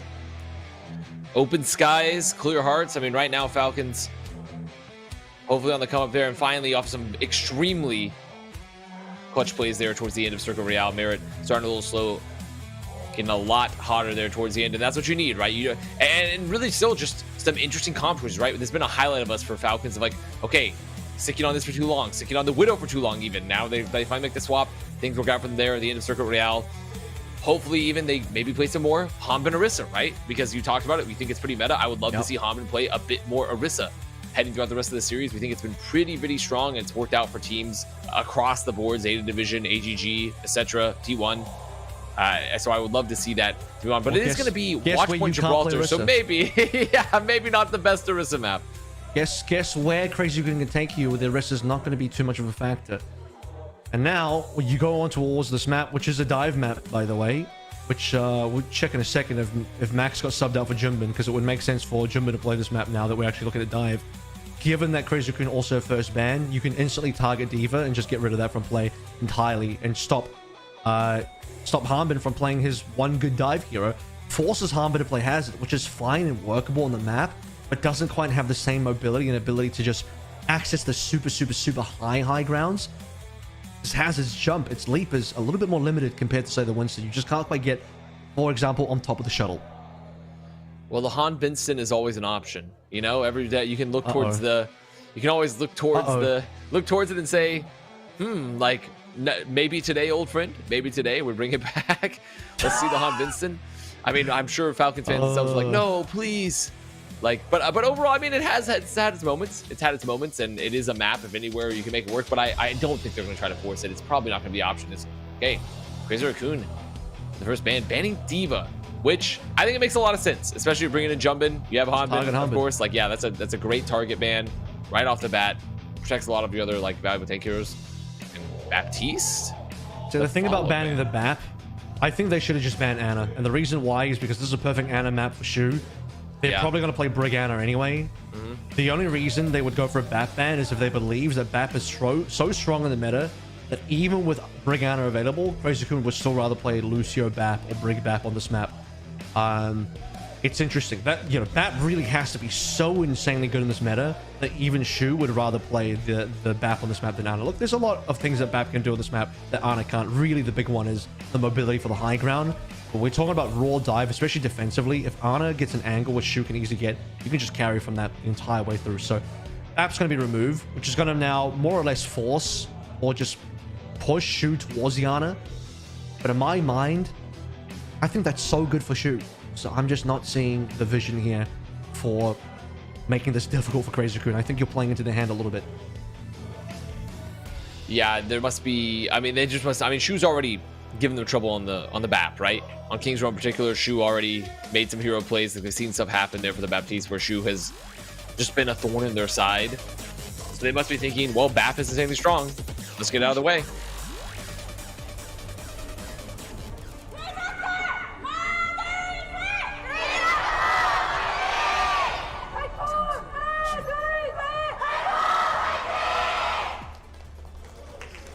Backs against the wall once again for Team Falcons, rather, for Crazy Raccoon. They built themselves up a little bit of a buffer in terms of their map scoreline. No hesitation. Winston locked in for Jimbin and Harbin with Diva gone. Hazard is the remaining pick to play through. No BAP. There's no Ana for Fielder either. There is going to be an Ana for Shu, as expected, right? They're going to play the Winston. They're going to lean towards Ana. Shu's the best Ana anyway. Of course, they want to play as much of that as possible. Not expecting the Zen to be played through much here, if at all. Now, I will say, if they were going to do it, Chorong is one of the players that can do it. He does have a very good flex, but of course, they're just going to go Brigana. Makes a lot more sense. Look at this. TP over to the high ground, I am concerned. I am concerned about the Merit cast, given that his lack of range, given the fact that you are going to have a situation where you could challenge Shu a lot easier if you were going to be playing the Freya. Look at that straight away. The bolt from Lip. However, Stalker was in position just to kill Lip. That's a really nice angle that Stalker found somewhere on the map. Don't need to outrange if you just do this. If you play the medium range, hit every headshot, and also Stalker follows up of all of your damage immediately, like a heat-seeking missile. If Chorong just doesn't use the shield, then you just do that, I guess. Yeah. Yeah. If Chorong doesn't use your shield, you use Stalker as your secondary bolt. Stalker your secondary bolt to follow up off the damage. I see Falcons holding strong here on the high ground. Just gonna be dropping a lot of poke. And Crazy Raccoon, I mean, you see, he's saying into the back, trying to turn them around, right? Trying to make sure that Stalker's going to be fighting them. Then they're going to use Jumper to try to clear off this high ground just a bit. Early so far, Crazy Raccoon staggering, but not tripped over. Harbin in a little bit of a cheeky 1v1, waiting for Shu really to find this nano boost. Fielder maybe taking a bit of damage here. If Fielder can at least get a rush to be able to play up against this nano boost, Falcons will be in position, combat this offense. Should have been happy to take a little bit of damage as long as he doesn't die, just feeding that over to Shu. Oh, Heesing finally gets found though. Heesing just turning them around for so long. Gonna get caught. Merit gets another. Merit from the low ground. From the low ground, getting these. Okay. I mean, Heesing, I think, went into Mega Pack room, was in server room, goes down.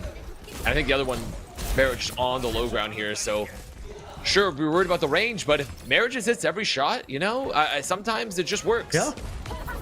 Well, Lip has to be careful about closing the gap a little too heavily. Because even Merit from low ground looking up can find Lip if Lip walks up too far. Oh, he's doing it again. Yeah, I mean, yeah, he hit that headshot. That's certainly going to hurt a little bit. Nano finding him play, but Jumbo gets pushed back. Chio, nice boop off the whiplash. The flail shot. And even with the Nano on, he's just not going to survive. He took so much damage, didn't get any value there. Pulse bomb blows him up. Bio Nano, Chio, and Merit with no follow-up with Heesang and Jumping down. It just doesn't matter at all.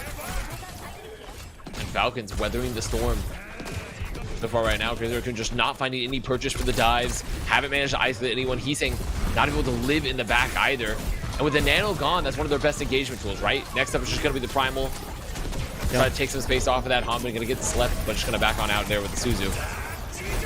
He needs to be able to land on some players with the downfall, though. I don't know who actually ended up catching. Maybe not anybody. Lip goes down, bowler shot. Don't even know if that landed. Doesn't really matter, though. He's saying what's more, finding the end of Merit's battle. So this entire offense has just been shut down entirely, and Merit's been kept up alive. Everyone's been kept up alive by Field. They're dropping Suzus in every now and then. I don't think Harmon's even died yet. I think most of Falcons have actually not died yet. Lip's feeling it now. He even wants to play a little bit of Cass. To be honest with you, Cass in the hazard is fine, but the issue is he's not going to have any high ground here. So attacking Cass, he's going to manually walk up all this high ground, which Frey would be able to quite easily be able to just float up on. Rizukun going to go for the long rotation. Well, I think that's what they're hoping, that jumping in with the primal. He gets burned through it. Can't even drop the primal over time. Now, it's going to be a route here. Going to go look to chase down some of these Elims. Hammond into the backline. Sean goes on late. I mean, jumping. I mean, this is just a full hold. Merit's donk walking at him. I mean, Merit is actually, he's unleashed an aura we have yet to see. I mean, this is like prime Merit opportunities. I mean, we have seen this aura, to be honest. We've seen this. I got to tell you, there is something wrong with the Crazy Raccoon dive. When Junbin gets subbed in and they're playing raw dive, because remember, Junbin did win Colosseo, but he was playing Ram essentially the entire time. They're now playing a raw dive, and it's not looking pretty. Side angle, Deadeye, and Bubble's going to keep them alive for now. Churro was looking for the potential bash, but has to bash away to safety. Now onto Lip. Couldn't quite find Junbin there. Harbin goes down. Opportunity out for Crazy Raccoon. They still have one more with the primal to end off A. Falcons, though, they want to be the full hold. They can get a touch, but they need the attack. Harbin only barely respawns, but he's not with the team. With Stalker dead, this is looking a little bit too difficult to touch, and they're going to get the point. I mean, that is a really good find there from Heesang, too. Heesang, the recontest is about to happen for Stalker. Heesang goes for the mark and Churung hits the flail, guaranteeing that there's no recontest option available there for Falcons.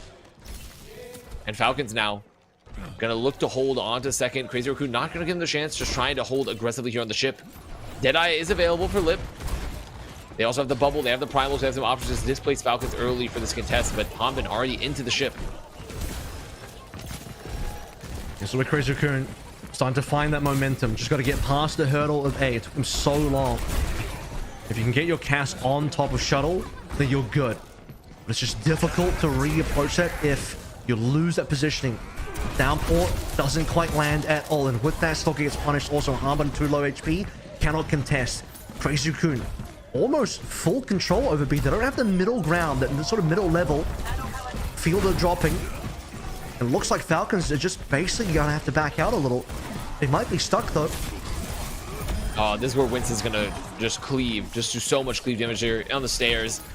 Falcons getting pieced apart here, right? And all off that really, the missed downpour from Hanbin, unable to find Lip. They don't have the downpour to set up. They try to commit, they get caught. Still gonna be a contest available here for Falcons. They ordered the end. Okay, they have a lot of ultimate stuff. Still ready to play through. New Choose looking for the nano coming up. Choron goes down. There should be Crazy Raccoon resetting. No more supports alive. Will cost him. The Kitsune rush might have been the pulse bomb in play there as well. Falcons, they have a minute to play through, but they have to hold on the backside of B. One fight. He's saying deep behind. Fielder knows that. They have the mark. Stalker also going to be there to duel just a little bit. See the TP get used, but should be fine. As Raccoon trying to walk on a position Lip up onto the high ground. Dive gonna come after, post this wall. And they're just playing here in the Mega Room right now. Building up those old worlds available. Yep, Nano's a go button. Chew onto Junbin. You'd have to imagine. They're capping. They're capping. They're just on point. They're on point. Jumpin's on point. I mean, they've turned them around entirely. They capped. They got it. Yeah, well, just got it. They literally just got it for free. They had two people out. It was Heesang and Jumpin keeping the pressure up while they went for their long rotation, and they got a free cap. Wow. Yeah, well, I mean, Stalker was the only one holding it. If Stalker then dies to Heesang, and that's it, and then Falcons have to suddenly turn around, touch payload, which they couldn't do quickly enough or in a well enough manner to stop the push, and Crazy Raccoon will just sneak away that cap with all players alive and 5 ults. They now have the momentum to finish the map. Channeling some of their namesake's power, being very sneaky. Sneaky Raccoons is Hanbin getting primal, getting caught. Oh, multiple people here from this primal. They've already used the Suzu. Not able to find Hanbin though just yet, but makes a lot of space here for Crazy Raccoon. As Merit try to control the flank, maybe gonna try to go to the high ground here. Look for the long rotation as Jumpin goes back to the back line again. Forces the Suzu again. Fielder getting pressure, needs to get pocketed. Gonna be okay. Like a lot of free push off the back of that one. Now Crazy Raccoon just gonna chill out a little bit. Will cost Junbin's life for that one. Downpour is going to get blocked. Not everyone, though. Choron did have to burn a rally for that one. Lip still catches the downpour, but there's not going to be any follow-up because what Falcons just assumed they're not going to catch anyone off that downpour. Maybe the case. Downpour traded for Rally. Actually, I kind of think that's a positive trade for Falcons, Yeah. particularly because they need to just bleed out as many ultimates from Crazy Raccoon as possible. Here's the rush. Rush used. Falcons trying to chase them down. Deadeye. Right here for the recontest. Gonna force him to back on up. The Nano. On to Jumpin. Keeps him up here as well. Barrett gonna pop a Deadeye of his own. But Jumpin there with the Nano. Farms. Gonna get 1. Gonna get 2. Gonna get 3 for Jumpin. Recontest there. And what a good re-engage there. For Crazy Stalker, though, Raccoon. he's still on the payload. Stalker is still just able to store the payload. He's given his team, and staying alive, by the way, enough time to respawn. And now there's going to be one last contest. Stalker did a lot there, still barely contesting. Using those blinks effectively. Jimbin looking for downpour coming on up. Chorong, too far away from the rally, but Chio is about to be there already. Need to keep Merit alive. This is so important. Team Falcons, one last opportunity. Merit onto the left, Chio on the Chorong. It's every single player taking down their counterpart. Now Merit will finally make that a little bit more asymmetrical. Crazy Raccoon, they push it to the end, but they don't finish. However, for a team that were nearly held, full held on A to get to the end of C, that is far more than what you thought was going to happen for this Crazy Raccoon squad, and maybe far more than what Team Falcons can afford to lose. And now it's just a question, right, of like, okay, you can play the defense here. Crazy Raccoon, obviously you can keep Merit in a place of power, right? Have Merit just be that center point for you. Make sure he's hitting the shots. And that's what was happening consistently. But now you're attacking into Gibraltar. And if you want to play the cast, it's just a game of can you get Merit into those power positions again, right? And it's going to be so hard versus a team like Crazy Raccoon, who's historically been extremely, extremely good on maps like Gibraltar. Just maps where they can be very divey, even if they struggled a bit there on the offense. So that's going to be what I'm watching here is, can they get Merit into those power positions yet again? Because that's really the crux of that composition. Into the power pose. The power pose. Yes, exactly right. I mean, Merit, he's been training for Mr. Olympia. He's going to be doing some posing. I'm going to see the lat spread. Merit, can I see the lat spread coming up? Double back lat spread. Team Falcons still take us to a map 7. Would love for this to end on a map 7 between these two teams. We already got 6. Crazy Raccoons have found themselves in a nice match point scenario where they have everything in their favor in terms of map choice. First ban, you call it. A attack for them was a little bit rough, but they're going to play the same defense. They saw that, like, you know, we get to start on the high ground. We can play lip on the cast. That's fine. Merit's going to start on the Freya. Try and exercise that range advantage as best he can. I like the swap. I like the swap here because it definitely changes the dynamic a little bit. Now they're not as worried about, okay, can we get in that position? Can we just outrange them? But Stalker, Chio, down already. Big shots being hit.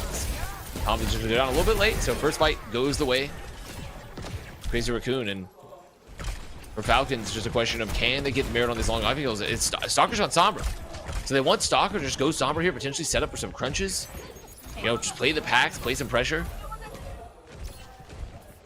Being able to potentially play for payload as well. You can see that Jimbin's only job right now is to just sort out payload. Every time Jimbin falls away, like he is right now, okay, the Susan's going to come in to save him. But I was going to say, every time he falls away, it's going to be free push for Team Falcons, and they are free pushing now, despite Mirror going down. So they're getting objective control, which is going to open up the map for them eventually. This is still a potential where Falcons can get punished, but they're losing 1-to-1. Jimbin next, maybe. It's time to turn this around now as Team Falcons. Both tanks are gone. Double support ultimates online for Crazy Raccoon. Are they going to pull trigger on any of this? Thinking about it. Thinking very hard about this. Fielder still getting picks. I mean, this crunch is really, really nasty for Falcons. Like, yes, did they get a little bit cleaned up there? It's not going to be that much of a cap, but they managed to break some of that close hold there, and they drew them down there, and Chio just played in the back, gets the backstab, takes down Lip, and they just play those alternate angles on either side of the car wash, and now Falcons, they can walk on up. They're not as pressured. He spawns, coming back in for Crazy Raccoon. They're going to have some ults available here, too. So really, really good split push there for Falcons. Double Even didn't clean up.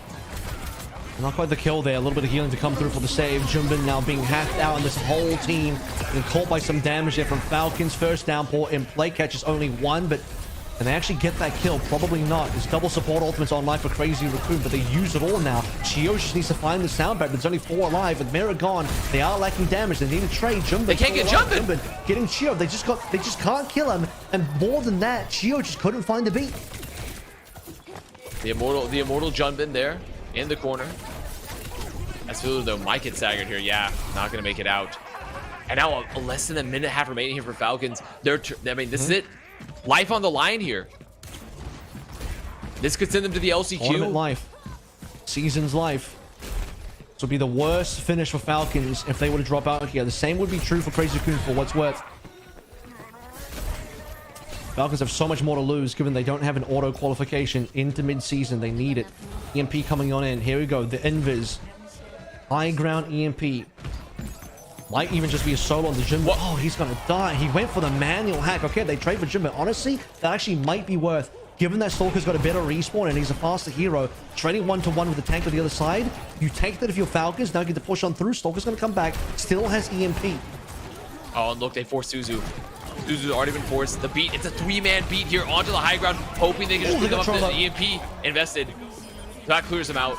I mean, as long as they cap here and they clean these players up very quickly, there won't be a recontest available. Jumpin's going to go down.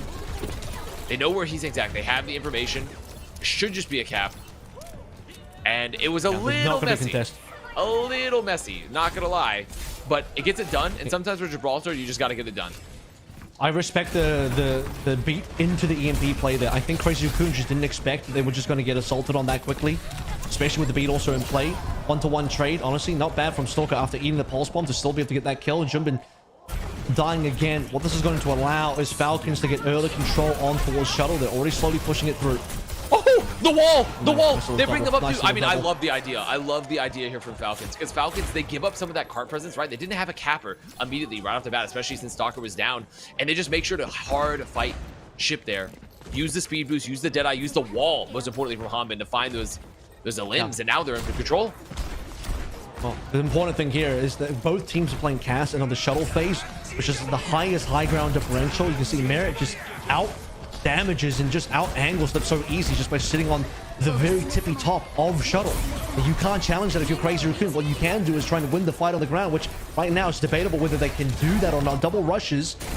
Lips coming on back in. Churong still holding on to Rally, which is probably going to be a game changer now. Has to pop it to keep Jumpin alive, but can Jumpin actually live here? Jumpin was immortal before, still immortal now. Chio pays for it with his own life. Stalker nowhere to be found. No EMP anyway. With that extra kill to Merit, it will be a defense on B. Oh, really good rally there from Churong there. The peel is excellent. Junbin plays his walls for his life too. And I think that's what's so important here when you see this matchup as well. Is like, okay, you have Chio go for the boop isolation onto Junbin, but if you don't have the rally, if you don't have those packs, it just gives you that extra sustain there. And that's where Vin of the Brigida pays off for Churong, pays off for Crazy Raccoon. Falcon's going to rush on in here, try to make the cross. Now remember, when Crazy Raccoon capped here, they basically back capped away from Falcons and snuck the payload in. I don't know if the opposite is going to be true here or if it can be true. They're locked in. Falcons are not in a position to make any movements here. They're locked into the side room. Crazy Raccoons are locked into the defense. Less than a minute left to play.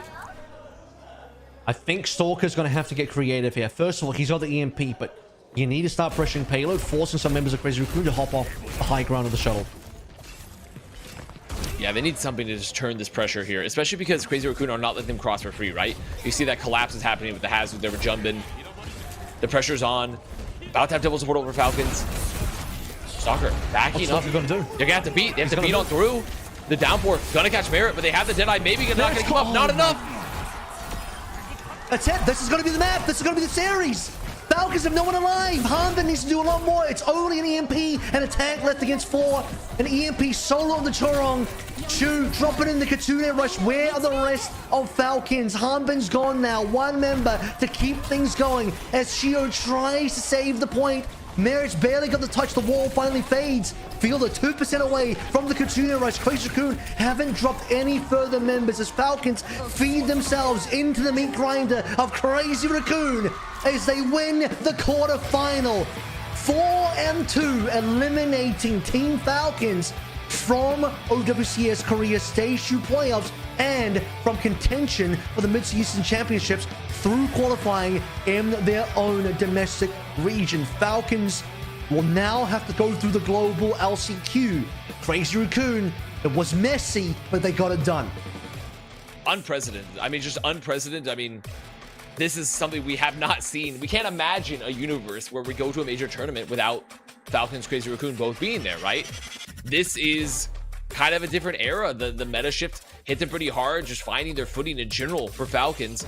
And Crazy Raccoon, I think, just another example of A, this why they've been so world class, and B, probably still one of the best teams to do it in terms of having one of the best tank rotations available ever in the history of Overwatch between Max and Junbin currently. Because it's just always been hard for teams to make it work. I mean, Falcons themselves can't make it work with two of the best tanks of all time. So really well played from Crazy Raccoons, and just showing that flexibility between their tank line. And player of the match here, someone that's had a lot of impact, it's got to be Heesang, whose flexibility just continues to pay dividends for this squad. To me, really what made the difference here in terms of what Heesang played was actually the Symmetra, which feels like a long time ago now, and it was. I mean, we just played 6 maps, and we didn't see the Sim after map 3 out of 6, so from that point onwards, Heesang was playing a bunch of other stuff, but I think the early on Sim difference started to pull Crazy Raccoon away from Falcons. And Falcons, to me, this entire series made some very questionable calls. I think in the early maps, you saw how good they were on map 1. You're thinking, oh, this is it. Falcons can actually play. They're here to play. They won Ilios so comfortably. And then you go to map 2 onwards, and it's all this Malga stuff. You're like, okay, you know what? Falcons, old Falcons are back, and not the one you want to see. For Crazy Raccoon, though, Crazy Raccoon that you wanted to see, I don't know if we necessarily got that, because they still looked a little rough around the edges, particularly in losing situations. They got Gibraltar done, but remember, they nearly got full held here. Yeah, I think the however, hope here is that it's the flexibility, right? I think this is the hope for me when I look at them. We'll have to see what they can do in future matches. I actually wouldn't surprise me right now if T1 ended up picking Crazy Raccoon for tomorrow, because they are still looking like the weaker of the trios. If you were to say who looks better between Crazy Raccoon and Zeta, Zeta to me looking at just a little bit sharper in terms of their meta read, in terms of what they can achieve in this particular meta. But it was a close game. It's a tough game. Circuit Royale loss for Crazy Raccoon as well probably hurt them a little bit. Just the fact that they couldn't quite finish the map, like kind of fumbled the last moment, couldn't quite get enough payload push, allowed Falcons to get one more wave of respawn, which they win, and then that ends up being the difference of us, where if they cap, we go to a time bank, and then who knows what happens. If they don't cap, then the Falcons win the map. So a lot to think about for tomorrow's game, but some words from Heesang before we close out for today. And I'm very interested to see like what his thoughts are on just their position in the meta, where Falcon's position is on the meta currently, like now that they've exited, obviously, because you know, there's also going to give us an insight maybe in like how is T1 feeling about who they want to pick, right? And like what they overall feel is. First question here is like, what are the victory impressions that Heesang himself has, you know, from that match? 솔직히 오늘 1세트 내어줄 때 매치업인 만큼 살짝 요동칠 수도 있었을 것 같아요. 그런데 바로 waiting here for the answer to come on through. And the answer here for he's saying, I didn't want this confrontation to happen here, but it turned out it just as Moon predicted. So he's begrudgingly giving Moon his credit. You know, just letting Moon get a little bit of flowers there. Yeah, very begrudgingly. And I mean, I think that's fair. No player wants to admit their coach is right. We focus our strengths. We focus on our strengths rather than our opponents. Was what he's saying. That was the answer to the question. I think to the we took 3 sets in a row. Was there? You know, they took 3 sets in a row. What was the the weakness to focus on? Is like they said they focus on their strengths, of course, rather than focusing on the weaknesses of Falcons. How did you win when you were at 0 points in Gibraltar? And he says, I don't know, because I was just on target, but somehow I won. That is like the most Tracer sentence ever uttered. That is the most Tracer player sentence ever uttered in the history of mankind. Because you're just like, I killed Stalker, you just go on the point. And then we capped. Yep. Yep. It's just like, I feel like, because Tracer is your commando, you know, it's your green beret. They're behind enemy lines a lot of times. They're just trying to make something happen solo. They are your survivalists. Tracer was active in the match where Heesang stood out. What kind of strategy did you come up with today? He says, I thought if I just do well and don't make mistakes, I'll win. Holy big brain. I mean, that's a forehead moment right there. If you play well and don't make the mistakes. And to be fair, that's really what it comes down to at the highest level a lot of times, is that it's just who makes less mistakes. If I shoot the bad man, then I win. Yep. 오늘 마지막 경기 Crazy Raccoon returns from the bottom. What are their plans for the future? And he says, I will win them all. Ooh. I will win. He will win the future. And I think overall, I mean, there's still a very big chance that Crazy Raccoon could have a meteoric rise. Obviously, they've looked great before. They've been struggling a bit. And after a bit of a messy back and forth here with Falcons, come out on top. I was going to say slow starting, but only because the Ilios looked a little bit rough for them. But in the middle there, you start to really see Crazy Raccoon come through and really perform as a team against some questionable decision making by Falcons today in terms of what Harbin was choosing and not choosing to play, even at some points in terms of what Merit was choosing and not choosing to play as well. But where Falcons did look competitive, they looked reasonable. Crazy Raccoon, they are, as ever, consistent. Maybe not so much in the seeding matches, but at least consistent here. And we have tomorrow's bracket. Fun fact, T1 did not choose Crazy Raccoon. They don't want that smoke. They want Zeta. What are your thoughts on this one? I mean, that is a pretty interesting pick, considering that I kind of agree with you. I thought that Zeta looked like the better team when we watched them play, but I feel like T1 has to have maybe some of their sleeve, because this is a team that's been constantly improving. I think with some of the additions they've added, they've just been consistently better and better and better throughout the stage has gone on. So, especially against a team that's historically so good versus Crazy Raccoon, maybe it's just a traditional, like a historical wariness, you know, like let's not play them. Let's focus on Zeta. We know what the strengths are, because for Zeta, they're kind of, they have a little bit less dimensions to work in, right? Because it's so dependent on Bernard being able to play the off tank, and Flora, I think, on those traditional like hit scan, you know, so a little bit of the Freya compositions.